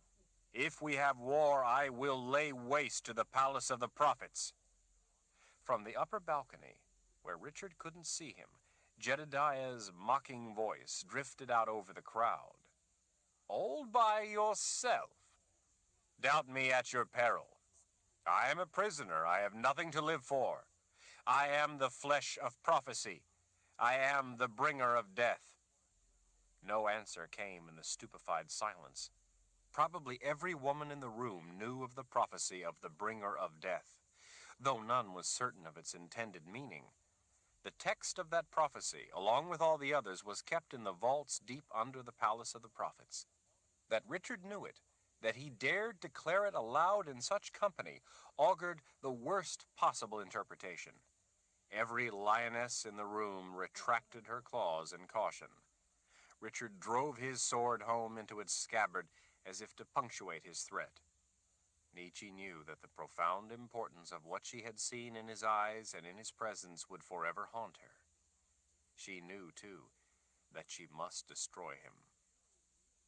Nietzsche had to surrender favors and commit to obligations she never imagined she would have willingly done, but in return she became one of Richard's 6 teachers. The burdens she had taken on in return for that privilege were all worth it when she sat alone with him across a small table in his room, lightly holding his hands, if one could be said to lightly grasp lightning, endeavoring to teach him to touch his Han, the essence of life and spirit within the gifted. Try as he might, he felt nothing. That in itself was peculiar. The inkling of what she felt within him, though, was often enough to leave her unable to bring forth more than a few sparse words. She had casually questioned the others, and knew they were blind to it. Although Nietzsche could not comprehend what it was about his intellect that his eyes and his conduct revealed, she did know that it disturbed the numb safety of her indifference. She ached to grasp it before she had to destroy him, and at the same time ached to destroy him before she did. Whenever she became confident that she was beginning to unravel the mystery of his singular character and thought she could predict what he would do in a given situation, he would confound her by doing something completely unexpected, if not impossible. Time and again he reduced to ashes what she had thought was the foundation of her understanding of him. She spent hours sitting alone in abysmal misery because it seemed to be in plain sight, yet she couldn't define it. She knew only that it was some principle important beyond measure, and it remained beyond her grasp. Richard, never happy about his situation, became increasingly distant as time passed. Forlorn of hope, Nietzsche decided that the time had come.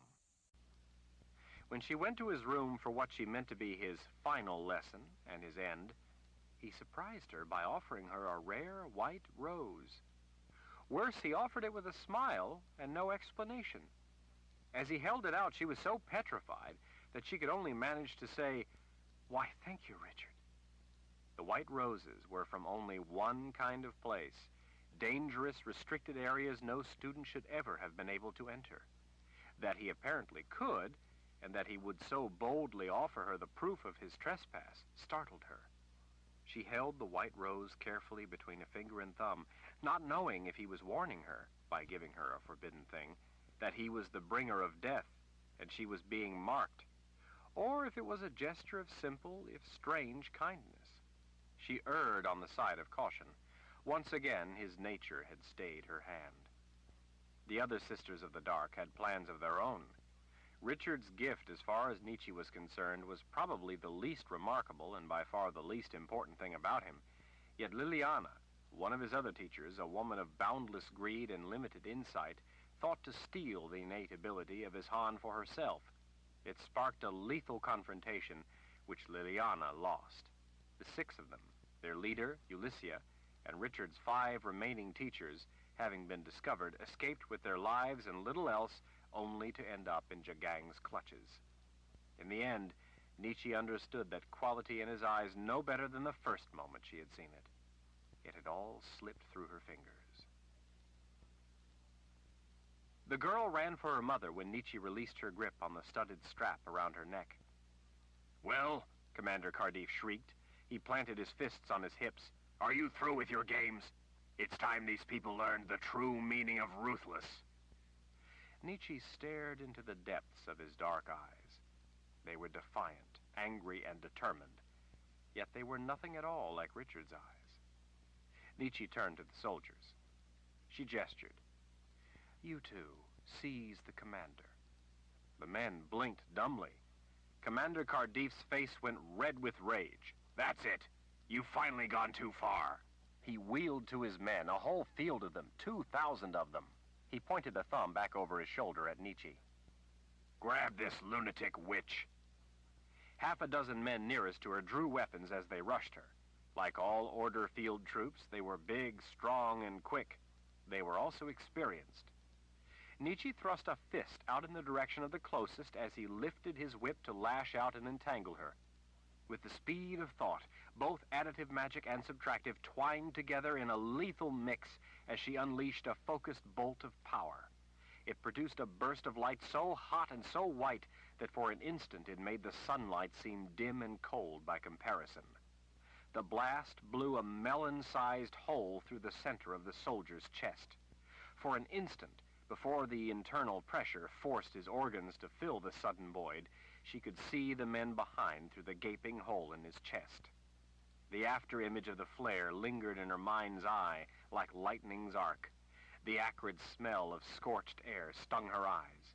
The clap of her power's thunder rumbled out across the surrounding green fields of wheat. Before the soldier hit the ground, Nietzsche unleashed her power on 3 more of the charging men, taking off one's entire shoulder, the wallop whirling him around like a ghastly fountain, the dangling limb flying off into the crowd. A third man was cut almost in 2.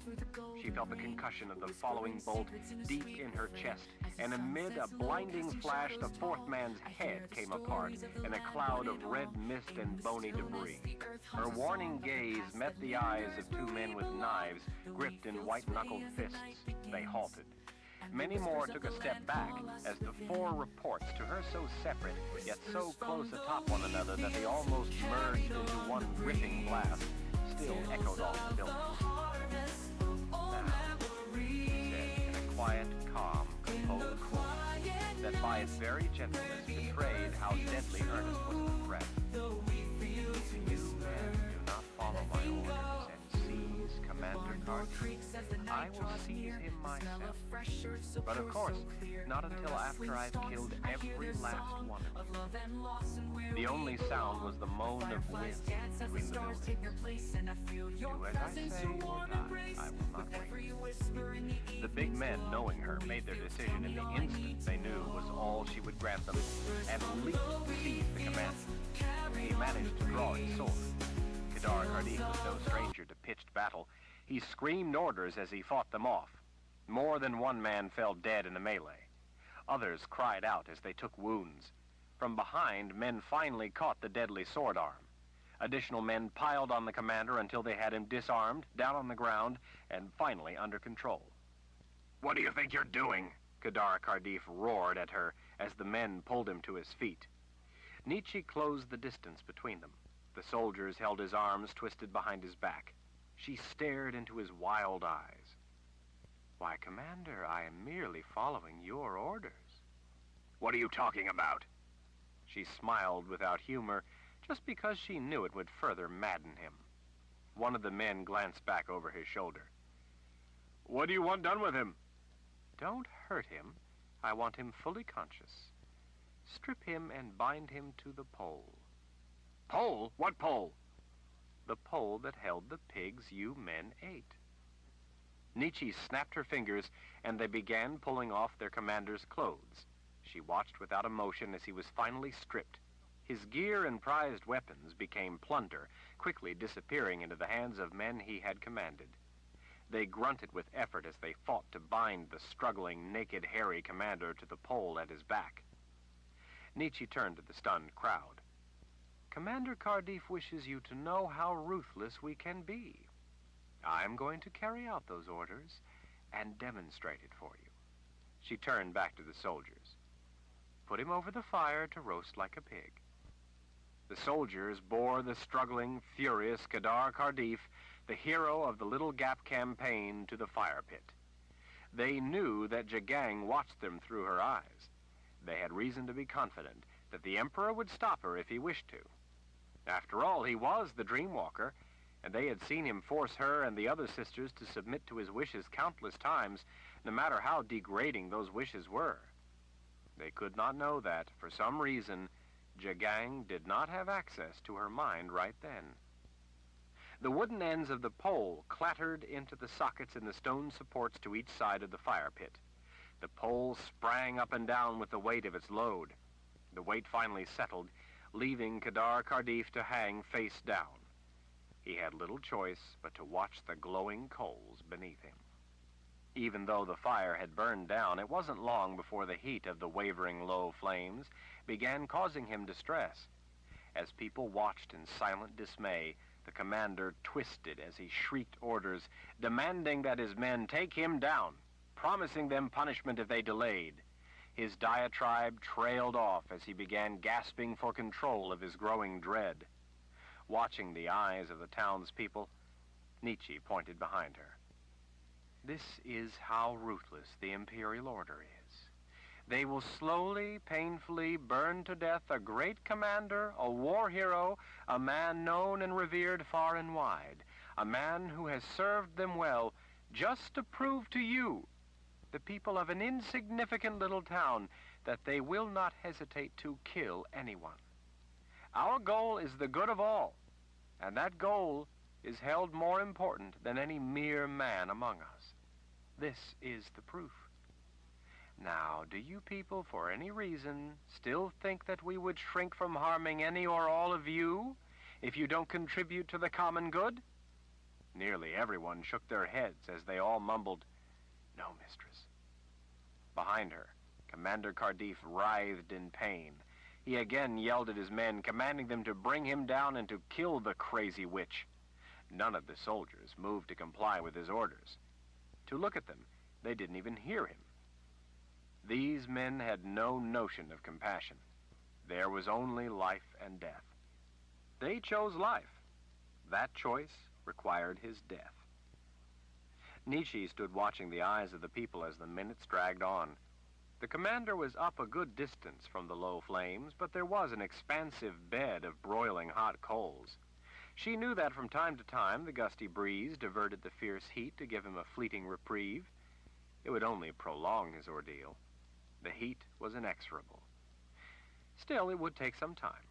She didn't ask for more firewood. She was in no hurry. People's noses wrinkled. Everyone could smell his body hair burning. No one dared speak. As the ordeal wore on, the skin across Cardiff's chest and stomach reddened and then darkened. It was a good 15 minutes before it finally began to crack and split open. He shrieked in pain nearly the entire time. The smell turned to a surprisingly pleasant aroma of cooking meat. In the end, he gave in to wailing for mercy. He called her name, begging her to bring it to an end, to either free him or to finish him quickly. As she listened to him sob her name, she stroked the gold ring through her lower lip, his voice little more to her than the buzzing of a fly. The thin layer of fat that lay over his powerful muscles began melting. He grew hoarse. Fueled by the fat, flames flared up, scorching his face. "Nietzsche!" Cardiff knew his pleas for mercy were falling on indifferent ears. He betrayed his true feelings. "You vicious bitch! You deserved everything I did to you." She casually confronted his wild gaze. "Yes, I did.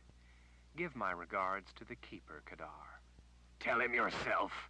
When Jagang finds out about this, he'll tear you limb from limb. You'll soon be in the underworld in the keeper's hands." His words were once more but a trifling drone. Sweat beaded on people's foreheads as the spectacle dragged on. They needed no spoken orders to know she expected them to remain and watch the whole thing. Their own imaginations should they consider disobeying her unspoken orders, would dream up punishments she never could. Only the boys were fascinated by the remarkable exhibition. Knowing looks passed among them. Torture such as this was a treat to the minds of young immortals. Someday they might make good order troops, if they didn't grow up. Nietzsche met the glare of the girl. The hatred in those eyes was breathtaking. Even though the girl had been afraid of the dunking and scrubbing, her eyes at the time had shown that the world was still a wondrous place, and she was something special. Now her eyes betrayed her lost innocence. The whole time, Nietzsche stood tall with her back straight and shoulders square to take the full blow of the girl's bright new hatred, feeling the rare sensation of experiencing something. The girl had no idea that Commander Cardiff had taken her place in the flames. When the commander finally went silent, Nietzsche turned her eyes from the girl and spoke to the townspeople. The past is gone. You are part of the Imperial Order. If you people don't do the moral thing by contributing toward the well-being of your fellow citizens of the Order, I will return. They did not doubt her. If there was one thing they obviously wanted, it was never to see her again. One of the soldiers, his fists trembling at his sides, tramped forward in halting steps. His eyes were wide with bewildered pain. "I want you back, darling," he growled in a voice that didn't match the startled expression in his eyes. The voice turned deadly. "And I want you back right now." There was no mistaking Jagang's voice or the rage in it. It was difficult for him to control the mind of one without the gift. He had the soldier in a tenacious grip. Jagang would not have used a soldier, thereby betraying his impotence, had he been able to reach in and control Nietzsche's mind. She had absolutely no idea why he had suddenly lost the link to her. It had happened before. She knew he would eventually reestablish his ability to hurt her. She had merely to wait. "You are angry with me, Excellency?" "What do you think?" She shrugged. "Since Kadar was your better in bed, I would think you would be pleased." "Get yourself back here right now," the soldier roared in Jagang's voice. "Do you understand? Right now." Nietzsche bowed. "But of course, Excellency." As she straightened, she yanked the soldier's long knife from the sheath at his belt and slammed it hilt deep into his muscled gut. She gritted her teeth with the effort of pivoting the handle sideways, sweeping the blade in a lethal arc through his insides. She doubted the man felt his messy death, writhing at her feet while she waited for a carriage to make its way around the square. He died with Jagang's chuckle on his lips. Since a dreamwalker could only be in a living mind, for the time being, the afternoon returned to quiet. After her carriage rocked to a dusty halt, a soldier reached up and opened the door. She leaned out from the step, turning back to the crowd, holding the outside handrail in order to stand straight so that they all might see her. Her blonde hair fluttered in the sunny breeze. "Do not forget this day, and how your lives were all spared by Jagang the Just. The commander would have murdered you. The Emperor, through me, has instead shown his compassion. Spread the word of the mercy and wisdom of Jagang the Just, and I will have no need to return." The crowd mumbled that they would. "Do you want us to bring the commander with us?" a soldier asked. The man, Kadar Cardiff's loyal second, now wore Cardiff's sword. Like vegetables, Fidelity's fresh vitality was fleeting, its final fate stench and rot. "Leave him to roast as a reminder. Everyone else will return with me to Fairfield." "By your command," he said with a bow. He circled his arm and ordered the men to mount up and move out. Nietzsche leaned out farther and looked up at the driver. "His Excellency wishes to see me. Although he has not said as much, I'm reasonably sure he would like you to hurry." Nietzsche took her place on the hard leather cushion inside, her back straight against the upright seat, while the driver let out a shrill whistle and cracked his whip. The team leaped forward, jerking the carriage ahead. With a hand on the windowsill, she steadied herself as the iron-bound wheels bounced over the hard, rough ground of the town square, until they reached the road, where the carriage settled down into this familiar jolting ride. Sunlight slanted in the window, falling across the empty cushion opposite her. The bold, bright patch glided off the seat as the carriage negotiated a curve in the road, finally slipping up to come to rest in her lap, like a warm cat. Darkly clad riders to each side, ahead and behind, stretched forward over the withers of their galloping mounts. A rumbling roar, along with billowing plumes of dust, lifted into the air from the thundering hooves. For the moment, Nietzsche was free of Jagang. She was surrounded by 2,000 men, yet she felt totally alone.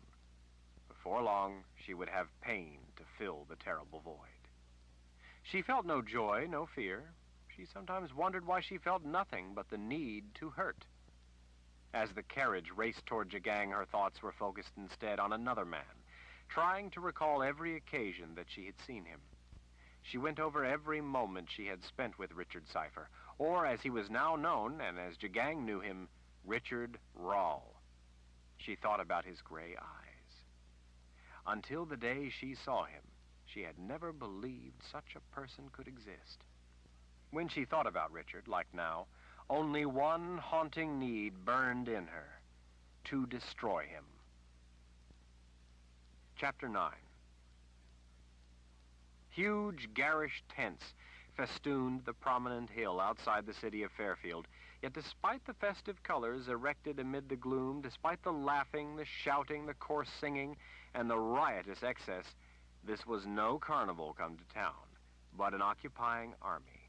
The Emperor's tents and those of his retinue were styled in the fashion of the tents used by some of the nomadic people from Jagang's homeland of Al Tuarang, yet they were embellished far beyond any actual tradition. The Emperor, a man vastly exceeding any nomadic tribal leader's ability to imagine, created his own cultural heritage as he saw fit. Around the tents, covering the hills and valleys as far as Nietzsche could see, the soldiers had pitched their own small, grimy tents. Some were oiled canvas, many more were made from animal skins. Beyond the shared basics of practicality, there was uniformity only in their lack of conformity to any one style. Outside some of the shabby little tents, and almost as large, sat ornate upholstered chairs looted from the city. The juxtaposition almost looked as if it had been intentionally done for a comical effect, but Nietzsche knew the reality had no kinship to humor. When the army eventually moved on, such large, meticulously crafted items were too cumbersome to take and would be left to rot in the weather. Horses were picked haphazardly, with occasional paddocks holding small herds. Other enclosures held meat on the hoof. Individual wagons were scattered here and there, seemingly wherever they could find an empty spot, but in other places they had been set up side by side. Many were camp followers. Others were army wagons with everything from basic supplies to blacksmith equipment. The army brought along minimal siege equipment. They had the gifted to use as weapons of that sort. Brooding clouds scudded low over the scene. The humid air reeked of excrement from both animals and men. The green fields all around had been churned to a muddy morass. The 2,000 men who had returned with Nietzsche had disappeared into the sprawling camp like a sprinkling of raindrops into a swamp.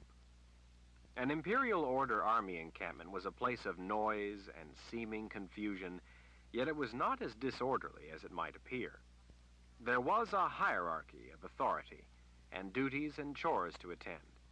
Scattered men worked in solitude on their gear, oiling weapons and leather or rolling their chainmail inside barrels with sand and vinegar to clean it of rust, while others cooked at fires. Farriers saw to the horses. Craftsmen saw to everything from repairing weapons to fashioning new boots to pulling teeth. Mystics of all sorts prowled the camp, tending impoverished souls or warding troublesome demons. Duties completed, raucous gangs gathered together for entertainment, usually gambling and drinking.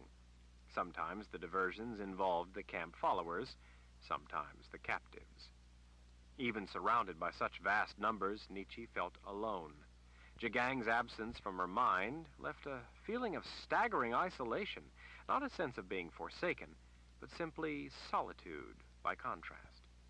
With the dreamwalker in her mind, not even the most intimate detail of life, no thought, no deed, could be held private. His presence lurked in the dark mental corners, and from there he could watch everything. Every word you spoke, every thought you had, every bite you took, every time you cleared your throat, every time you coughed, every time you went to the privy, you were never alone. Never. The violation was debilitating, the trespass complete. That was what broke most of the sisters. The brutal totality of it, the awareness of his constant presence in your own mind, watching. Worst almost, the dream walker's roots sunk down through you, but you never knew when his awareness was focused on you. You might call him a vile name, and with his attention elsewhere, it would go unnoticed. Another time, you might have a brief, private, nasty thought about him, and he would know it the same instant you thought it.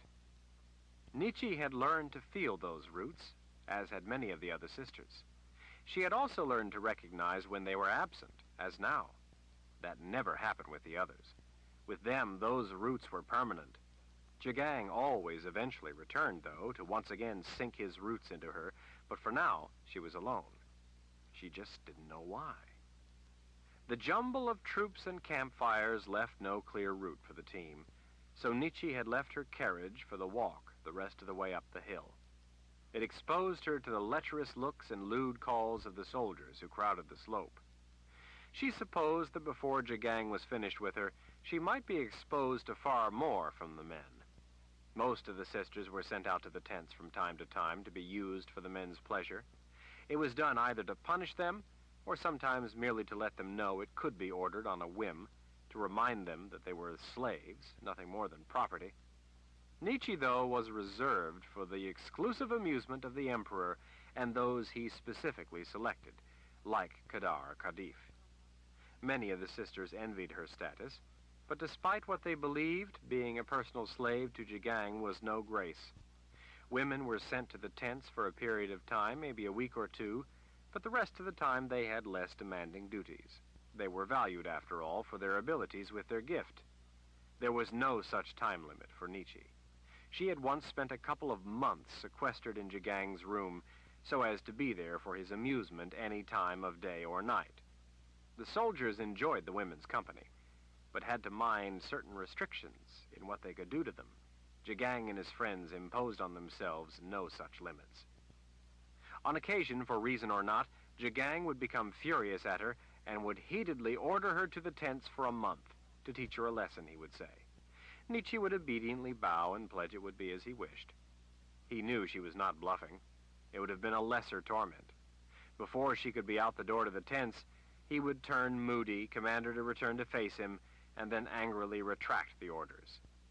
Since the beginning, Nietzsche had, measure by measure, inch by inch, acquired a certain status and freedom afforded none of the others. She hadn't specifically sought it. It just came about. Jagang had confided to her that he read the sisters' thoughts and that they privately referred to her as the Slave Queen. She supposed Jagang told her so as to honor her in his own way, but the title Slave Queen had meant no more to her than Death's mistress. For now, she floated like a bright water lily flower in the dark swamp of men. Other sisters always made an attempt to look as drab as the men so as to go less noticed and be less desirable. They only deceived themselves. They lived in constant terror of what Jagang might do to them. What happened, happened. They had no choice or influence in it. Nietzsche simply didn't care. She wore her fine black dresses and left her long blonde hair uncovered for all to see. For the most part, she did as she wished. She didn't care what Jagang did to her, and he knew it. In much the way Richard was an enigma to her, she was an enigma to Jagang. Too, Jagang was fascinated by her. Despite his cruelty toward her, there was a spark of caution mixed in. When he hurt her, she welcomed it. She merited the brutality. Pain could sometimes reach down into the dark emptiness.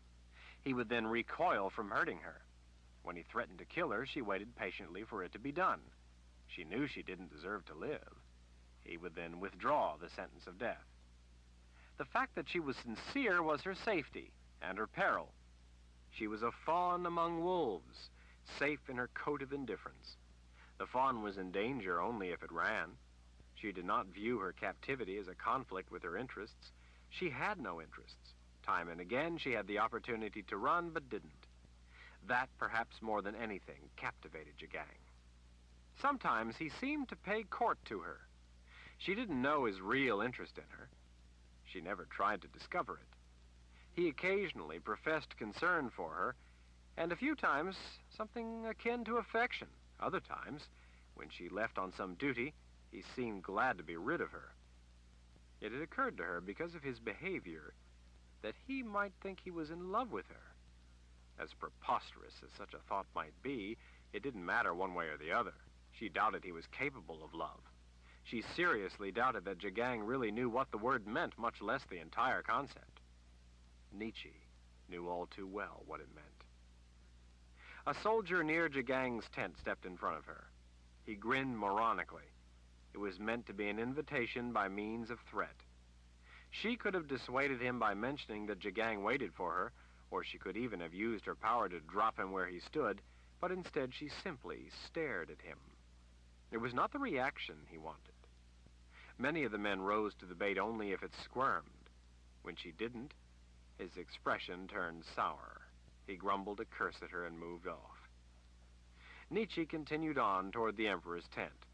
Nomadic tents from all to Orang were actually quite small and practical, being made of bland, unadorned lambskin. Jagang had recreated them rather more grandly than the originals. His own were more oval than round. 3 poles, rather than the customary one, held up the multi-peaked roof. The tent's exterior walls were decorated with brightly embroidered panels.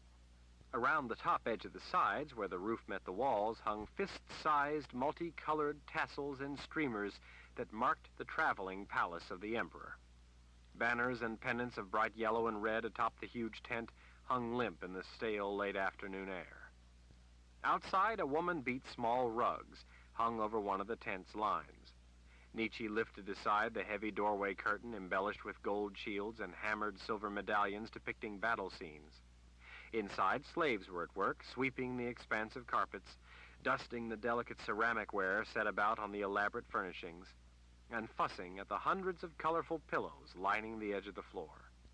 Hangings, richly decorated with traditional All-to-Orang designs, divided the space into several rooms. A few openings overhead, covered with gauzy material, let in a little light. All the thick materials created a quiet place amid the noise. Lamps and candles lent sleepy light to the soft room. Nietzsche did not acknowledge the eyes of the guards flanking the inside of the doorway, or those of the other slaves going about their domestic duties. In the middle of the front room sat Jagang's ornate chair, draped with red silks. This was where he sometimes took audiences, but the chair was empty. She didn't falter, as did other women summoned by His Excellency, but strode resolutely toward his bedroom in the rear section. One of the slaves, a nearly naked boy, looking to be in his late teens, was down on his hands and knees with a small whisk broom, sweeping the carpet set before the entrance to the bedroom. Without meeting Nietzsche's gaze, he informed her that His Excellency was not occupying his tents. The young man, Irwin, was gifted. He lived at the Palace of the Prophets, training to be a wizard. Now, Irwin tended the fringe of carpets and emptied the chamber pots. Nietzsche's mother would have approved. Jagang could be any number of places. He might be off gambling or drinking with his men. He could be inspecting his troops or the craftsmen who attended them. He might be looking over the new captives, selecting those he wanted for himself. He might be talking with Kadar Kardif II. Nietzsche saw several sisters cowering in a corner. Like her, they too were Jagang's slaves. As she strode up to the 3 women, she saw that they were busy sewing, mending some of the tent's gear. "Sister Nietzsche!" Sister Georgia rushed to her feet as a look of relief washed across her face. "We didn't know if you were alive or dead.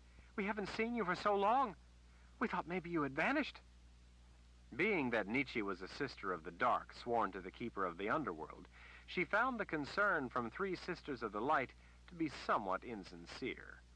Nietzsche supposed that they had considered their captivity a common bond, and their feelings about it paramount, overcoming their more basic rifts. Too, they knew Jagang treated her differently. They were probably eager to be seen as friendly. "I've been away on business for His Excellency." "Of course," Sister Georgia said, dry-washing her hands as she dipped her head. The other 2, Sisters Rochelle and Aubrey, set aside the bag of bone buttons and tent thread untangled themselves from yards of canvas, and then stood beside Sister Georgia. They both bowed their heads slightly to Nietzsche. The three of them feared her inscrutable standing with Jagang. Sister Nietzsche, His Excellency is very angry, Sister Rochelle said. Furious, Sister Aubrey confirmed. He railed at the walls, saying that you had gone too far this time. Nietzsche only stared. Sister Aubrey licked her lips. We just thought you should know, so you can be careful. Nietzsche thought this would be a poor time to suddenly begin being careful. She found the groveling of women hundreds of years her senior annoying. Where's Jagang? He has taken a grand building not far outside the city as his quarters, Sister Aubrey said. It used to be the Minister of Culture's estate, Sister Rochelle added. Nietzsche frowned. Why? He has his tents. Since you've been gone, he's decided that an emperor needs proper quarters, Sister Rochelle said. Proper? Proper for what? To show the world his importance, I suppose. Sister Aubrey nodded. He's having a palace built in Alto Rang. It's his new vision. She arced an arm through the air, apparently indicating with the slice of her hand the grand scale of the place. He's ordered a magnificent palace built. He was planning on using the Palace of the Prophets, Sister Rochelle said, but since it was destroyed, he's decided to build another, only better. The most opulent palace ever conceived. Nietzsche frowned at the three women. He wanted the Palace of the Prophets because it had a spell to slow aging. That was what interested him. All three women shrugged. Nietzsche began to get an inkling of what Jagang might have in mind. So, this place he's at now, what is he doing? Learning to eat with something other than his fingers? Seeing how he likes living the fancy life under a roof? He only told us he was staying there for now, Sister Georgia said. He took most of the younger women with him. He told us to stay here and see to things in case he wished to return to his tent. It didn't sound like much had changed except the setting. Nietzsche sighed. Her carriage was gone. She would have to walk. All right, how do I find the place? After Sister Aubrey gave her detailed directions, Nietzsche thanked them and turned to go. Sister Alessandra has vanished, Sister Georgia said in a voice straining mightily to sound nonchalant. Nietzsche stopped in her tracks. She rounded on Sister Georgia. The woman was middle-aged and seemed to look worse every time Nietzsche saw her. Her clothes were little more than tattered rags she wore with the pride of a fine uniform. Her thin hair was more white than brown. It might once have looked distinguished, but it didn't appear to have seen a brush, much less soap, for weeks. She was probably infested with lice, too. Some people look forward to age as an excuse to become a frump, as if all along their greatest ambition in life had been to be drab and unattractive. Sister Georgia seemed to delight in dowdiness. What do you mean, Sister Alessandra has vanished? Nietzsche caught the slight twitch of satisfaction. Georgia spread her hands innocently. We don't know what happened. She's just turned up missing. Still, Nietzsche didn't move. I see. Sister Georgia spread her hands again, feigning simple-mindedness. It was about the time the prelate disappeared, too. Nietzsche denied them the reward of astonishment. What was Verna doing here? Not Verna, Sister Rochelle said. She leaned in. Anne. Sister Georgia scowled her displeasure at Rochelle for spoiling the surprise, and a surprise it was. The old prelate had died. At least that was what Nietzsche had been told. Since leaving the Palace of the Prophets, Nietzsche had heard about all the other sisters, novices, and young men spending the night at the funeral pyre for Anne and the prophet Nathan. Knowing Anne, there was obviously some sort of deception afoot, but even for her, such a thing would be extraordinary. The three sisters smiled like cats with a carp. They looked eager for a long game of truth and gossip. Give me the important details. I don't have time for the long version. His Excellency wishes to see me. Nietzsche took in the three wilting smiles. She kept her voice level. Unless you want to risk him returning here, angry and impatient to see me. Sisters Rochelle and Aubrey blanched. Georgia abandoned the game and went back to dry washing her hands. The prelate came to the camp when you were gone and was captured. Why would she come into Jagang's midst? To try to convince us to escape with her, Sister Rochelle blurted out. A shrill titter, jittery rather than amused, burbled up. She had some silly story about the chimes being loose and magic failing. Imagine that. Wild stories they were. Expected us to believe. So that was what happened, Nietzsche whispered as she stared off in reflection. She realized instantly it was no wild story. Pieces began fitting together. Nietzsche used her gift. The others weren't allowed to, so they might not know if magic had failed for a time. That's what she claimed, Sister Georgia said. So, magic had failed, Nietzsche reasoned aloud, and she thought that would prevent the Dreamwalker from controlling your minds. That might explain much of what Nietzsche didn't understand, why Jagang sometimes couldn't enter her mind. But if the chimes are loose, were, Sister Georgia said, even if it was true, for a time, they now have been banished. His Excellency has full access to us, I'm happy to say, and everything else concerning magic has returned to normal. Nietzsche could almost see the three of them wondering if Jagang was listening to their words. But if magic was returned to normal, Jagang should be in Nietzsche's mind. He wasn't. She felt the spark of a possible understanding fizzle and die. So the prelate made a blunder and Jagang caught her. Well, not exactly, Sister Rochelle said. Sister Georgia went and got the guards. We turned her in, as was our duty. Nietzsche burst out with a laugh. Her own sisters of the light. How ironic. She risks her life while the chimes have interrupted magic to come and save your worthless hides, and instead of escaping with her, you turn her in. How fitting. We had to, Sister Georgia protested. His Excellency would have wished it. Our place is to serve. We know better than to try to escape. We know our place. Nietzsche surveyed their tense faces. These women sworn to the Creator's light. These sisters of the light who had worked hundreds of years in his name.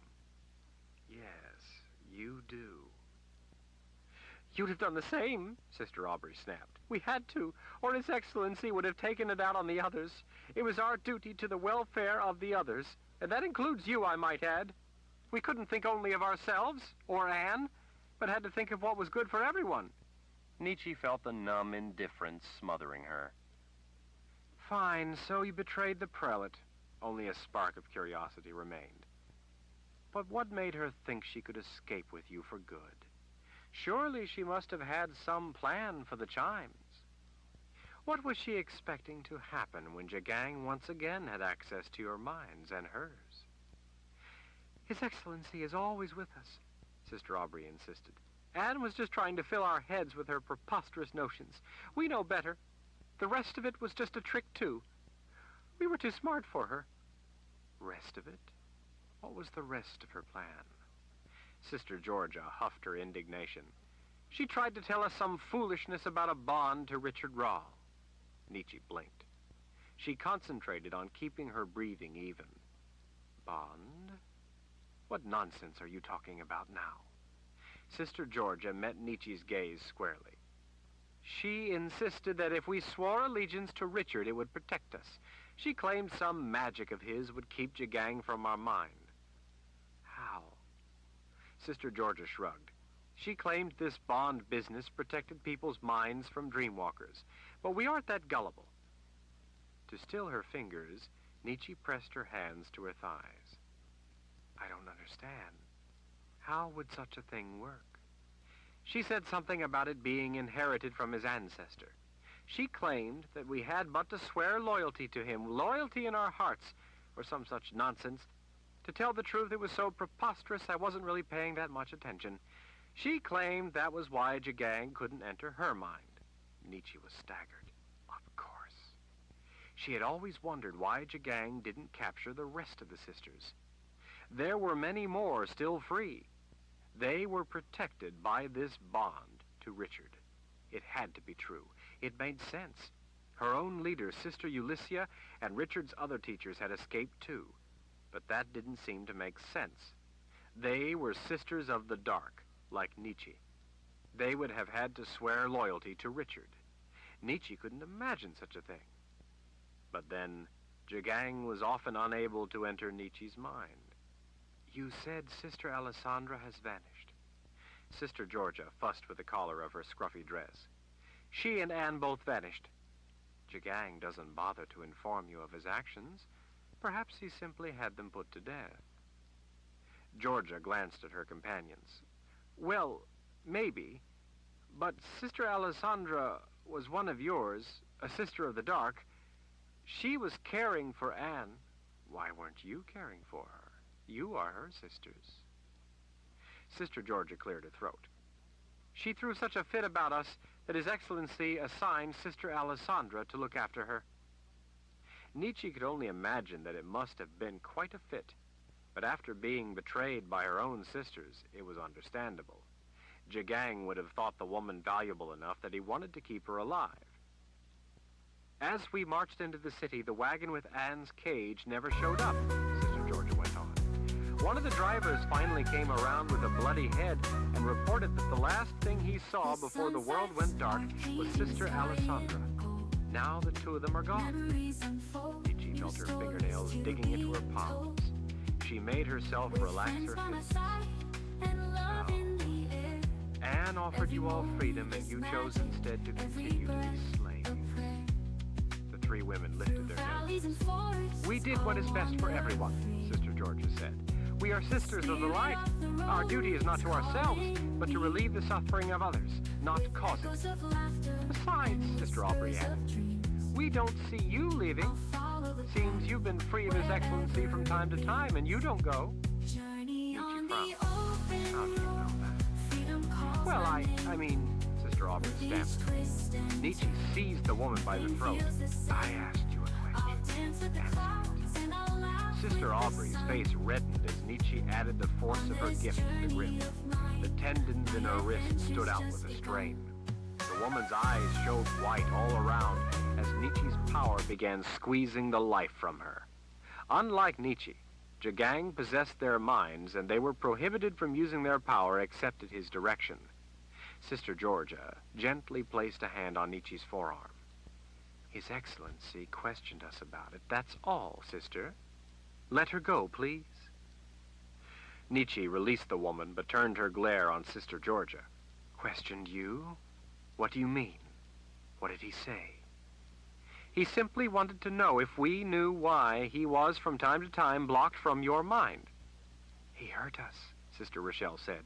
He hurt us with his questions because we had no answer. We don't understand it. For the first time, Nietzsche did. Sister Aubrey comforted her throat. What is it with you, Sister Nietzsche? Why is His Excellency so curious about you? Why is it you can resist him? Nietzsche turned and walked away. Thank you for the help, sisters. If you can be free of him, why do you not leave? Sister Georgia called out. Nietzsche turned back from the doorway.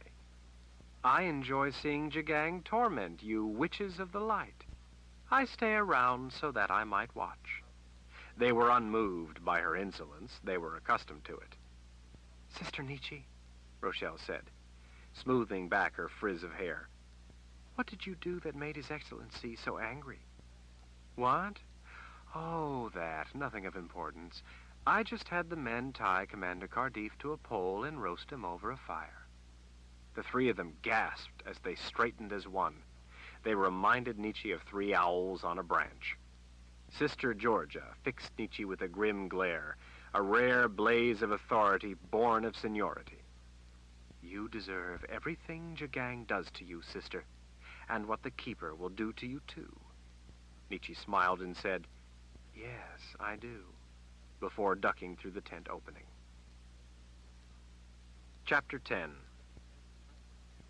The city of Fairfield had returned to a semblance of order. It was the order of a military post. Little of what could be said to make a city was left. Many of the buildings remained, but there were few of the people who had once lived and worked in them. Some of the buildings had been reduced to charred beams and blackened rubble. Others were hulks with windows and doors broken out. Yet most were much the same as they had been before, except, of course, that all had been emptied in the wanton looting. The buildings stood like husks, only a reminder of past life. Here and there a few toothless old people sat, legs splayed, leaning against a wall, watching with empty eyes the masses of armed men moving up and down their streets. Orphaned children wandered in a daze or peered out from dark passageways. Nietzsche found it remarkable how quickly civilization could be stripped from a place. As she walked through the streets, Nietzsche thought she understood how many of the buildings would feel if they could feel. Empty, devoid of life, lacking purpose while they waited for someone to serve, their only true value being in service to the living. The streets, populated as they were by grim-faced soldiers, gaunt beggars, the skeletal old and sick, wailing children, all amongst the rubble and filth, looked much like some of the streets Nietzsche remembered from when she was little. Her mother often sent her out to streets like this to minister to the destitute. "It's the fault of men like your father," her mother had said. "He's just like my father was. He has no feelings, no concern for anyone but himself. He's heartless."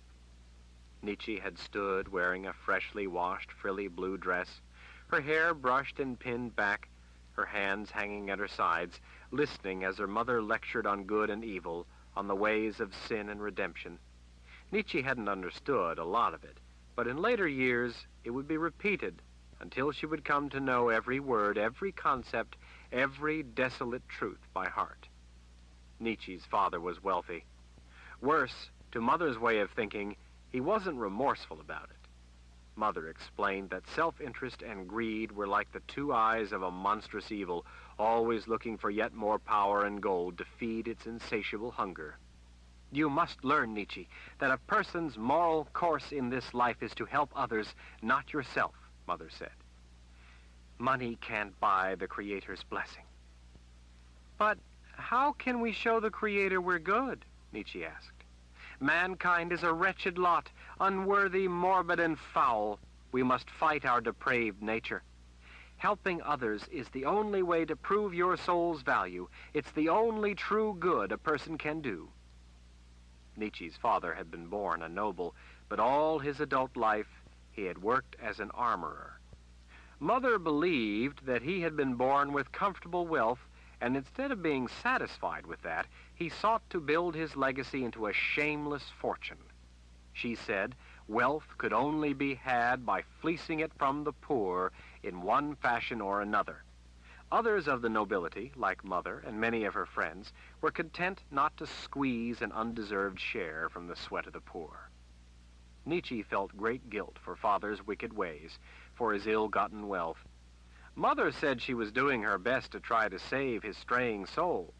Nietzsche never worried for her mother's soul, because people were always saying how caring, how kind-hearted, how charitable Mother was, but Nietzsche would sometimes lie awake at night, unable to sleep with worry for Father, worried that the Creator might exact punishment before Father could be redeemed. While Mother went to meetings with her important friends, the nanny on the way to the market often took Nietzsche to Father's business to ask his wishes for dinner. Nietzsche relished watching and learning things at Father's work. It was a fascinating place. When she was very young, she thought she might grow up to be an armorer, too. At home, she would sit on the floor and play at hammering on an item of clothing meant to be armor, laid on an upturned shoe used as an anvil. That innocent time was her fondest memory of her childhood. Nietzsche's father had a great many people working for him. Wagons brought foursquare bars and other supplies from distant places. Heavy cast metal sows came in on barges. Other wagons with guards took goods to far-off customers. There were men who forged metal, men who hammered it into shape, and yet other men who shaped glowing metal into weapons. Some of the blades were made from costly poison steel, said to inflict mortal wounds even in a small cut. There were other men who sharpened blades, men who polished armor, and men who did beautiful engraved artwork on shields, armor, and blades. There were even women who worked for Nietzsche's father, helping to make chainmail. Nietzsche watched them, sitting on benches at long wooden tables, gossiping a bit among themselves, tittering at stories as they worked with their pincers, burring over tiny rivets in the flattened ends of all those thousands of little steel rings that together went into the making of a suit of chainmail armor. Nietzsche thought it remarkable that man's inventiveness could turn something as hard as metal into a suit of clothes. Men from all around, and from distant places too, came to buy her father's armor. Father said it was the finest armor made. His eyes, the color of the blue sky on a perfect summer day, sparkled wonderfully when he spoke of his armor. Some was so beautiful that kings traveled from great distances to have armor ordered and fitted.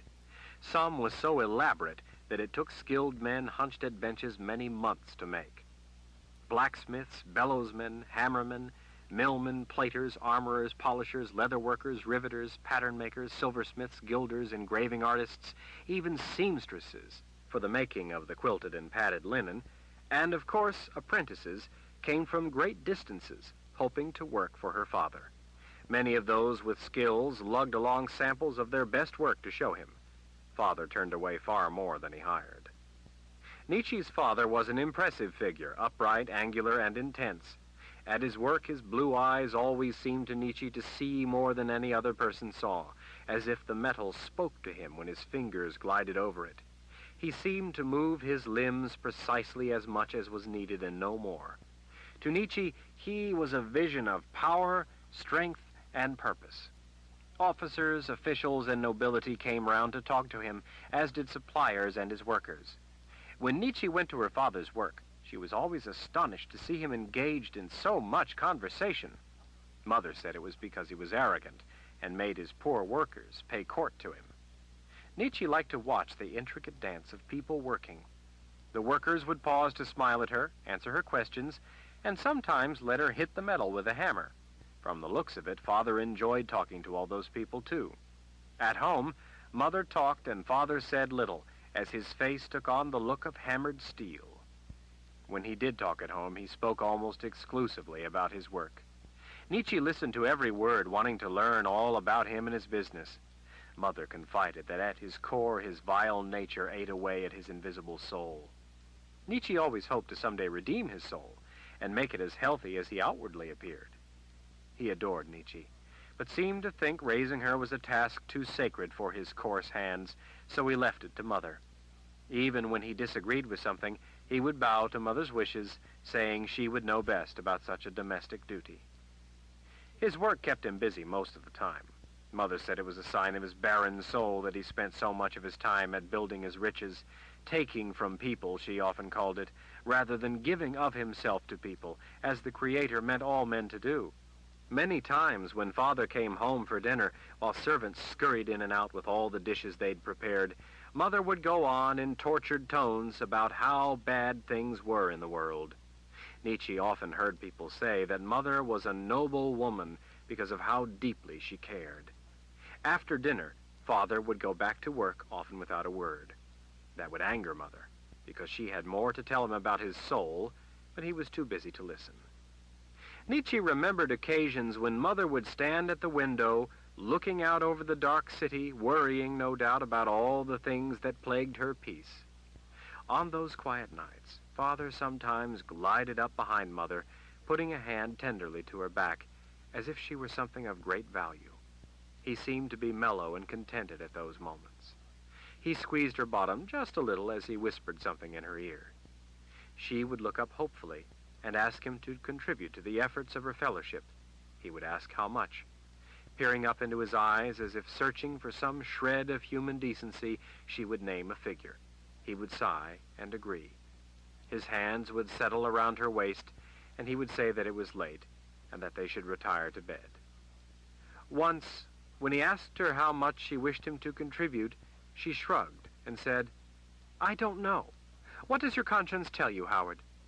But a man of true compassion would do better than you usually do, considering that you have more than your fair share of wealth, and the need is so great." He sighed.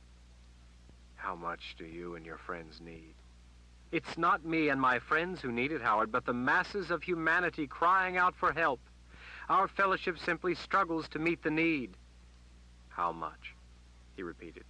She said, 500 gold crowns. as if the number were a club she had been hiding behind her back, and seeing the opening she had been waiting for, she suddenly brandished it to bully him. With a gasp, Father staggered back a step. "Do you have any idea of the work required to make a sum of that size?" "You do no work, Howard. Your slaves do it for you." "Slaves? They are the finest craftsmen." "They should be. You steal the best workers from all over the land." "I pay the best wages in the land. They are eager to work for me." "They are the poor victims of your tricks. You exploit them. You charge more than anyone else. You have connections and make deals to cut out other armorers. You steal the food from the mouths of working people just to line your own pockets." "I offer the finest work. People buy from me because they want the best. I charge a fair price for it." "No one charges as much as you, and that's the simple fact. You always want more. Gold is your only goal." "People come to me willingly because I have the highest standards. That is my goal. The other shops produce haphazard work that doesn't proof out. My tempering is superior. My work is all proofed to a double-stamp standard. I won't sell inferior work. People trust me. They know I create the best pieces." "Your workers do. You simply rake in the money. The profits go to wages and to the business. I just sank a fortune into the new battering mill." "Business, business, business. When I ask you to give a little something back to the community, to those in need, you act as if I wanted you to gouge out your eyes. Would you really rather see people die than to give a pittance to save them? Does money really mean more to you, Howard, than people's lives? Are you that cruel and unfeeling a man?" Father hung his head for a time, and at last quietly agreed to send his man around with the gold. His voice came gentle again. He said he didn't want people to die, and he hoped the money would help. He told her it was time for bed. "You put me off, Howard, with your arguing. You couldn't just give charitably of yourself. It always has to be dragged out of you, when it's the right thing to do in the first place. You only agreed now because of your lecherous needs. Honestly, do you think I have no principles?" Father simply turned and headed for the door. He paused as he suddenly saw Nietzsche sitting on the floor watching. The look on his face frightened her, not because it was angry or fierce, but because there seemed to be so much in his eyes, and the weight of never being able to express it was crushing him. Raising Nietzsche was Mother's work, and he had promised her he would not meddle. He swept his blonde hair back from his forehead, then turned and picked up his coat. In a level voice, he said to Mother that he was going to go see to some things at work. After he was gone, Mother, too, saw Nietzsche forgotten on the floor, playing with beads on a board, pretending to make chainmail. Her arms folded, she stood over Nietzsche for a long moment. "Your father goes to whores, you know. I'm sure that's where he's off to now. A whore. You may be too young to understand, but I want you to know, so that you don't ever put any faith in him. He's an evil man. I'll not be his whore. Now put away your things and come with Mother. I'm going to see my friends. It's time you came along and began learning about the needs of others instead of just your own wants." At her friend's house, there were a few men and several women sitting and talking in serious tones. When they politely inquired after Father, Nietzsche's mother reported that he was off working or whoring, I don't know which, and can control neither. Some of the women laid a hand on her arm and comforted her. It was a terrible burden she bore, they said. Across the room sat a silent man who looked to Nietzsche as grim as death itself. Mother quickly forgot about Father as she became engrossed in the discussion her friends were having about the terrible conditions of people in the city. People were suffering from hunger, injuries, sickness, disease, lack of skill, no work, too many children to feed, elderly to care for, no clothes, no roof over their heads, and every other kind of strife imaginable. It was all so frightening. Nietzsche was always anxious when Mother talked about how things couldn't go on the way they were for much longer and that something had to be done. Nietzsche wished someone would hurry up and do it. Nietzsche listened as Mother's fellowship friends talked about all the intolerant people who harbored hate. Nietzsche feared ending up as one of those terrible people. She didn't want the Creator to punish her for having a cold heart. Mother and her friends went on at great length about their deep feeling for all the problems around them. After each person said their piece, they would steal a glance over at the man sitting solemnly in the straight chair against the wall, watching with careful dark eyes as they talked. "The prices of things are just terrible," a man with droopy eyelids said. He was all crumpled down in his chair like a pile of dirty clothes. "It isn't fair. People shouldn't be allowed to just raise their prices whenever they want. The Duke should do something. He has the king's ear." "The Duke," Mother said. She sipped her tea. "Yes, I've always found the Duke to be a man sympathetic to good causes. I think he could be persuaded to introduce sensible laws." Mother glanced over the gold rim of her cup at the man in the straight chair. One of the women said she would encourage her husband to back the Duke. Another spoke that they would write a letter of support for such an idea. "People are starving," a wrinkled woman said, into a lull in the conversation. People eagerly mumbled their acknowledgement, as if this were an umbrella to run in under to escape the drenching silence. "I see it every day. If we could just help some of those unfortunate people." One of the other women puffed herself up like a chicken ready to lay an egg. "It's just terrible the way no one will give them a job, when there's plenty of work, if it was just spread around." "I know," Mother said with a tisk. "I've talked to Howard until I'm blue in the face. He just hires people who please him, rather than those needing the job the most. It's a disgrace." The others sympathized with her burden. "It isn't right that a few men should have so much more than they need, while so many people have so much less," the man with the droopy eyelids said. "It's immoral." "Man has no right to exist for his own sake," Mother was quick to put in as she nibbled on a piece of dense cake while glancing again at the grimly silent man. "I tell Howard all the time that self-sacrifice in the service of others is man's highest moral duty and his only reason for being placed in this life.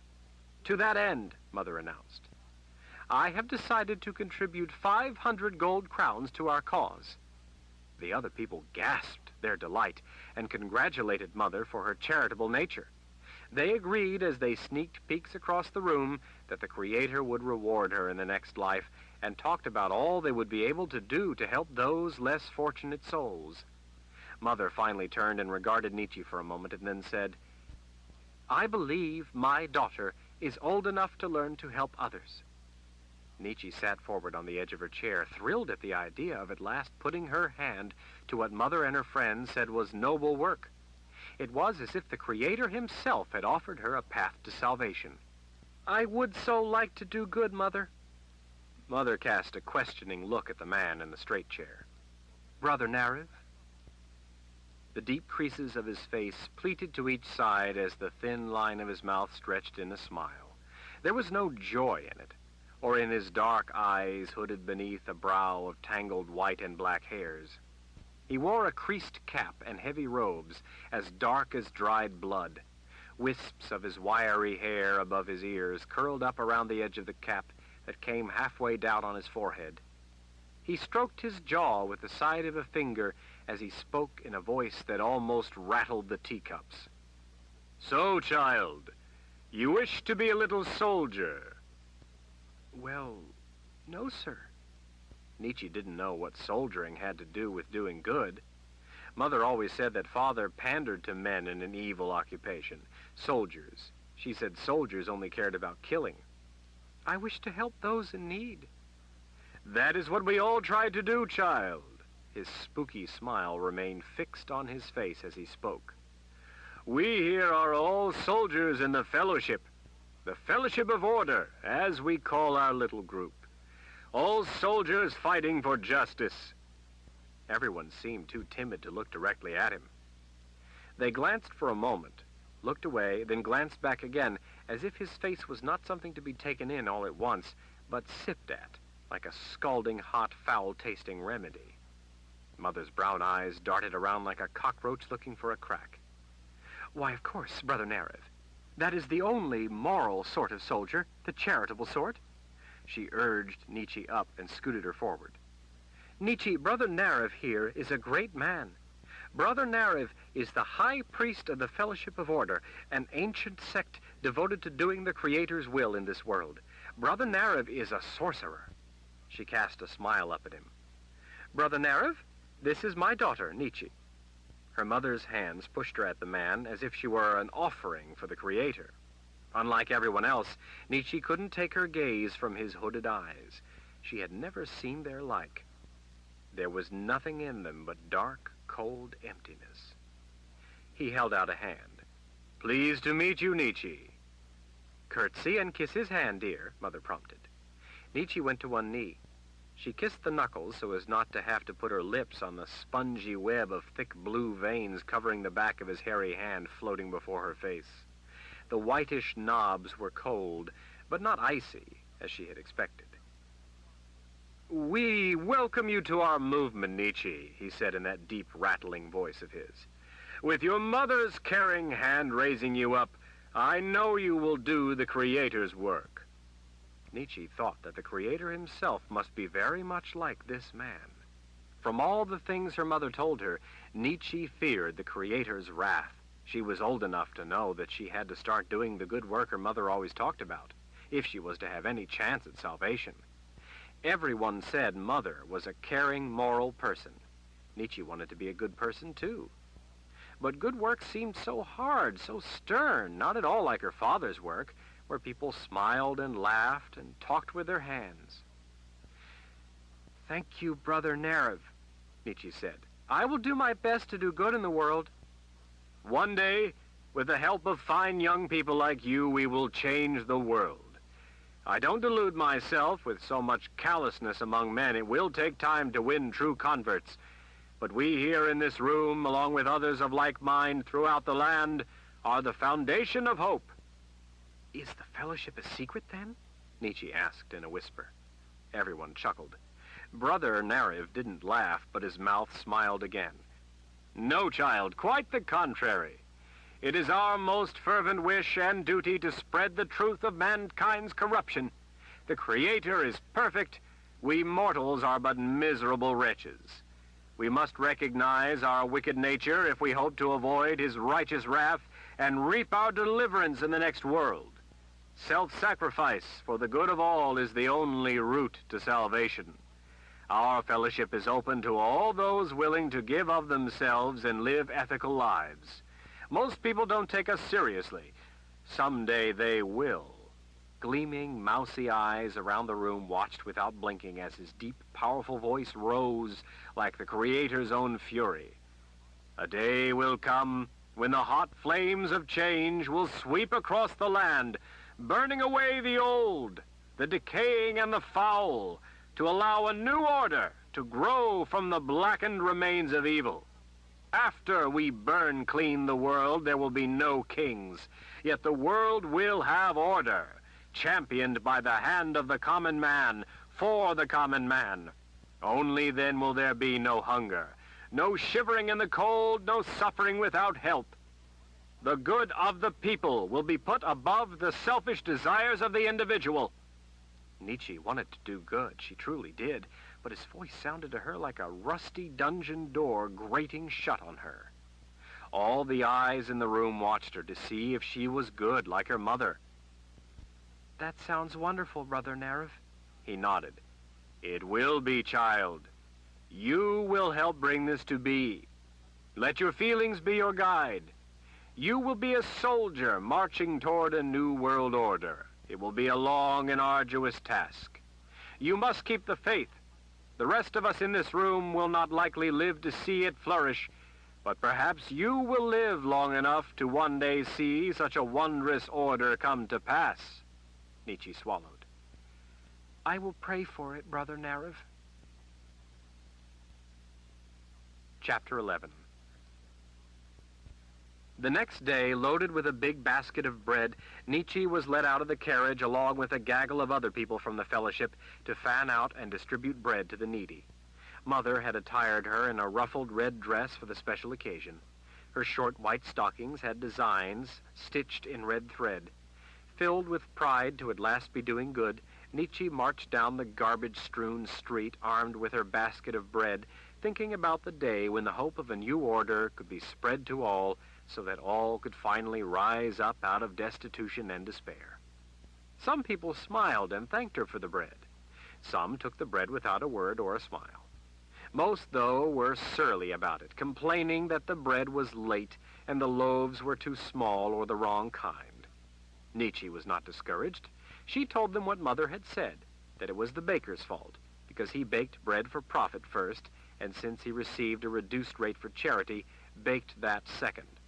Nietzsche told them that she was sorry that wicked people treated them as second rate, but that someday the Fellowship of Order would come to the land and see to it that everyone was treated the same. As Nietzsche walked down the street handing out the bread, a man snatched her arm and pulled her into the stench of a narrow, dark alley. She offered him a loaf of bread. He swiped the basket out of her hands. He said he wanted silver or gold. Nietzsche told him she had no money. She gasped in panic as he yanked her close. His filthy, probing fingers groped everywhere on her body, even violating her most private places, looking for a purse, but found none hidden on her. He pulled off her shoes and threw them away when he found they had no coins hidden in them. His fist punched her twice in the stomach. Nietzsche crashed to the ground. He spat a curse at her as he stole away into the shadowed heaps of refuse. Holding herself up on trembling arms, Nietzsche vomited into the oily water running from under the mounds of offal. People passing the alley looked in and saw her retching there on the ground, but turned their eyes back to the street and hurried on their way. A few quickly darted into the alley, bent, and scooped up bread from the overturned basket before rushing off. Nietzsche panted, tears stinging her eyes, trying to get her wind back. Her knees were bleeding. Her dress was splattered with scum. When she returned home in tears, Mother smiled at seeing her. "Their plight often brings tears to my eyes, too." Nietzsche shook her head, her golden locks swinging side to side, and told Mother that a man had grabbed her and hit her, demanding money. Nietzsche reached for her mother as she wailed in misery that he was a wicked, wicked man. Mother smacked her mouth. "Don't you dare judge people. You are just a child. How can you presume to judge others?" Stopped cold, Nietzsche was bewildered by the slap, more startling than painful. The rebuke stung more. "But, Mother, he was cruel to me. He touched me everywhere, and then he hit me." Mother smacked her mouth again, harder the second time. "I'll not have you disgrace me before Brother Narev and my friends with such insensitive talk. Do you hear? You don't know what made him do it. Perhaps he has sick children at home, and he needs money to buy medicine. Here he sees some spoiled rich child, and he finally breaks, knowing his own child has been cheated in life by the likes of you and all your fine things.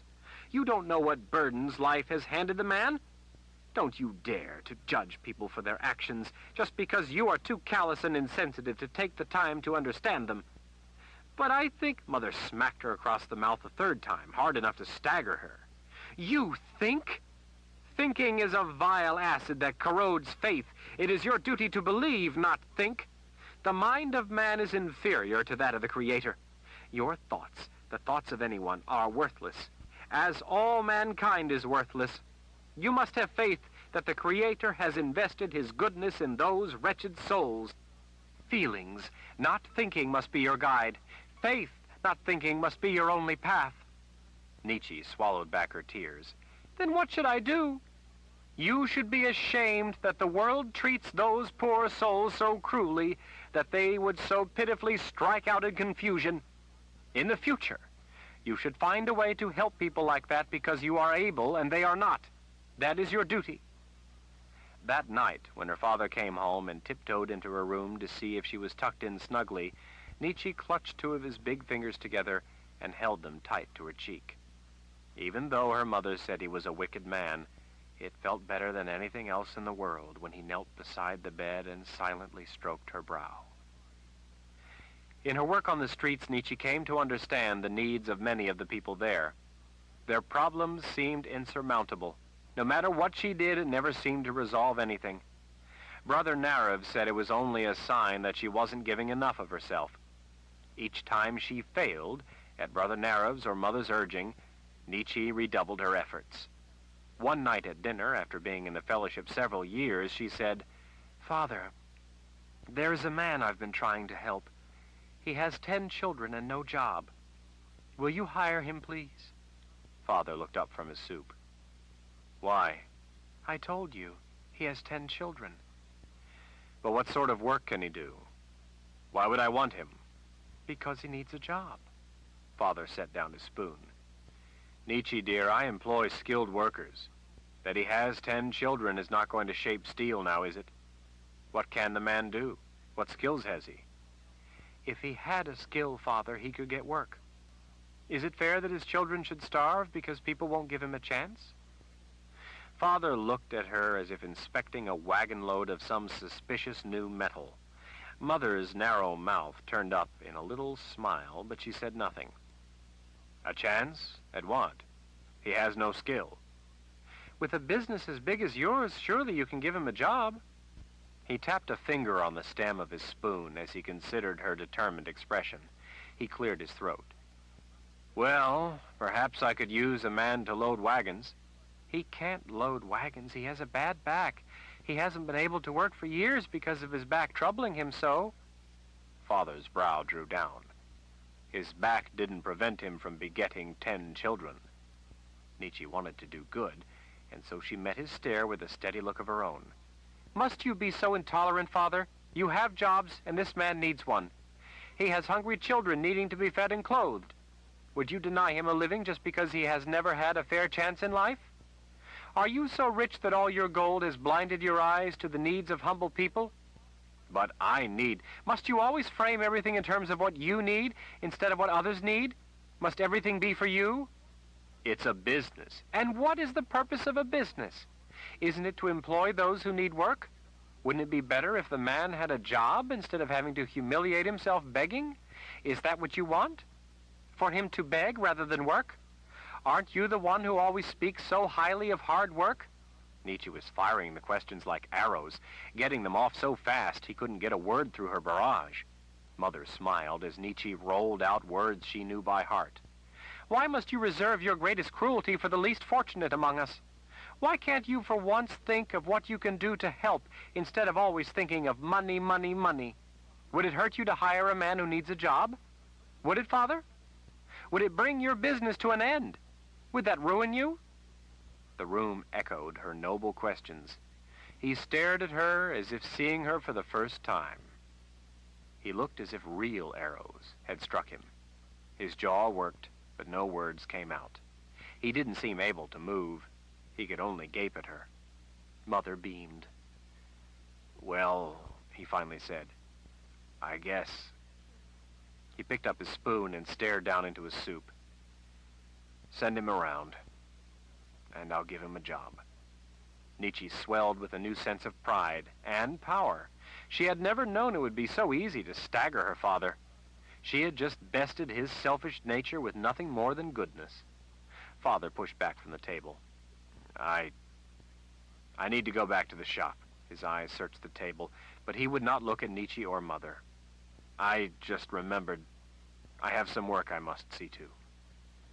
After he had gone, Mother said, I'm glad to see that you have chosen the righteous path, Nietzsche, instead of following his evil ways. You will never regret letting your love of mankind guide your feelings. The Creator will smile upon you. Nietzsche knew she had done the right thing, the moral thing, yet the thought that came to haunt her victory was the night her father had come into her room and silently stroked her brow as she had held 2 of his fingers to her cheek. The man went to work for Father.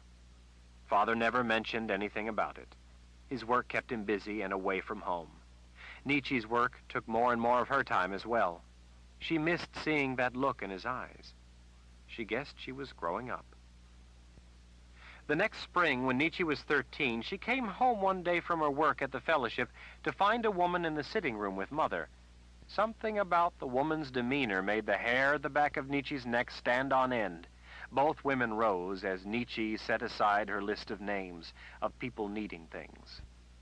Nietzsche, darling, this is Sister Alessandra. She's traveled here from the Palace of the Prophets in Tanamura. The woman was older than Mother. She had a long braid of fine brown hair looped around in a circle and pinned to the back of her skull like a loaf of braided bread. Her nose was a little too big for her face, and she was plain, but not at all ugly. Her eyes focused on Nietzsche with an unsettling intensity, and they didn't dart about the way Mother's always did. End of side 3. To continue, Turn the cassette over.